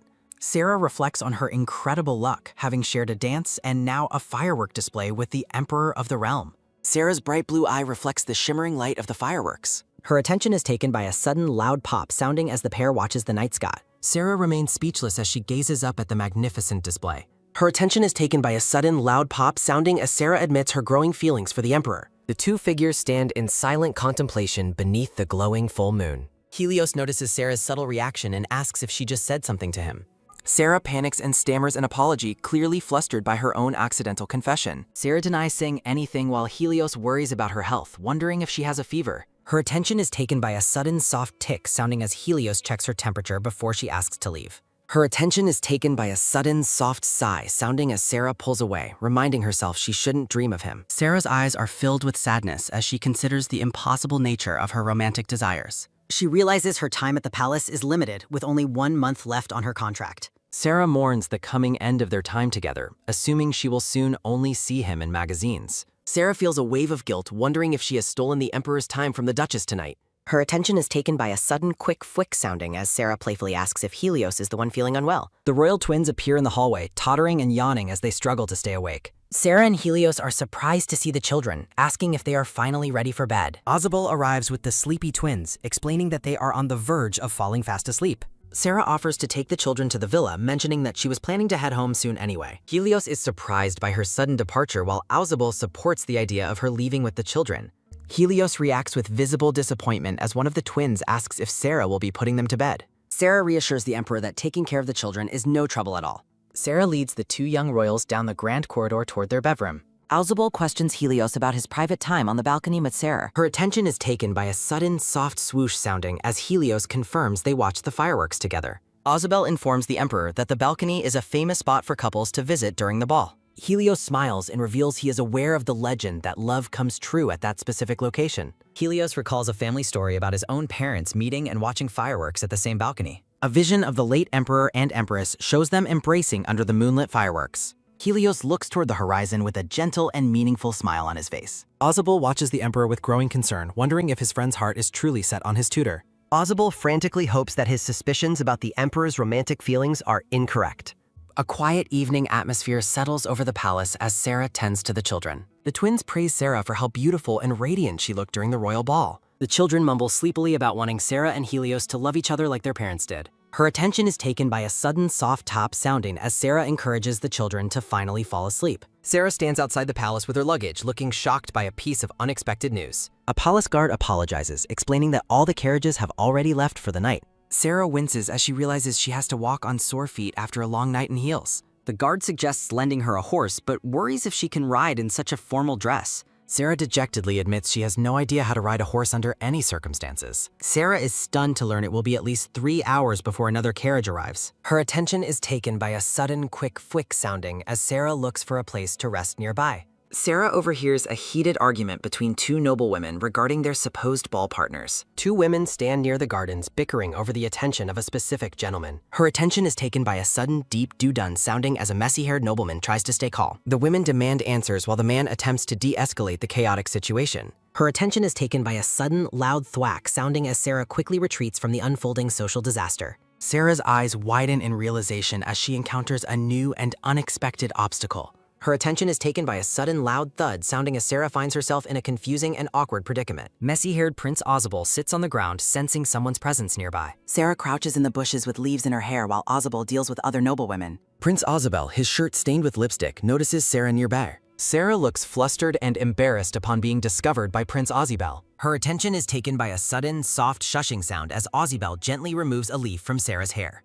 Ozabal suggests they leave before people misunderstand, while Sarah remains confused by his words. Ozibel notices Sarah's discomfort and asks if she injured her foot during her fall. Sarah limps alongside Ozabal, explaining she returned because no carriages were available. Her attention is taken by a sudden, soft shaw sounding as the pair decides to sit by a fountain. A palace attendant informs Helios that his chambers are ready for him to rest. Helios is stunned to see Sarah sitting alone with Prince Ozubel on the palace grounds. Sarah and Ozabel share a lighthearted laugh while sitting together near the flowers. Raphael expresses surprise that Sarah stayed at the palace as she had intended to go home. Helios urgently asks Raphael if anyone ensured a carriage was provided for Miss Popo. Raphael apologizes, admitting they didn't anticipate her presence at the ball. Her attention is taken by a sudden, soft thump sounding as Helios rushes toward the fountain. Her attention is taken by a sudden, soft schwaff sounding as Helios arrives before the seated pair. Sarah is startled by the Emperor's sudden appearance while Ozabel remains calm. Helios's gaze sharpens as he notices the lipstick stains on Ozabel's disheveled shirt. Helios confronts Ozabel with a cold glare, demanding to know what he is doing with Sarah. Her attention is taken by a sudden, soft sk sounding as Ozabel grins mischievously at the Emperor. Her attention is taken by a sudden, sharp crackle, sounding as a tense energy erupts between the two men. Raphael and the guard watch from a distance, awkwardly noting the strange situation. Her attention is taken by a sudden, soft schwuff sounding as Sarah nervously asks if she has offended Helios. Helios's expression softens immediately as he reassures Sarah that she has done nothing wrong. Her attention is taken by a sudden, soft tap sounding as Ozabel places a hand on Sarah's shoulder. Ozabel leans in to whisper to Sarah, further provoking Helios's intense jealousy. Helios glares at Ozibel's hand while Sarah reacts with shock to the prince's closeness. Sarah frantically protests that the lipstick marks on Ozibel don't match her own lip color. Helios defensively claims his hair is only messy because he accidentally fell earlier. Sarah tearfully insists she has maintained proper conduct as the royal tutor. Helios gently comforts Sarah, assuring her he knows nothing untoward occurred between them. Sarah demands that Ozabel stop teasing and explain the situation to the Emperor. Ozabel simply laughs and says her alias, much to Sarah's growing annoyance. Her attention is taken by a sudden, quiet ha sounding as Helios kindly invites Sarah to his side. Ozabel finally relents, apologizing for his playful behavior and letting Sarah go. Sarah directs a sharp glare at the prince for his troublesome antics. Her attention is taken by a sudden, soft thunk sounding as Sarah's foot slips, causing her to stumble. Helios cries out Sarah's name in concern as she begins to fall. Her attention is taken by a sudden, soft shuffle sounding as Helios catches Sarah in his arms. Sarah is relieved to be safe, but feels overwhelmed by the Emperor's proximity. Helios firmly informs Ozibel that he will personally be taking Sarah home tonight. Her attention is taken by a sudden, soft shh sound as Ozibel agrees with a smirk. Helios suggests Sarah change into warmer clothes inside to avoid catching a cold. Ozibel watches them leave, realizing the depth of Helios's feelings for his tutor. The magnificent palace stands silhouetted against the starry night sky and full moon. A tray featuring tea and a variety of cookies is prepared for the guests. Sarah waits on the couch in the Emperor's study, reflecting on her return to the room. Helios joins Sarah in the study, noting how long it has been since they spoke there. Helios invites Sarah to relax and offers to bring her anything else she might need. Sarah asks if Helios could find her a comfortable pair of shoes, noting that her change of clothes is currently in Prince Ozabel's quarters. Helios kindly agrees to have someone retrieve them for her. Helios offers a warm smile as he steps out of the room to fulfill her request. Her attention is taken by a sudden, soft teak sounding as Sarah begins to remove her painful footwear. Her attention is taken by a sudden, soft shh sounding as she sighs in relief, though she winces at the discomfort of her heels. A close-up reveals Sarah's feet are visibly red and swollen after the long night of standing and dancing at the ball. Sarah cries out in pain as she realizes her other foot is just as sore as the first. Her attention is taken by a sudden, quick thump sounding as Helios walks briskly through the hallway. A palace attendant follows behind him, calling out for the Emperor to wait. The brown-haired attendant urges Helios to walk more slowly, fearing he might trip and injure himself.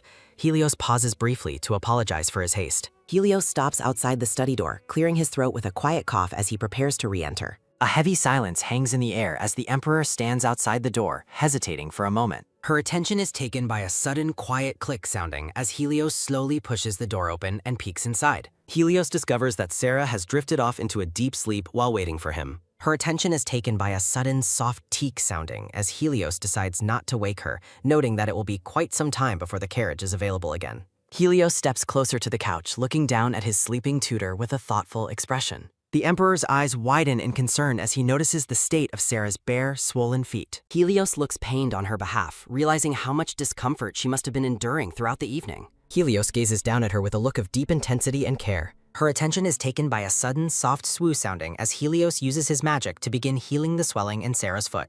Helios continues the gentle healing process, noting that both of her feet require his magical intervention. Sarah remains peacefully asleep, unaware of the Emperor's proximity or his magical assistance. Helios watches her with a tender smile, his expression softening as he focuses on her comfort. The scene pulls back to show Helios sitting on the floor by the couch, devotedly tending to Sarah's injuries while flowers bloom in the foreground. Her attention is taken by a sudden, quiet pew sounding as the scene shifts to the children's bedroom, where Roz mumbles Sarah's name and her sleep. Her attention is taken by a sudden, soft tup sounding as a hand touches Roz's shoulder. Her attention is taken by a sudden, soft skuck sounding as the young girl groggily protests that she is still trying to sleep. Her attention is taken by a sudden, quick fwick sounding as the hand shakes Roz more firmly. The silver-haired girl stubbornly refuses to wake up, insisting she needs more rest. Her attention is taken by a sudden, sharp shriek sounding as Per weakly tells his sister that he doesn't feel well, finally causing Roz to open her eyes in alarm. Her attention is taken by a sudden, soft whoosh sounding as Rose sits up. Per is huffing and sweating, clutching his stomach in obvious distress. Roz panics and asks where it hurts, to which a tearful Per replies that his tummy is in a lot of pain. Her attention is taken by a sudden, soft sob sounding as Per begins to cry. Rose grows increasingly frightened, realizing the severity of her brother's sudden illness. Roz shouts out toward the closed bedroom door, desperately calling for anyone to help the suffering prince. Roz holds her brother close, her face filled with terror as she screams for someone to come to their aid. The young princess's desperate cry for help echoes out from the palace into the bright morning sky. Morning sunlight streams into a lavish room filled with scientific tools, a violin, and a telescope. Her attention is taken by a sudden, soft blink sounding as Sarah finally wakes up, blinking against the bright morning light. Sarah sits up with a start, realizing she is still in the Emperor's study and must have slept there the entire night. Sarah is shocked to see Helios sleeping on the opposite couch, wondering why he never bothered to wake her. Helios remains deeply asleep, leaning his head against his hand. Her attention is taken by a sudden warm fwa sounding as Sarah blushes, finding the sight of the sleeping Emperor quite charming. Her attention is taken by a sudden soft shuffle sounding as Sarah assumes Helios must have been exhausted from all the ball preparations. Sarah looks down at her feet, noticing that something feels different. Her attention is taken by a sudden soft thump sounding as Sarah realizes the pain and swelling are gone, wondering if Helios used his magic to heal her. Sarah suddenly panics at the thought of the Emperor seeing her dirty feet and wonders if he had to touch them to heal her. Sarah leans over and softly calls out to Helios, attempting to wake him up. Her attention is taken by a sudden, quiet gulp sounding as Sarah stares at the Emperor's face, struck by how incredibly handsome he looks while he sleeps. Her attention is taken by a sudden, soft blink sounding as Helios's eyes suddenly opens, catching Sarah's gaze. Sarah flinches in surprise as Helios wakes up and explains that he had intended to wake her earlier but ended up falling asleep himself. Sarah asks for the time and is informed by the Emperor that it is already 10 o'clock in the morning. Helios stretches and asks how her feet are feeling, and Sarah happily reports that they feel much better. Her attention is taken by a sudden, quiet click sounding as Sarah thanks him for the healing. Helios humbly replies that it was no trouble at all. Her attention is taken by a sudden, soft swish sounding as Helios opens a window, admitting he noticed her limping earlier but didn't realize how much pain she was truly in. Her attention is taken by a sudden, warm fwa sounding as Sarah blushes intensely, apologizing for constantly needing the Emperor to take care of her. Her attention is taken by a sudden, soft shf sounding as Helios points out the fresh clothes he provided. Sarah is surprised when Helios suggests she change into the more comfortable attire he has prepared. Her attention is taken by a sudden soft creak sounding as Helios opens a hidden door for Sarah. Sarah stammers in shock as Helios reveals a private resting space where she can change clothes. A frantic voice echoes through the palace, demanding why the study doors cannot be opened. Her attention is taken by a sudden heavy huff sounding as the worried headmaid arrives with the children. The palace maids look nervous as they struggle to explain the locked door to their superior. Her attention is taken by a sudden loud shout sounding as Roz demands to see Helios immediately. Her attention is taken by a sudden quick glance sounding as the maids exchange a very concerned look. Her attention is taken by a sudden quiet whisper sounding as a maid suggests the Emperor is with Sarah. The staff continues to gossip about the Emperor's late-night gust and the requested change of clothes. Her attention is taken by a sudden, tired ah sounding as the head maid realizes the room's significance. Her attention is taken by a sudden, quick tat sounding as Ross rushes toward the Emperor's study. Her attention is taken by a sudden, sharp bam sounding as Roz pounds desperately on the locked door. The hallway echoes with bangs as Roz cries out that her brother is severely ill. Inside the room, Sarah hurriedly changes into a green dress, not wanting to keep Helios waiting. Her attention is taken by a sudden, soft shuffle sounding as Sarah tries to fix her messy hair. Sarah blushes deeply, feeling incredibly embarrassed by her disheveled appearance and the night's strange events. Her attention is taken by a sudden, loud bam sounding as Sarah peeks out, startled by the noise. Helios looks toward the door, noting the loud banging as Sarah enters the main study. Her attention is taken by a sudden, quick flip sounding as Helios recognizes Ross' voice through the door. Her attention is taken by a sudden, heavy thud sounding as they both rush toward the entrance. Her attention is taken by a sudden, sharp foing sounding as Helios flings the doors open in alarm. The head maid apologizes and explains that Prince Pear has developed a severe stomachache. A guard hands the tearful blonde prince over to the concerned Emperor for immediate help. Her attention is taken by a sudden, soft ha sounding as Helios gently asks Pear where it hurts. Pear cries in pain while Ross begs Helios to treat her brother before things get worse. Her attention is taken by a sudden, soft sounding as Helios prepares to use his divine healing magic. Her attention is taken by a sudden, quick flap sounding as the thrashing prince refuses to be touched. Helios pauses, his expression shifting as he realizes the true nature of Pear's physical distress. Her attention is taken by a sudden, soft press sounding as Helios confirms Pear's discomfort is quite urgent. Her attention is taken by a sudden, loud guh sounding as Pear announces his immediate need for the bathroom.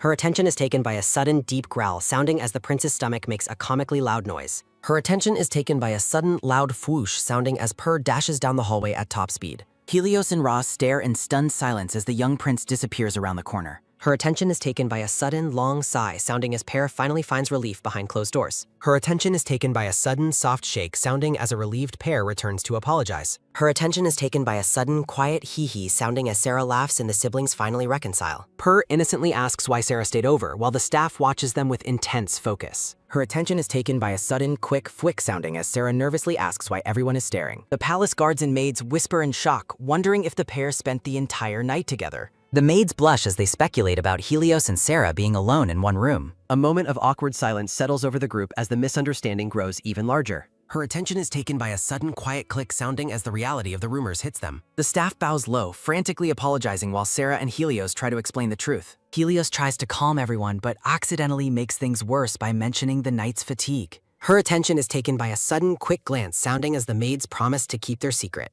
Her attention is taken by a sudden soft shake sounding as Sarah hides her face in total humiliation. Sarah looks down sadly as Helios explains they only fell asleep while waiting for the carriage. Helios firmly insists that nothing untoward occurred between himself and the royal tutor tonight. Her attention is taken by a sudden rhythmic throb sounding from Helios' chest. A grand feast featuring a large red lobster sits atop the dining table. Sarah wonders at her presence at the royal breakfast table while Pear expresses his delight, and Roz shares her wish for this to become a daily family tradition. Ross seeks confirmation from her brother as Sarah and Helios both break into an awkward coughing fit. Her attention is taken by a sudden, sharp flinch sounding as Sarah nervously asks the prince what happened to him after he seemed well the previous night. Sarah notes that the prince's meals yesterday appeared perfectly fine, but a hesitant Pear struggles to find the words to explain his sudden illness. Pear fearfully asks if he will be punished for the truth, but Helios warmly reassures him that he has nothing to worry about. Pear finally confesses that he secretly indulged in ice cream with Ozabel while the others were preoccupied.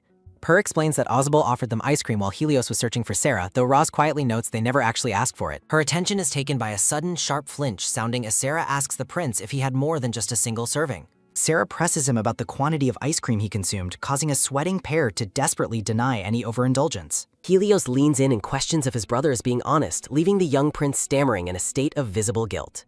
Sarah leans closer to catch the prince's quiet mumble, apologizing for being unable to hear his faint confession. Her attention is taken by a sudden soft sob sounding as Pear admits he had 3 servings, while Roz scolds him for ignoring Ozabel's warnings. Sarah silently hopes that the prince's stomachache has taught him a lesson, though her quiet demeanor only serves to further frighten the boy. The grand ball concludes after several complications, and the story fast-forwards to events occurring a few days later.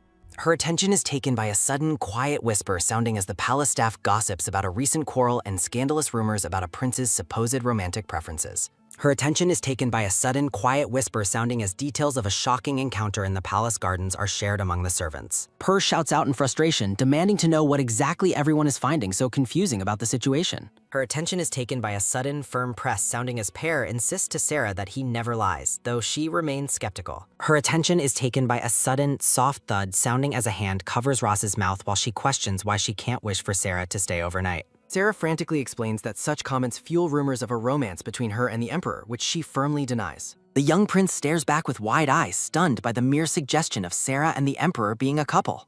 Sarah gently explains the meaning of being lovers to the prince, who listens with a sense of awe and wonder. Her attention is taken by a sudden, sharp flinch sounding as the prince enthusiastically suggests that a mutual love between Sarah and Helios would be wonderful. Roz expresses her love for their shared breakfast, but Sarah maintains their professional boundaries by stating she and the Emperor do not love each other. Her attention is taken by a sudden, soft pat sounding as Sarah reminds the children that the Emperor already has a chosen partner from the ball. Ross dismisses the red-haired Duchess with a huff, asking her brother for agreement on their mutual dislike for the woman. Roz's eyes sparkle with mischief as she directly asks Sarah if she has secret feelings for the silver-haired emperor. Her attention is taken by a sudden, quick tap sounding as Sarah redirects the children to their schoolwork, promising to grade them shortly. Her attention is taken by a sudden, shocked gasp sounding as Sarah raises the stakes, threatening to withhold stickers for any mistakes. Sarah watches the children study from afar, lost in her own private thoughts. Sarah calculates that she only has 12 lessons remaining and hopes that life will regain its normalcy once her tenure ends. An hourglass marks the countdown toward Sarah's eventual departure from the royal family. Sarah resolves to cherish her final moments with the children while purposefully distancing her heart from its growing attachment to the Emperor. Sarah feels confident in her decision to move on as the children proudly present their completed schoolwork to her. Sarah reaffirms her resolve to herself, her blue eyes filled with quiet determination. A brilliant full moon hangs in the night sky behind silhouetted garden leaves. Her attention is taken by a sudden, long creak sounding as Sarah is announced to the Emperor and enters his private quarters. The silver-haired Emperor offers a warm, welcoming smile as he greets his guest. Sarah greets the Emperor with respect, and he politely invites her to take a seat to discuss their business. Sarah inquires about the map Helios is studying, and he explains his plans to select a summer villa for the young prince and princess. Helios describes the annual tradition of traveling to the empire's borders to manage administrative duties and maintain order in the distant regions. The royal journey serves as a symbol of unity for all imperial citizens. Helios envisions a joyful beach outing, viewing the trip as a family vacation. Sarah expresses interest in the Emperor's travel plans, asking if he has already narrowed down the potential destinations for their trip. Her attention is taken by a sudden light tick sounding as Helios points to the southern region, indicating his preferred choice for the season. Idealio's southern border is uniquely situated right along the sparkling blue sea. The picturesque seaside town remains a highly coveted destination for people of all classes. Sarah warmly supports the choice, noting that the children would be delighted to travel anywhere as long as they are with him. Helios offers a warm and gentle smile as he continues his private conversation with Sarah. Helios clears his throat and politely asks Sarah if she has something specific she wishes to discuss. Helios notes their contract ends in a month, questioning if Sarah's role as tutor is truly concluding soon. Sarah gazes at the Emperor with a look of quiet, thoughtful contemplation as she considers his words. Helios rests his chin on his hand, observing Sarah with an intense and expectant gaze during their meeting. A moment of uncertainty passes as the true meaning of extending the contract remains unspoken between them. Sarah looks up in surprise, tentatively asking the Emperor exactly how long he wishes for her to stay. Helios suggests extending her tenure by another year or more, prompting a surprised and thoughtful reaction from Sarah. Helios asks if his younger siblings are the cause of her hesitation, but Sarah quickly denies any trouble. Sarah smiles sadly to herself, thinking that her growing feelings for Helios are what truly makes staying difficult. Helios admits he cannot force her to stay, but notes how much the children love her, while Sarah struggles with her heart. Sarah begins to speak, her voice trembling slightly as she prepares to ask the Emperor a difficult question. A lively group of women laughs joyfully as they thank the dark-haired Ozable for his delightful and hilarious company. Ozable blushes faintly as he receives praise and attention from the charming ladies at the palace gathering. Ozable calls out to Sarah in the quiet palace hallway, but she appears lost in her own thoughts. Ozable wonders if Sarah didn't hear him as she walks past with a deeply worried expression on her face. Ozable tilts his head in curiosity, sensing that Sarah is troubled by something significant and looking deeply worried. Soft light filters through the grand palace windows as the evening settles over the imperial grounds. Her attention is taken by a sudden, firm thud sounding as a drunken Ozable clings tightly to Helios. Helios pushes his intoxicated friend away, warning him to be careful when flirting with the married court ladies. A hand hesitates over the chessboard as the gravity of the conversation about Sarah begins to settle.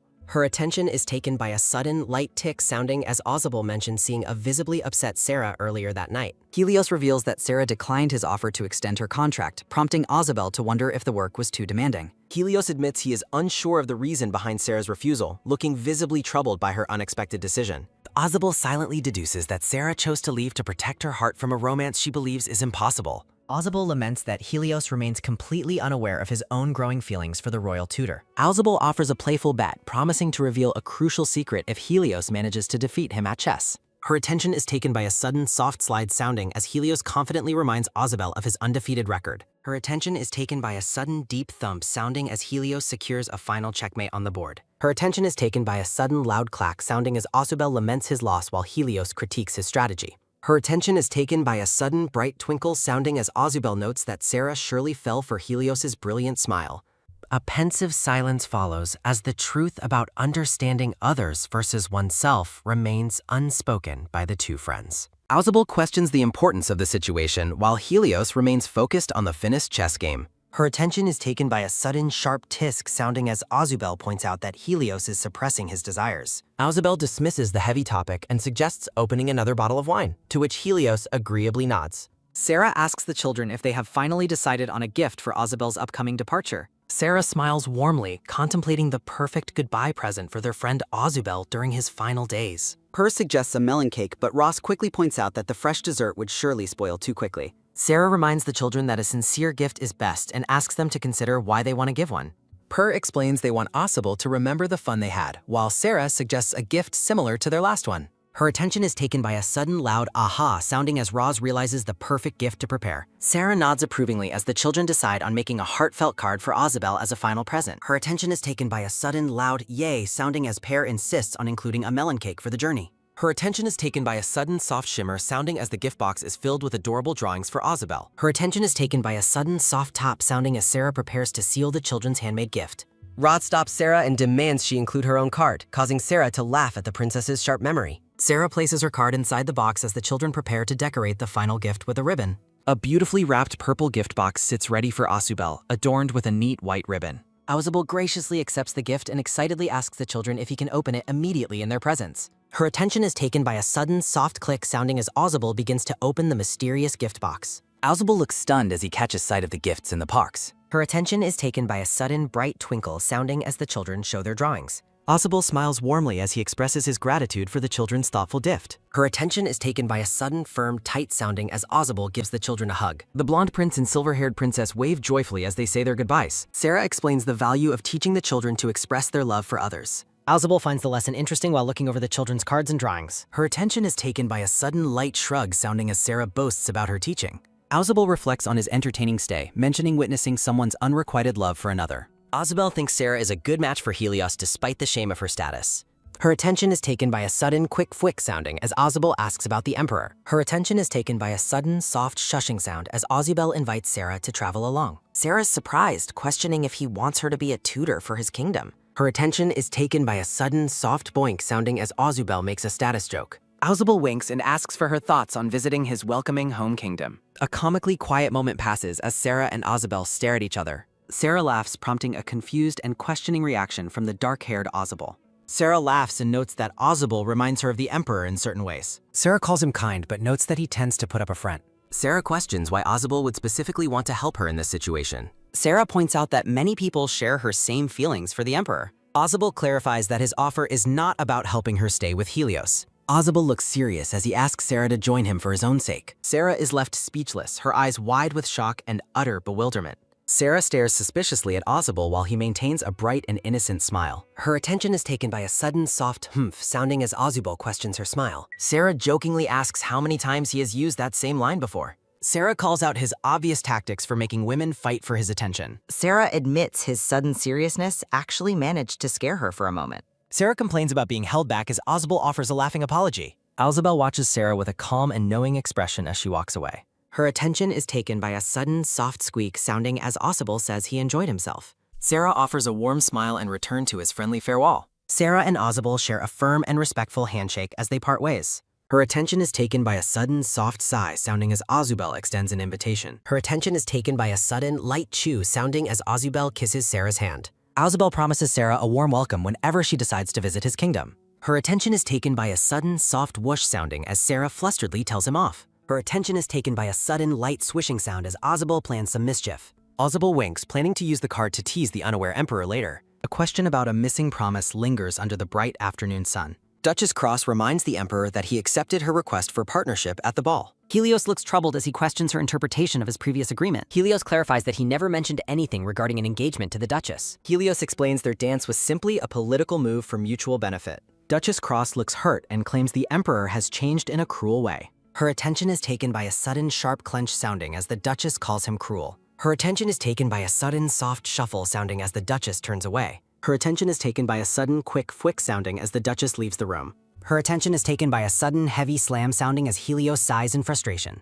A heavy thought about an unavoidable marriage lingers over the silent palace hallway. Birds fly across the clear blue sky as a new day begins. Her attention is taken by a sudden, light clip-clop sounding as Prince Azabel departs for home. The morning sun bathes the palace as a discussion about the southern villa arises. Sarah listens as the children excitedly share news about their upcoming trip to the south. Her attention is taken by a sudden, soft click sounding as Purr describes the villa. Bright sunlight sparkles through the window as the beauty of the seaside villa is described. The blonde prince and silver-haired princess jump for joy in anticipation of their vacation. Her attention is taken by a sudden, quick fwip sounding as Roz asks Sarah about the ocean. A charming drawing illustrates the children's dreams of swimming with fish and visiting the town. Sarah questions the children about their late-night talk with the emperor. Her attention is taken by a sudden, sharp shriek sounding as Rose demonstrates her clock-reading skills. Sarah gives the children a chilling warning about the consequences of going to bed late. Her attention is taken by a sudden, soft tickle sounding as Sarah playfully teases the children. Purr tries to protest as Sarah continues her playful lesson on growth and sleep. The children gaze at Sarah with sparkling eyes, clearly preparing to ask for a favor. Her attention is taken by a sudden, soft stick sounding as the children hug Sarah's waist. The children enthusiastically shout their request to have no homework during their seaside vacation. Sarah laughs warmly and begins to explain why there will be no assignments. Sarah looks out at the sky, silently noting that her contract will end by then. Sarah feels a pang of guilt about hiding the truth as Rose notices her distress. Sarah promises no homework, deciding to save the sad news for their final day together. Later that night, Helios finds the children waiting in bed for a bedtime story. Helios tells the children that their vacation is still 28 days away. Her attention is taken by a sudden, soft pat-pat sounding as Helios comforts a pouting Roz. Her attention is taken by a sudden, light shushing sound as Helios tucks the children in. Her attention is taken by a sudden, soft tup sounding as Purr pulls Helios onto the bed. Helios begins to read a story about peace being restored through a legendary hero's kick. Her attention is taken by a sudden, loud shout sounding as the children demand different stories. The children begin to quarrel over which book Helios should read to them next. Her attention is taken by a sudden, firm, tight sounding as Helios hugs his rowdy children. Helios grows serious, telling the children he has an important question to ask them. Helios tentatively asks the children how they would feel if he were to get married. A moment of shocked silence follows the emperor's unexpected question about marriage. The children immediately shout in excitement, asking if he plans to marry Sarah. Helios is left completely speechless by the children's blunt and hopeful assumption. Helios quickly denies the idea, explaining that such news would likely shock the tutor. Roz's expression darkens as she asks if he intends to marry someone other than Sarah. Roz recalls the red-haired lady from the ball, her face filling with deep concern. Purr shouts his disapproval, making it clear he does not like the other lady. Her attention is taken by a sudden, heavy huff, sounding as Purr fumes with anger. Helios stares at his children in bewilderment, shocked by the intensity of their reaction. The children refuse to listen to reason, their voices rising in a passionate protest. Tears stream down Roz's face as she declares she only wants Sarah as her mother. Her attention is taken by a sudden, loud wah sounding as Helios tries to soothe them. Her attention is taken by a sudden, soft sniffle sounding as Helios retracts his marriage question. Rose remains unconvinced, fearing Helios truly wants to marry the lady from the ball. The children share a somber moment, agreeing that any other marriage would make them sad. Sarah stands before the children, observing their unusually quiet and troubled behavior. Her attention is taken by a sudden loud shout sounding as Rose voices her final protest. The silver-haired Helios is stunned as the children loudly demand he marry Sarah. Helios shushes them, explaining that such reckless talk could cause trouble for their tutor. Roz looks dejected, admitting she still wishes the emperor would marry Sarah. Helios reminds the children of his promise to let them decide their own activities. Roz looks determined as she requests that Sarah join them at the royal villa. Helios is surprised while the blonde pair enthusiastically supports his sister's great idea. Roz looks up pleadingly, begging Helios to grant her this special request. Helios looks conflicted and saddened as he prepares to reveal a difficult truth. Helios tells them he has important news to share regarding Miss Sarah's future. Helios breaks the news that Sarah's lessons with them will end in August. The palace stands silent under a full moon as the shocking news sinks in. Her attention is taken by a sudden, light chirp sounding as a new day begins. Sarah looks worried as she prepares to face the children after the Emperor's talk. Her attention is taken by a sudden, heavy thud sounding as the children sit sulking. Sarah asks the unusually quiet and gloomy children if they are angry with her. Her attention is taken by a sudden, soft shushing sound as Sarah tries to cheer them up. Her attention is taken by a sudden, soft shushing sound as Sarah continues her playful efforts. Sarah questions the reason behind the children's persistent sulking and cold behavior today. Sarah gives them a hug, expressing how much she missed seeing their smiling faces. Her attention is taken by a sudden, loud shout sounding as Roz protests Sarah's sadness. Her attention is taken by a sudden, quick wish sounding as Roz stands up furiously. Her attention is taken by a sudden, sharp tack sounding as a pen hits the desk. Per calls Sarah mean while an object rolls away across the classroom floor. Her attention is taken by a sudden, soft shh sound as Per retracts his words. Her attention is taken by a sudden, light twick sounding as Sarah picks up an eraser. Sarah insists they use words to communicate their feelings properly instead of acting out. The children look at Sarah with eyes filled with tears and a sense of betrayal. Her attention is taken by a sudden, loud wah sounding as the children begin wailing. The children shout that she is the worst for planning to leave them behind. Sarah is confused until Per reveals the Emperor told them she is leaving soon. The children sob uncontrollably, begging Sarah to stay and be their tutor forever. Sarah realizes Helios already spoke to them and feels guilty about the bad timing. Sarah questions if the Emperor informed them about the end of her contract yesterday. Her attention is taken by a sudden, heavy wheeze sounding as Roz confirms the news. Sarah apologizes for the surprise as the children beg her not to go away. Per wishes she would marry Helios so she could stay with them every day.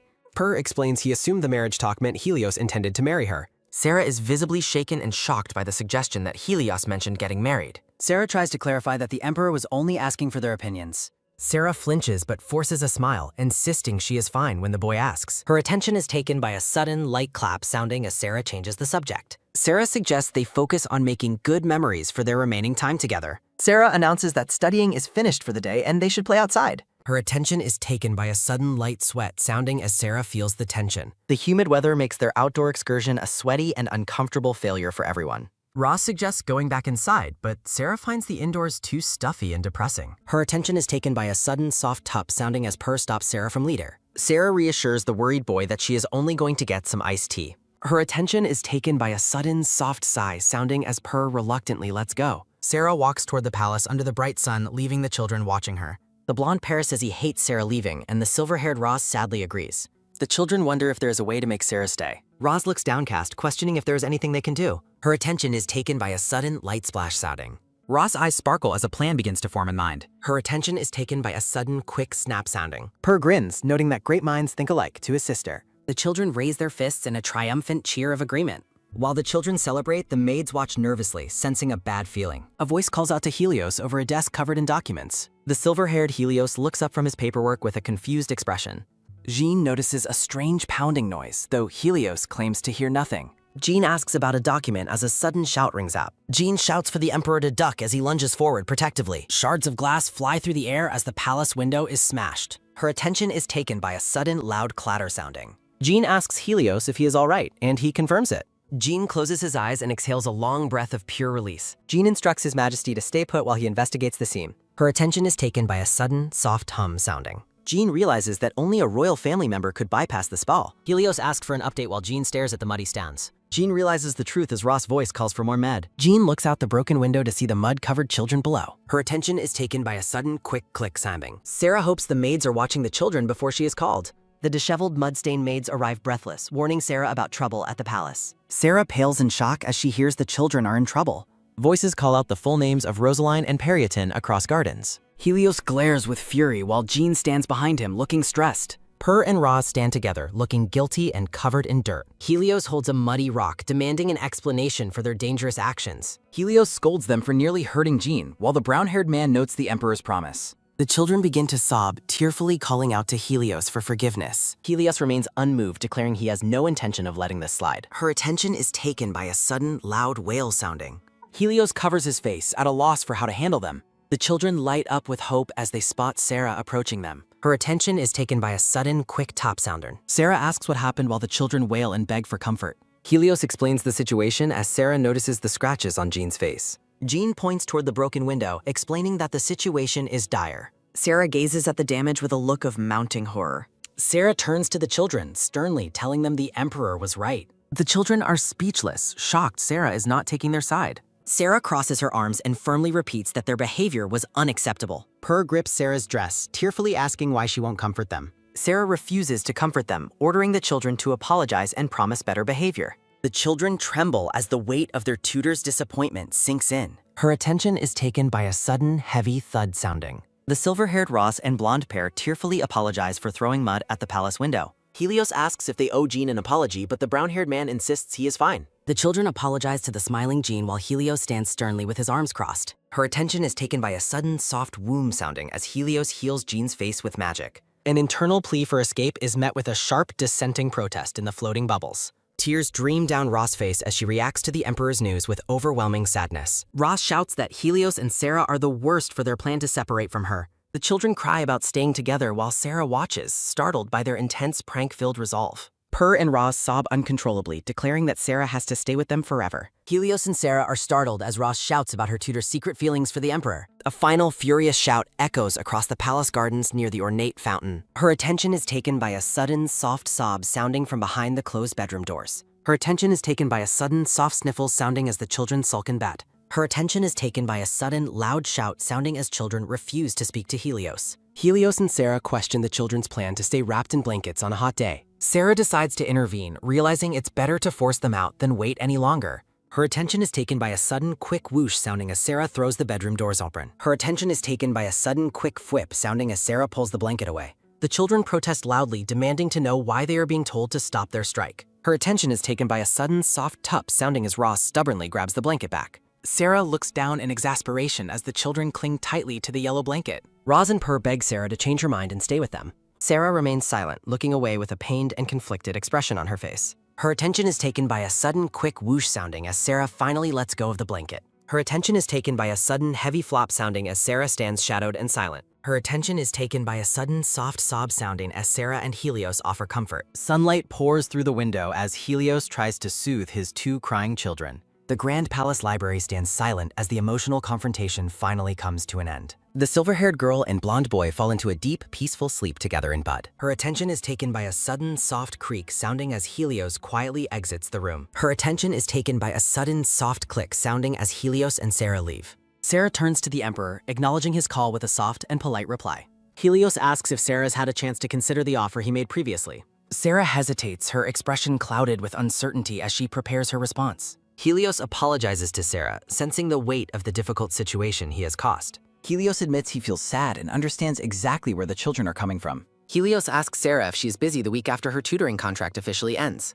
Helios suggests that everyone needs to take proper time to say their final goodbyes. Helios officially requests that Sarah accompany the royal family on their upcoming trip. Sarah stares at Helios in shock as his unexpected request hangs in the air. Sarah asks for clarification about the location while Helios confirms her knowledge of their destination. Helios smiles warmly, mentioning how much the children were looking forward to the excursion. Helios reveals that the invitation for Sarah was actually his children's special idea. Helios asks if Sarah would like some time to think the villa offer over. Sarah looks conflicted, admitting that she will need a moment to think things through. Sarah suddenly brightens, declaring she would be very happy to join the family trip. A soft smile spreads across Sarah's face as she joyfully accepts the Emperor's offer. Helios offers to take Sarah's bag, but she insists he cannot keep doing such favors.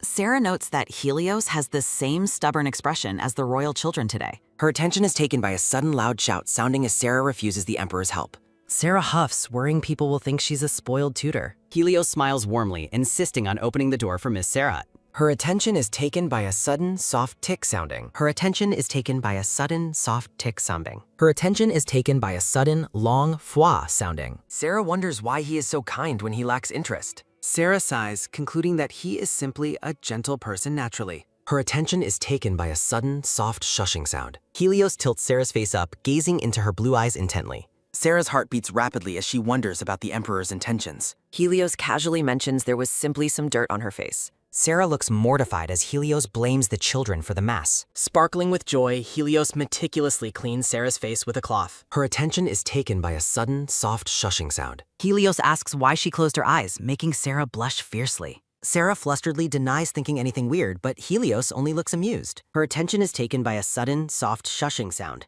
Sarah shouts that the Emperor is pretending not to know why. Whispers fill the air as onlookers wonder if it's a quarrel. Helios apologizes for teasing while Sarah notes he's like the children. Her attention is taken by a sudden, soft tick sounding. Helios playfully runs off with Sarah's bag toward the palace garden. Laughter echoes through the night air under a bright full moon. Whispers fill the room as children conspire under a yellow blanket. The children kick the blanket away, complaining about the stifling heat. Purr and Roz complain about the heat and their excessive sweater. Purr praises Ross' acting, noting they both looked genuinely tearful earlier. The children share a somber look, realizing the weight of things. Roz realizes Sarah likely won't return after their upcoming family trip. Both children look at each other with eyes brimming with cheers. Her attention is taken by a sudden, soft creak sounding. Helios stands in the doorway, listening to the sound of sobbing. Purr and Roz collapse on the floor, weeping together in despair. The children cry out for Helios and Sarah through their tears. The children rush to Helios, clinging to his legs for comfort. Roz sobs uncontrollably, calling out the names of her loved ones. Purr tearfully asks if Sarah truly has to leave them soon. Helios looks down with a pained expression, his heart clearly breaking. Helios pulls both children into a firm, protective, and loving embrace. A new day begins at the grand and peaceful royal palace. The children body slam Sarah in a surprise greeting as she arrives. Roz and Pear shout together about how they waited for her. Sarah looks down at the children with a deeply touched expression. Roz promises they will make many wonderful memories together with Sarah. Purr looks up at Sarah, calling out her name with affection. The children imagine a bright future filled with joy with Sarah. Purr mentions Helios promised more visits if they behaved themselves well. Sarah realizes how hard Helios worked to comfort the children recently. Sarah feels a sudden, overwhelming urge to cry from the sentiment. Sarah realizes she has grown incredibly close to the Royal Highnesses. Sarah smiles warmly as she agrees to accompany the royal children. Sarah pulls both children into a firm, protective, and loving embrace. The series illustrator expresses gratitude for the completion of Season 1. A small toy sword sparkles brightly with a blue central gem. The children roleplay an intense battle using their pink and tan stuffed animals. Sarah gently scolds the children for running and playing inside the palace. The royal children pause their game, looking startled by their tutor's arrival. Helios smiles warmly at his younger siblings after their behavior improves significantly. Sarah and Helios discuss the children's recent good behavior and their growth. Helios affectionately pats his brother's head, praising their decision to remain positive. Helios leads the children to their room to discuss an upcoming bout. Sarah looks surprised when Helios requests that she join their family discussion. Helios announces that a royal hunting tournament is scheduled for next week. The children cheer enthusiastically when invited to participate in the upcoming tournament. Helios asks Sarah for a favor regarding the children's first tournament experience. Sarah joyfully accepts the Emperor's request to accompany the family once more. Sarah reflects on the opportunity to create lasting memories with the children. Roz excitedly explains why she is happy to finally attend the event. Ross' eyes sparkle as she imagines the small forest animals they'll see. Purr lists the large animals he hopes to find during the outing. Sarah and Helios share a worried look regarding the children's misconceptions. Sunlight shines over the palace as Sarah finishes grading the children's work.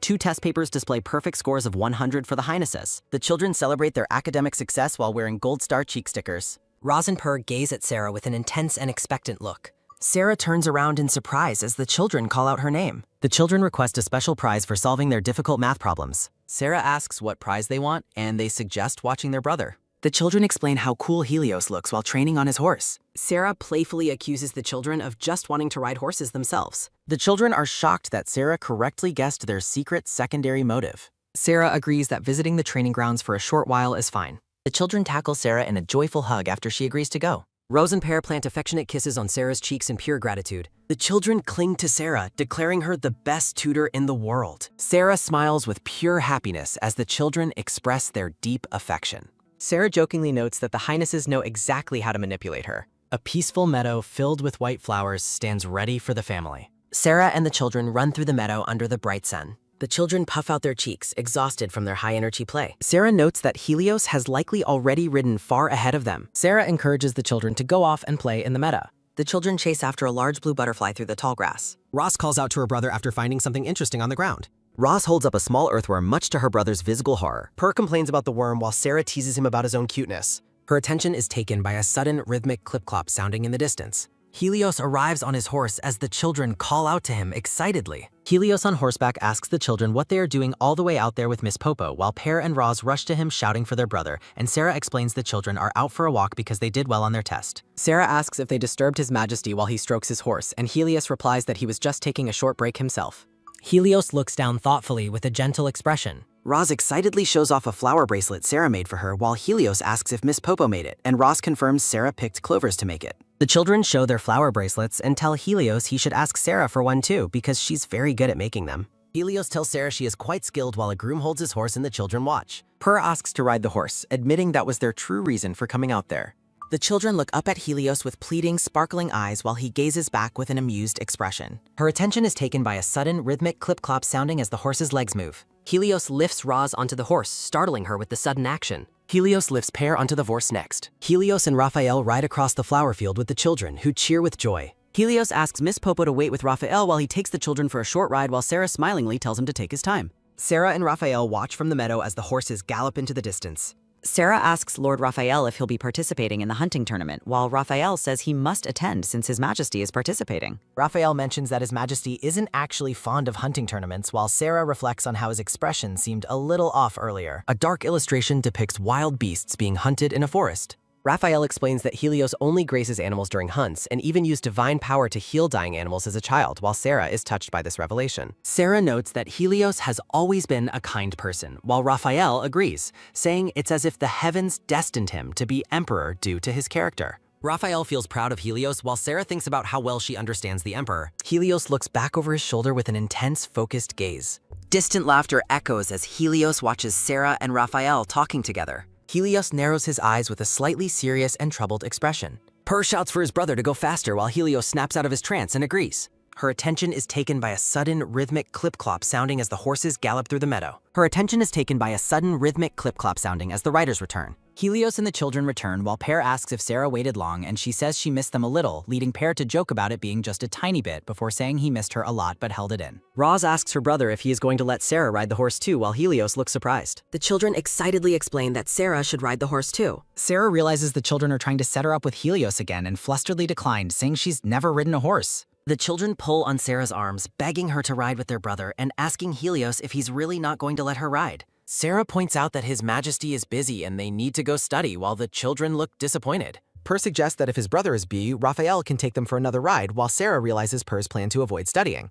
Raphael offers to take Miss Sarah for a ride with the children, smiling warmly. Sarah feels it would be rude to refuse Raphael's very considerate offer. Helios looms behind Sarah, surprising Raphael and the others with his presence. Helios extends his hand toward Sarah and tells her to come on now. Sarah shyly agrees and walks toward Helios as he stands by his horse. Her attention is taken by a sudden, soft shushing sound as Helios's hands reach for Sarah. Helios lifts Sarah into the air and places her onto the horse amidst a frame of roses. Helios smiles warmly and gently at Sarah while she sits on the horse. Sarah looks back at him with a heavily blushing, wide-eyed expression. Her attention is taken by a sudden, soft fwa sounding as her skirt settles on the horse. Helios says he will help her up too while Sarah thanks him flusteredly. Her attention is taken by a sudden, quick snap sounding as Roz grabs Per with a dark expression. Roz's face is cast in shadow with a fierce look while Per quickly changes his mind and says he'll just stay with Roz. Helios looks at Per with concern and asks if he's really sure he's okay. Her attention is taken by a sudden, soft tremble sounding as Sarah shakes on the horse. Her attention is taken by a sudden, loud eek sounding as Sarah wobbles on the horse. Helios tells Miss Popo to try and relax and straighten her back a little to help her balance.